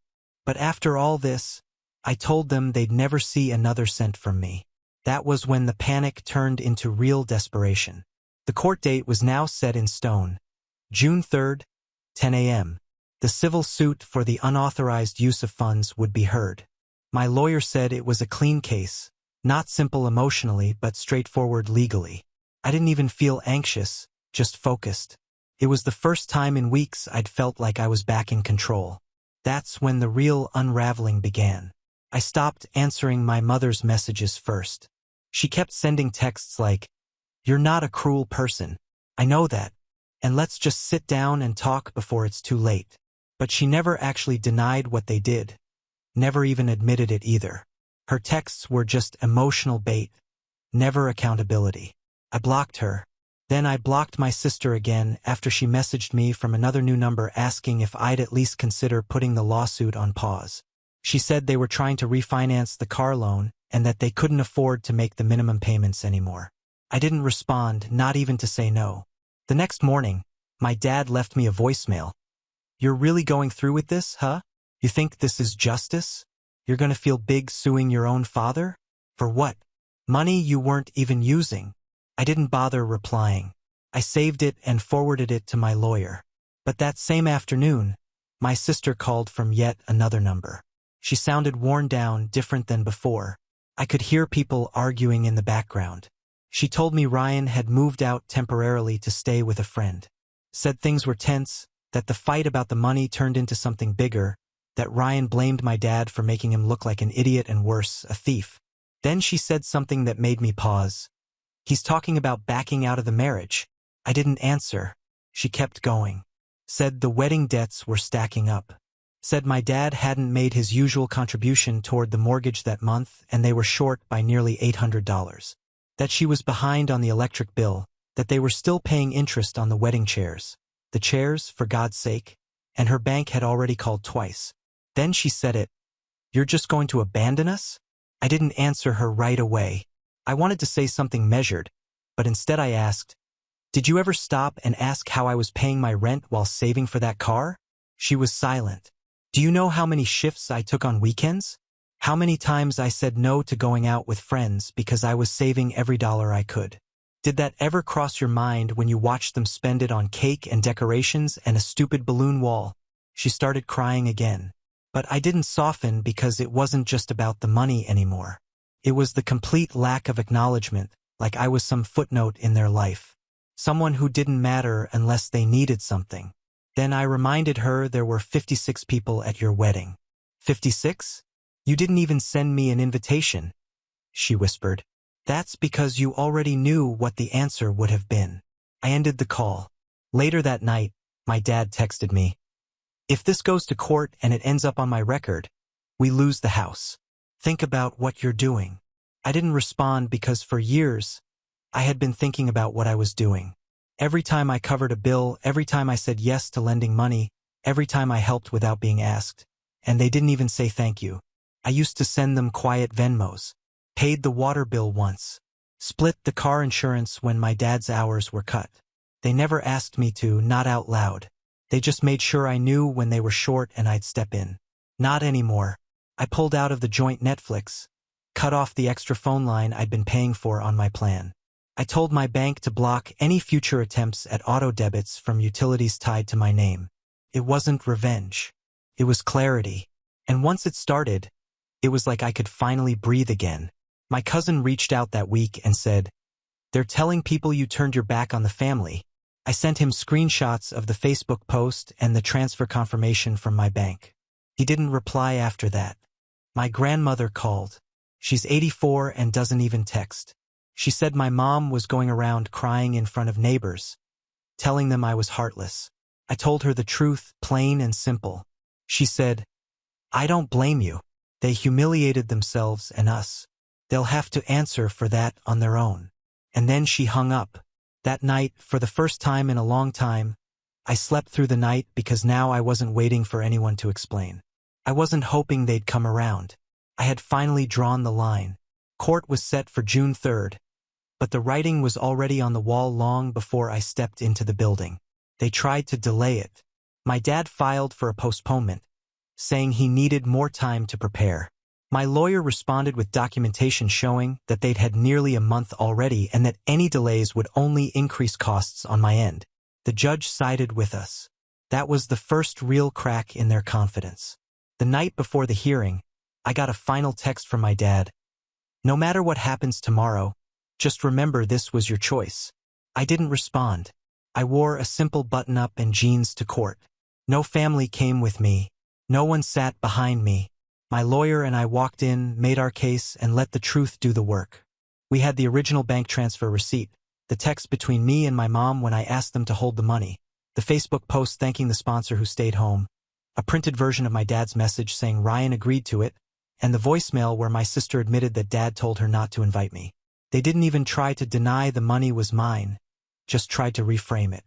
My dad claimed it was a misunderstanding, that I'd never said they couldn't use it, that he was under pressure to help my sister and made a choice that he thought the family would support. The judge asked him if I'd ever given written or verbal consent for the money to be used. He said, "No," then paused, then said, "But I didn't think it was necessary." That was it. That was all the judge needed. He ruled in my favor. They were ordered to repay the full $8,500 plus $2,100 in legal fees, plus a deadline, 30 days. No exceptions. It didn't feel like a victory. It just felt done. Like the end of a long job you never wanted to start. 2 weeks later, I got a call from my lawyer. The check had arrived, certified mail, signed by my father, paid in full. I picked it up the same day, deposited it, and 2 days later, I bought a used Honda Civic that I'd had my eye on for months. Clean title, one owner, drives smooth. That night, I went for a drive just to feel the air coming through the windows. No music, no calls, just silence. I thought that was the end of it. But then of course they came back one more time. It was a Sunday late morning. I was home doing laundry when someone buzzed the intercom. I checked the camera. It was my sister, alone, holding 2 coffees and a small photo album. She didn't press the buzzer more than once. Just stood there. I answered through the speaker. She asked if she could come up. Said she wanted to talk. Said she didn't want to lose me. That things had gotten out of control and she didn't know how to fix it. But maybe we could start over. I asked her one question. If I never filed the lawsuit, would you have apologized? There was a long pause. Then she said quietly, probably not. That was all I needed to hear. I told her I wasn't angry anymore, but I wasn't going to pretend nothing happened. I said, you broke it. I just stopped pretending it could be fixed. Then I ended the call. She stood outside for a while longer, then walked off. My mom hasn't shown up again. She still sends texts every couple of months, always around holidays. Stuff like, we miss you, or hope you're doing well. I never reply. I haven't spoken to my dad since the hearing. Not once. I probably never will. Ryan and my sister didn't last. He moved out officially 3 months after the wedding. My cousin said he's back living with his parents and refusing to talk about anything related to our family. Most of the extended family took my side quietly for the most part, but clearly my grandmother still calls every Sunday. She told me last week that my parents told the neighbors I'd cut them off for petty reasons. Then she said, they used to be proud of you. Now they're just bitter you stopped letting them use you. That one stuck with me. And the funny thing is, I don't feel bitter. I feel free. For the first time in my life, I'm not tied to people who only remember me when there's a bill to pay. I'm not trapped in silent obligations. I'm not carrying guilt that doesn't belong to me. I still live in the same apartment. I still work the same job. But everything feels different now. Because now, every dollar I earn, it's mine. Every decision I make, it's mine. And every boundary I set, it stays. That's the end of it. No revenge, no reunion, just peace. And honestly, that's worth more than the $8,500 ever was. It's been about 6 months since the lawsuit ended. Life's been quiet, exactly how I wanted it. Last week, I got a letter in the mail from a law office I didn't recognize. I figured it was junk at first, but when I opened it, I saw it was from Ryan's attorney. Not related to me directly, more of a formality. It turns out Ryan filed a small claims case against my dad for misrepresentation and financial damages. Basically, he's trying to recover some of the money he put into the wedding. Apparently, a lot of it came from loans he took out based on promises my dad made that never came through. The letter was just a notice that my name had come up in documents, and I might be asked to confirm parts of the timeline. I called the number listed, gave them a short statement, and that was that. Honestly, it didn't hit me emotionally one way or another. Just felt like a loose end tying itself up. In unrelated news, I'd been slowly planning a move out of state. Nothing major, just a job opportunity came up and it feels like the right time. New city, new people, fresh start. I haven't told anyone in the family. Not because I'm hiding, just because I don't owe them updates anymore. It's strange how quickly things normalize once you take the weight off. The silence I used to find uncomfortable is now something I protect. Peaceful, private, my own. Now on to the next story. Story 8. My mom said, we're only inviting you out of pity, so don't stay long. I just smiled, took a sip of my drink, and quietly left. 2 weeks later, they found out I'd sold the family cabin they all counted on for summer vacations. Then the bank statements started arriving. Their joint accounts were closed, the property taxes were unpaid, and a lawyer's letter was on its way. We're only inviting you out of pity, so don't stay too long. The words hit me as I set down my glass. The echo of my mother's voice, sharp and casual, cutting through the hum of clinking glasses and polite laughter. For a second, I thought I'd misheard her, that perhaps the music and the dull roar of conversation had twisted her words. But then my sister's laugh rang out, a quick, sharp sound like a judge's gavel coming down, and I knew I'd heard right. My mother leaned in close, her perfectly manicured hand resting on the back of my sister's chair, her diamond bracelet catching the light from the chandelier. She was already turning back to the group, dismissing me as casually as if she'd just swatted away an annoying fly. I felt my brother's wife's eyes on me, that smug, sideways look she always gave me, as if sizing me up and finding me lacking. My brother, his arms slung possessively over her shoulder, grinned and took another sip of his expensive scotch, his watch flashing in the dim light. They were all in on it, every one of them. I just smiled and took a slow, deliberate sip of my whiskey, letting the warmth spread down my throat. I didn't bother to answer. What was the point? I had heard those little digs all my life, felt the condescension simmering beneath their perfectly curated small talk. It used to bother me back when I thought I could earn their respect, or at least their acceptance. But that ship had sailed a long time ago. I set my glass down on the polished mahogany bar and glanced around the room. The house was just as I remembered it. All tasteful furniture and carefully chosen artwork. Every nook and cranny a reflection of my parents' carefully cultivated image. It had once felt like home, but now it felt like a museum I had wandered into by mistake. I left without a word, slipping out the side door into the cold night air, my footsteps echoing off the stone path that led to the driveway. I felt my phone buzz in my pocket, probably another group text from my sister or a last-minute reminder about a cousin's birthday. I ignored it and slid into my car, gripping the cold leather of the steering wheel. As I drove away, the bitterness of my mother's words settled into a slow, simmering anger. But there was something else underneath, a kind of clarity. They thought I was the black sheep, the family failure. Fine, I'd play that role if they wanted me to, but on my terms. I was tired of being the butt of their jokes, the afterthought at every family gathering, the one they could dismiss with a sneer and a tight, condescending smile. By the time I pulled into the driveway of my apartment, a plan had already begun to form in the back of my mind.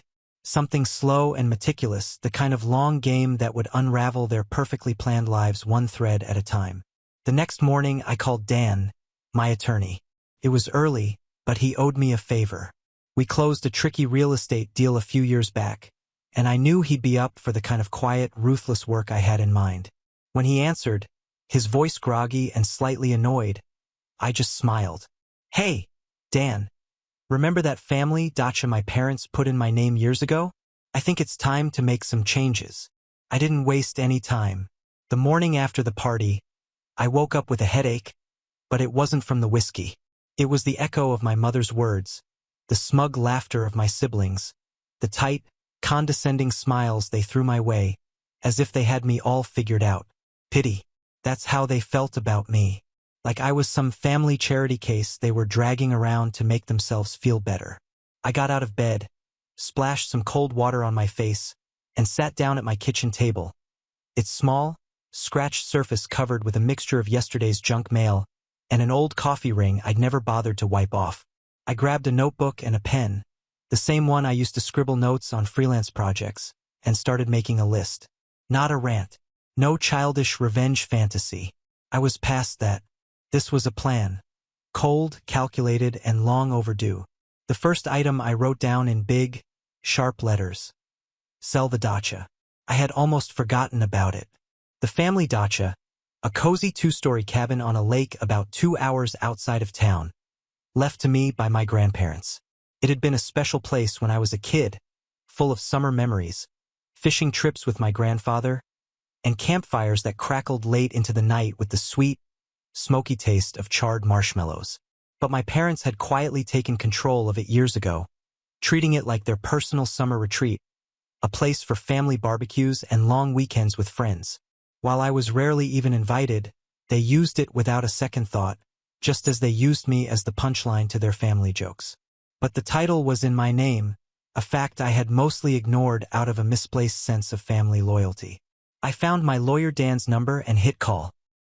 He answered on the third ring, his voice rough and groggy, as if I'd pulled him out of a deep sleep.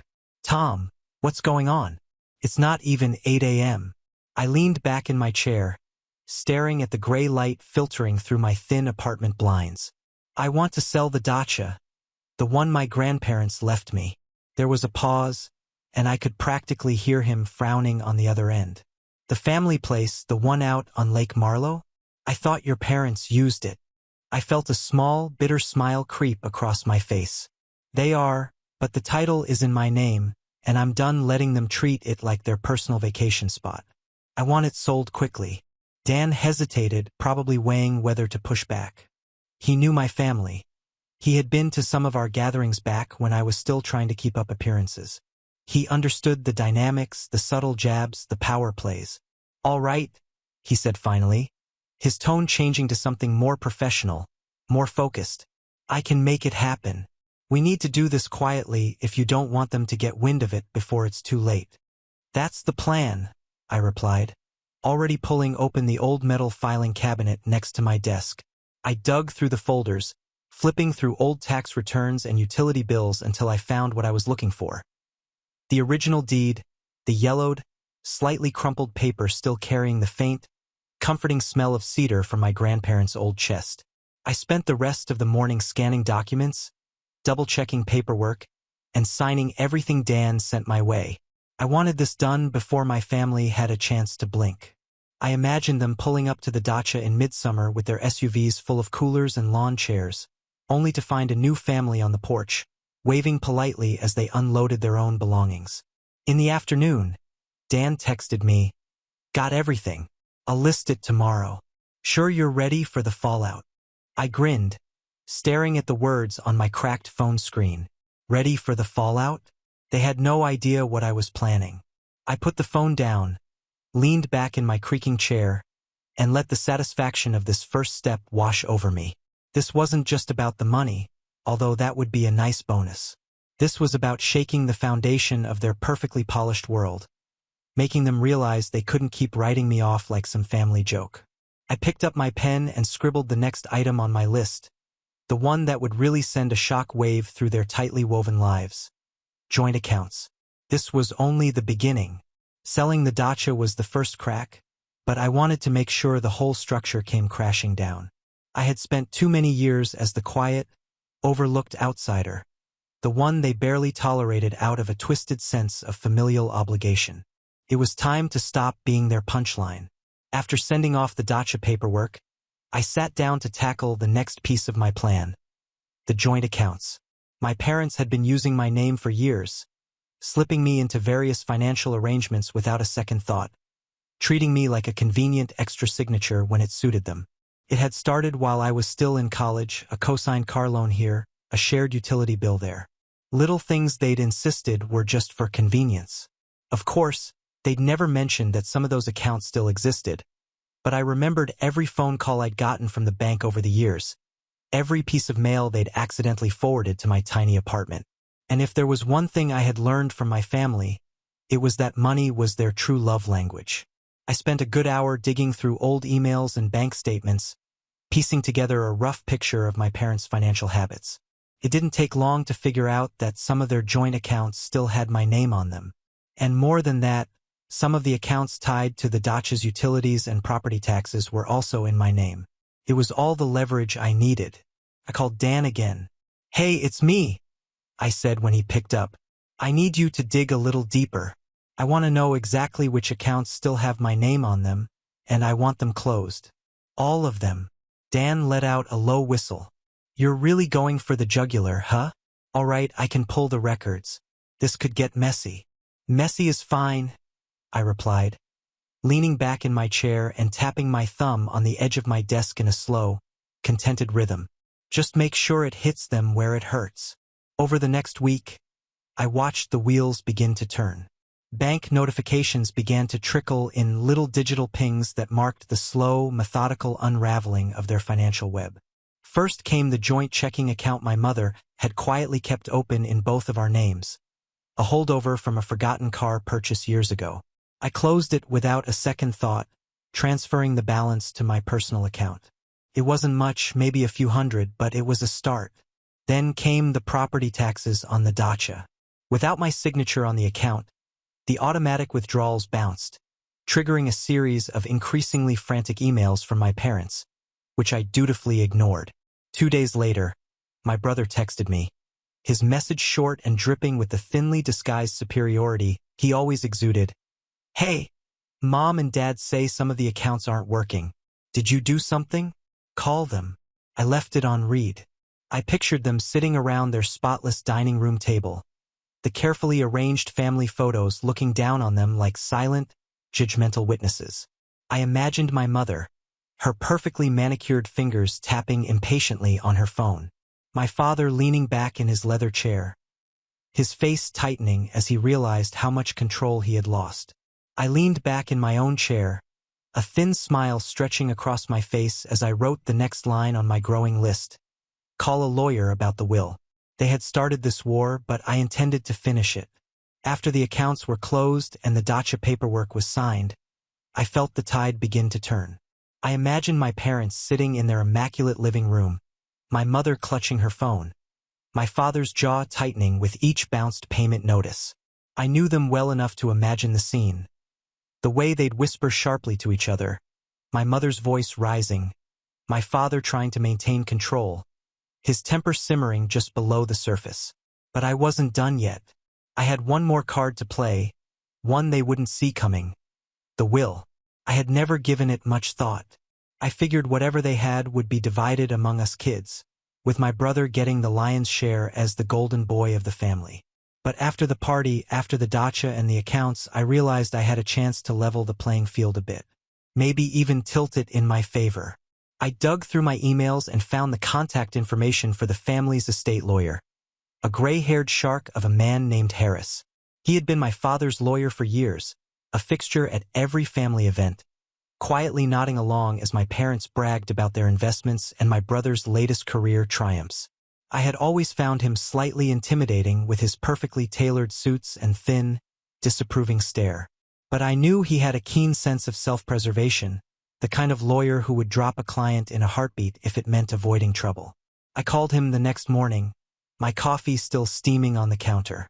He picked up on the second ring, his tone brisk and professional. "Tom, what can I do for you?"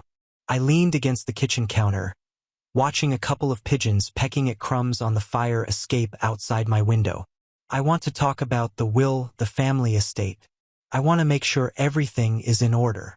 There was a pause, just long enough for me to imagine him sitting up straighter, the creak of his expensive leather chair echoing in his office.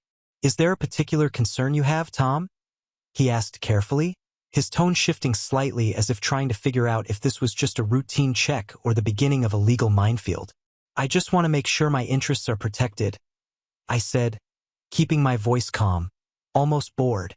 "You know, in case there are any surprises down the road." He hesitated, and I could almost hear the mental gears turning. Harris was a professional, a man who thrived on controlling narratives and managing family drama, but I could feel the unease creeping into his voice. "I'd like to set up a meeting," he finally said. "We can go over everything and make sure your rights are clear." "Perfect," I replied, a small, satisfied smile spreading across my face. "Let's do that."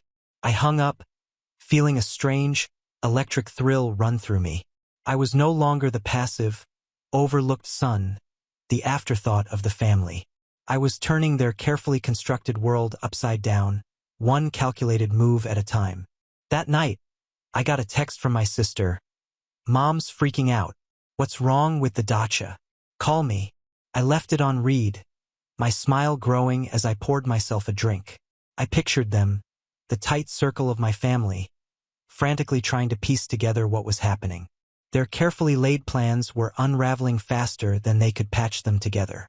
They had sidelined me for years, dismissing me as the black sheep, the family failure.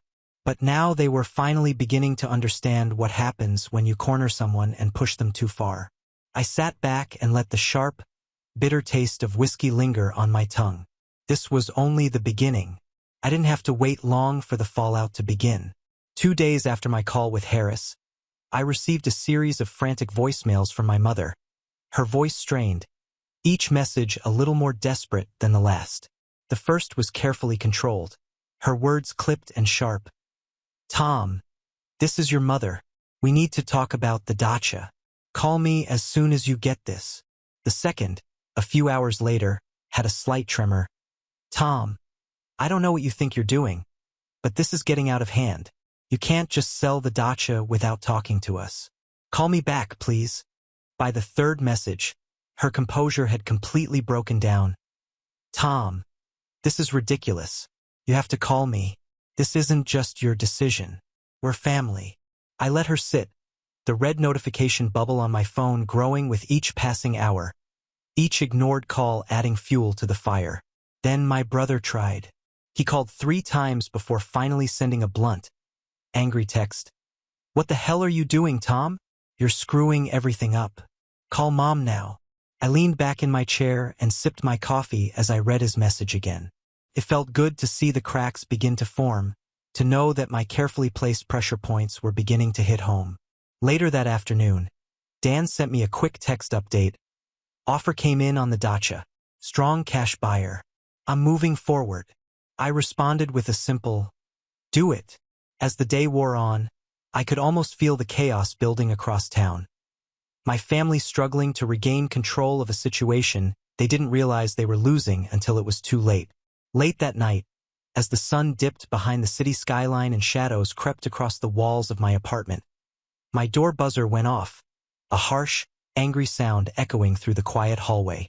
I set down my glass and walked to the intercom, half expecting one of my neighbors to complain about the loud music coming from the apartment below. But when I pressed the button, my brother's voice crackled through the small speaker. Open up, Tom. We need to talk. I hesitated, my hand hovering over the button, my mind racing through the possible outcomes. But I had come this far. There was no point in backing down now. I buzzed him in and left the door slightly ajar, the old hinges creaking as I stepped back and crossed my arms, waiting. A few moments later, my brother walked in, his face flushed, his jaw set, the tension rolling off him in waves. He glanced around my small, cluttered apartment, his nose wrinkling slightly, as if the mismatched furniture and overflowing bookshelves were a personal affront. He closed the door behind him with a sharp click and turned to me, eyes narrowed. What the hell's going on, Tom? I leaned back against the wall and crossed my arms, my expression calm. I'm not sure what you mean. He let out a harsh, humorless laugh and ran a hand through his perfectly styled hair. Don't play dumb. The dacha, the accounts. Mom's been going crazy for days. She's talking about hiring a lawyer. I shrugged, the movement slow and deliberate. She can if she wants to, but the dacha is in my name. Always has been. His face tightened, a muscle in his jaw twitching. This place is for the family, Tom. You can't just sell it out from under us. I met his gaze, my own eyes cold. Funny. I don't remember anyone asking my opinion when they used it for years without even telling me. Never heard anyone complain then. He took a step closer, his hands clenched into fists. For a moment, I thought he might actually take a swing at me. But then he just let out a frustrated growl, turned on his heel, and paced the small living room, his eyes sweeping over the old, sagging couch, the crooked picture frames on the wall, the chipped coffee table stacked with old magazines. He turned back to me, his voice deep and sharp. What do you want, Tom? Money? Is that it? Just tell me what this is about, and maybe we can work something out. I felt a slow, bitter smile spread across my face. You still don't get it, do you? This isn't about money. It's about respect. Something none of you have ever given me. He opened his mouth to argue, but I cut him off, my voice rising for the first time. You all wrote me off a long time ago, treated me like the family embarrassment, the failure. But you forgot one thing. He paused, his eyes narrowing, the tension in the room thick enough to cut. I still have a piece of this family, I said, my voice steady. And I'm taking back what's mine. For a long, heavy moment, we just stared at each other, the silence stretching between us like a taut wire, ready to snap. Finally, he turned away, muttering something as he reached for the door handle. He yanked it open, the old wood creaking in protest, and stalked out without another word, the door slamming behind him. I let out a slow breath, the adrenaline slowly draining from my veins, and poured myself another drink. They wanted a black sheep. Fine. I'd show them exactly what it looked like. A week after my brother's unannounced visit, the real chaos began. I woke up to a series of notifications on my phone. Missed calls, frantic texts, a couple of barely coherent voicemails. It felt like the digital version of an alarm bell, a signal that the pressure I'd been building had finally reached its breaking point. I rolled out of bed, rubbed my eyes, and checked my messages. First was a text from my sister. "Mom's freaking out. Call me now." Then another a few minutes later. "What did you do? Dad's talking about cutting you off completely. Seriously, call me." I grinned and set my phone down on the kitchen counter as I started my coffee. I had expected the backlash, the desperate scramble to patch up their perfect family image. But this was happening faster than I'd hoped. As the coffee dripped into the pot, filling the small kitchen with its bitter aroma, I pulled up my email and found a message from Dan. "Dacha sale closed, funds transferred. Nice chunk of change. Call me when you get a chance." I leaned back against the counter, a slow, satisfied smile spreading across my face. They hadn't even noticed it was gone yet. I grabbed my coffee, took a long, slow sip, and finally hit play on my mother's latest voicemail. Her voice crackled through the speaker, high and tense, a note of panic I hadn't heard from her in years. "Tom, this has gone far enough. I don't know what you're getting at, but this is ridiculous. The dacha is ours. It's for the family, and you had no right to sell it without talking to us. Call me back now."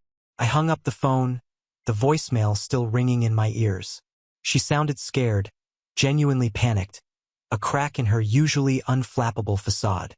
Then, just as I was about to take another sip of my coffee, the door buzzer went off. I froze, the cup halfway to my lips, my heart doing a quick, startled lurch. I set the cup down, crossed the small living room, and pressed the intercom button. "Yes, it's Dad. Open up." I hesitated, my thumb hovering over the door release. I hadn't seen my father in months, not since a tense, uncomfortable Thanksgiving dinner where he'd spent the entire meal talking about my brother's latest business deal and my sister's perfect children. But I buzzed him in. This was a confrontation I had been expecting, and part of me was almost looking forward to it. Moments later, the door swung open and my father stepped in, his eyes sharp, his jaw set. He took a quick, judgmental look around my small apartment, his gaze sweeping over the mismatched furniture, the cluttered bookshelf, the pile of unopened mail on the counter. He closed the door behind him, the sharp click echoing in the silence. "We need to talk," he said, his tone low and measured, the voice of a man used to being in control. I crossed my arms and leaned back against the wall, my expression calm. "All right, talk." He took a step closer, his eyes narrowing. "What the hell do you think you're doing? Selling the dacha? Cutting us off from the accounts? You've made a big mistake, Tom." I met his gaze and refused to flinch. "No, Dad. The mistake was treating me like I didn't matter for years. Like I was just some afterthought, some screw-up that you had to tolerate. I'm just correcting that." His jaw tightened, a muscle jerking in his cheek. "This is about money, isn't it? You want a bigger piece of the inheritance? Is that what this is?" I let out a short, bitter laugh. "You still don't get it, do you? This isn't about money. This is about respect. About not being the family punching bag anymore." For a long, tense moment, we just stared at each other. The silence between us was thick and suffocating.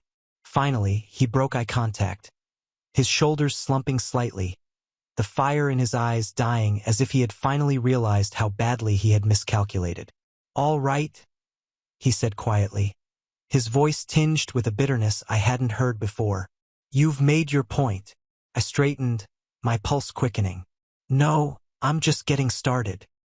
He turned without another word, yanked the door open, and stepped out into the hallway, the door slamming behind him with a sharp, final bang. I stood there for a long moment, staring at the door, the echo of his footsteps fading down the hall. I felt a strange, unexpected calm settle over me, a deep, satisfying sense of control I hadn't felt in years. As I walked back to the kitchen to finish my coffee, my phone buzzed again. Another text from my sister, then one from my brother. The messages were shorter now, less demanding, almost nervous. "Let's talk. We can work this out. Mom wants to apologize. Just call her." I took another slow sip of my coffee, savoring the rich, bitter taste, and set the cup down with a satisfied clink. They had underestimated me, dismissed me, written me off as the black sheep. But now, for the first time in years, I felt like I had finally taken my place in the family on my own terms. And if they wanted my forgiveness, my cooperation, my respect, they'd have to earn it. We have reached the end. If you enjoyed this video, please be sure to like and subscribe to the channel for more videos like this, and give us your thoughts about the stories in the comments section. Thank you and see you in the next video.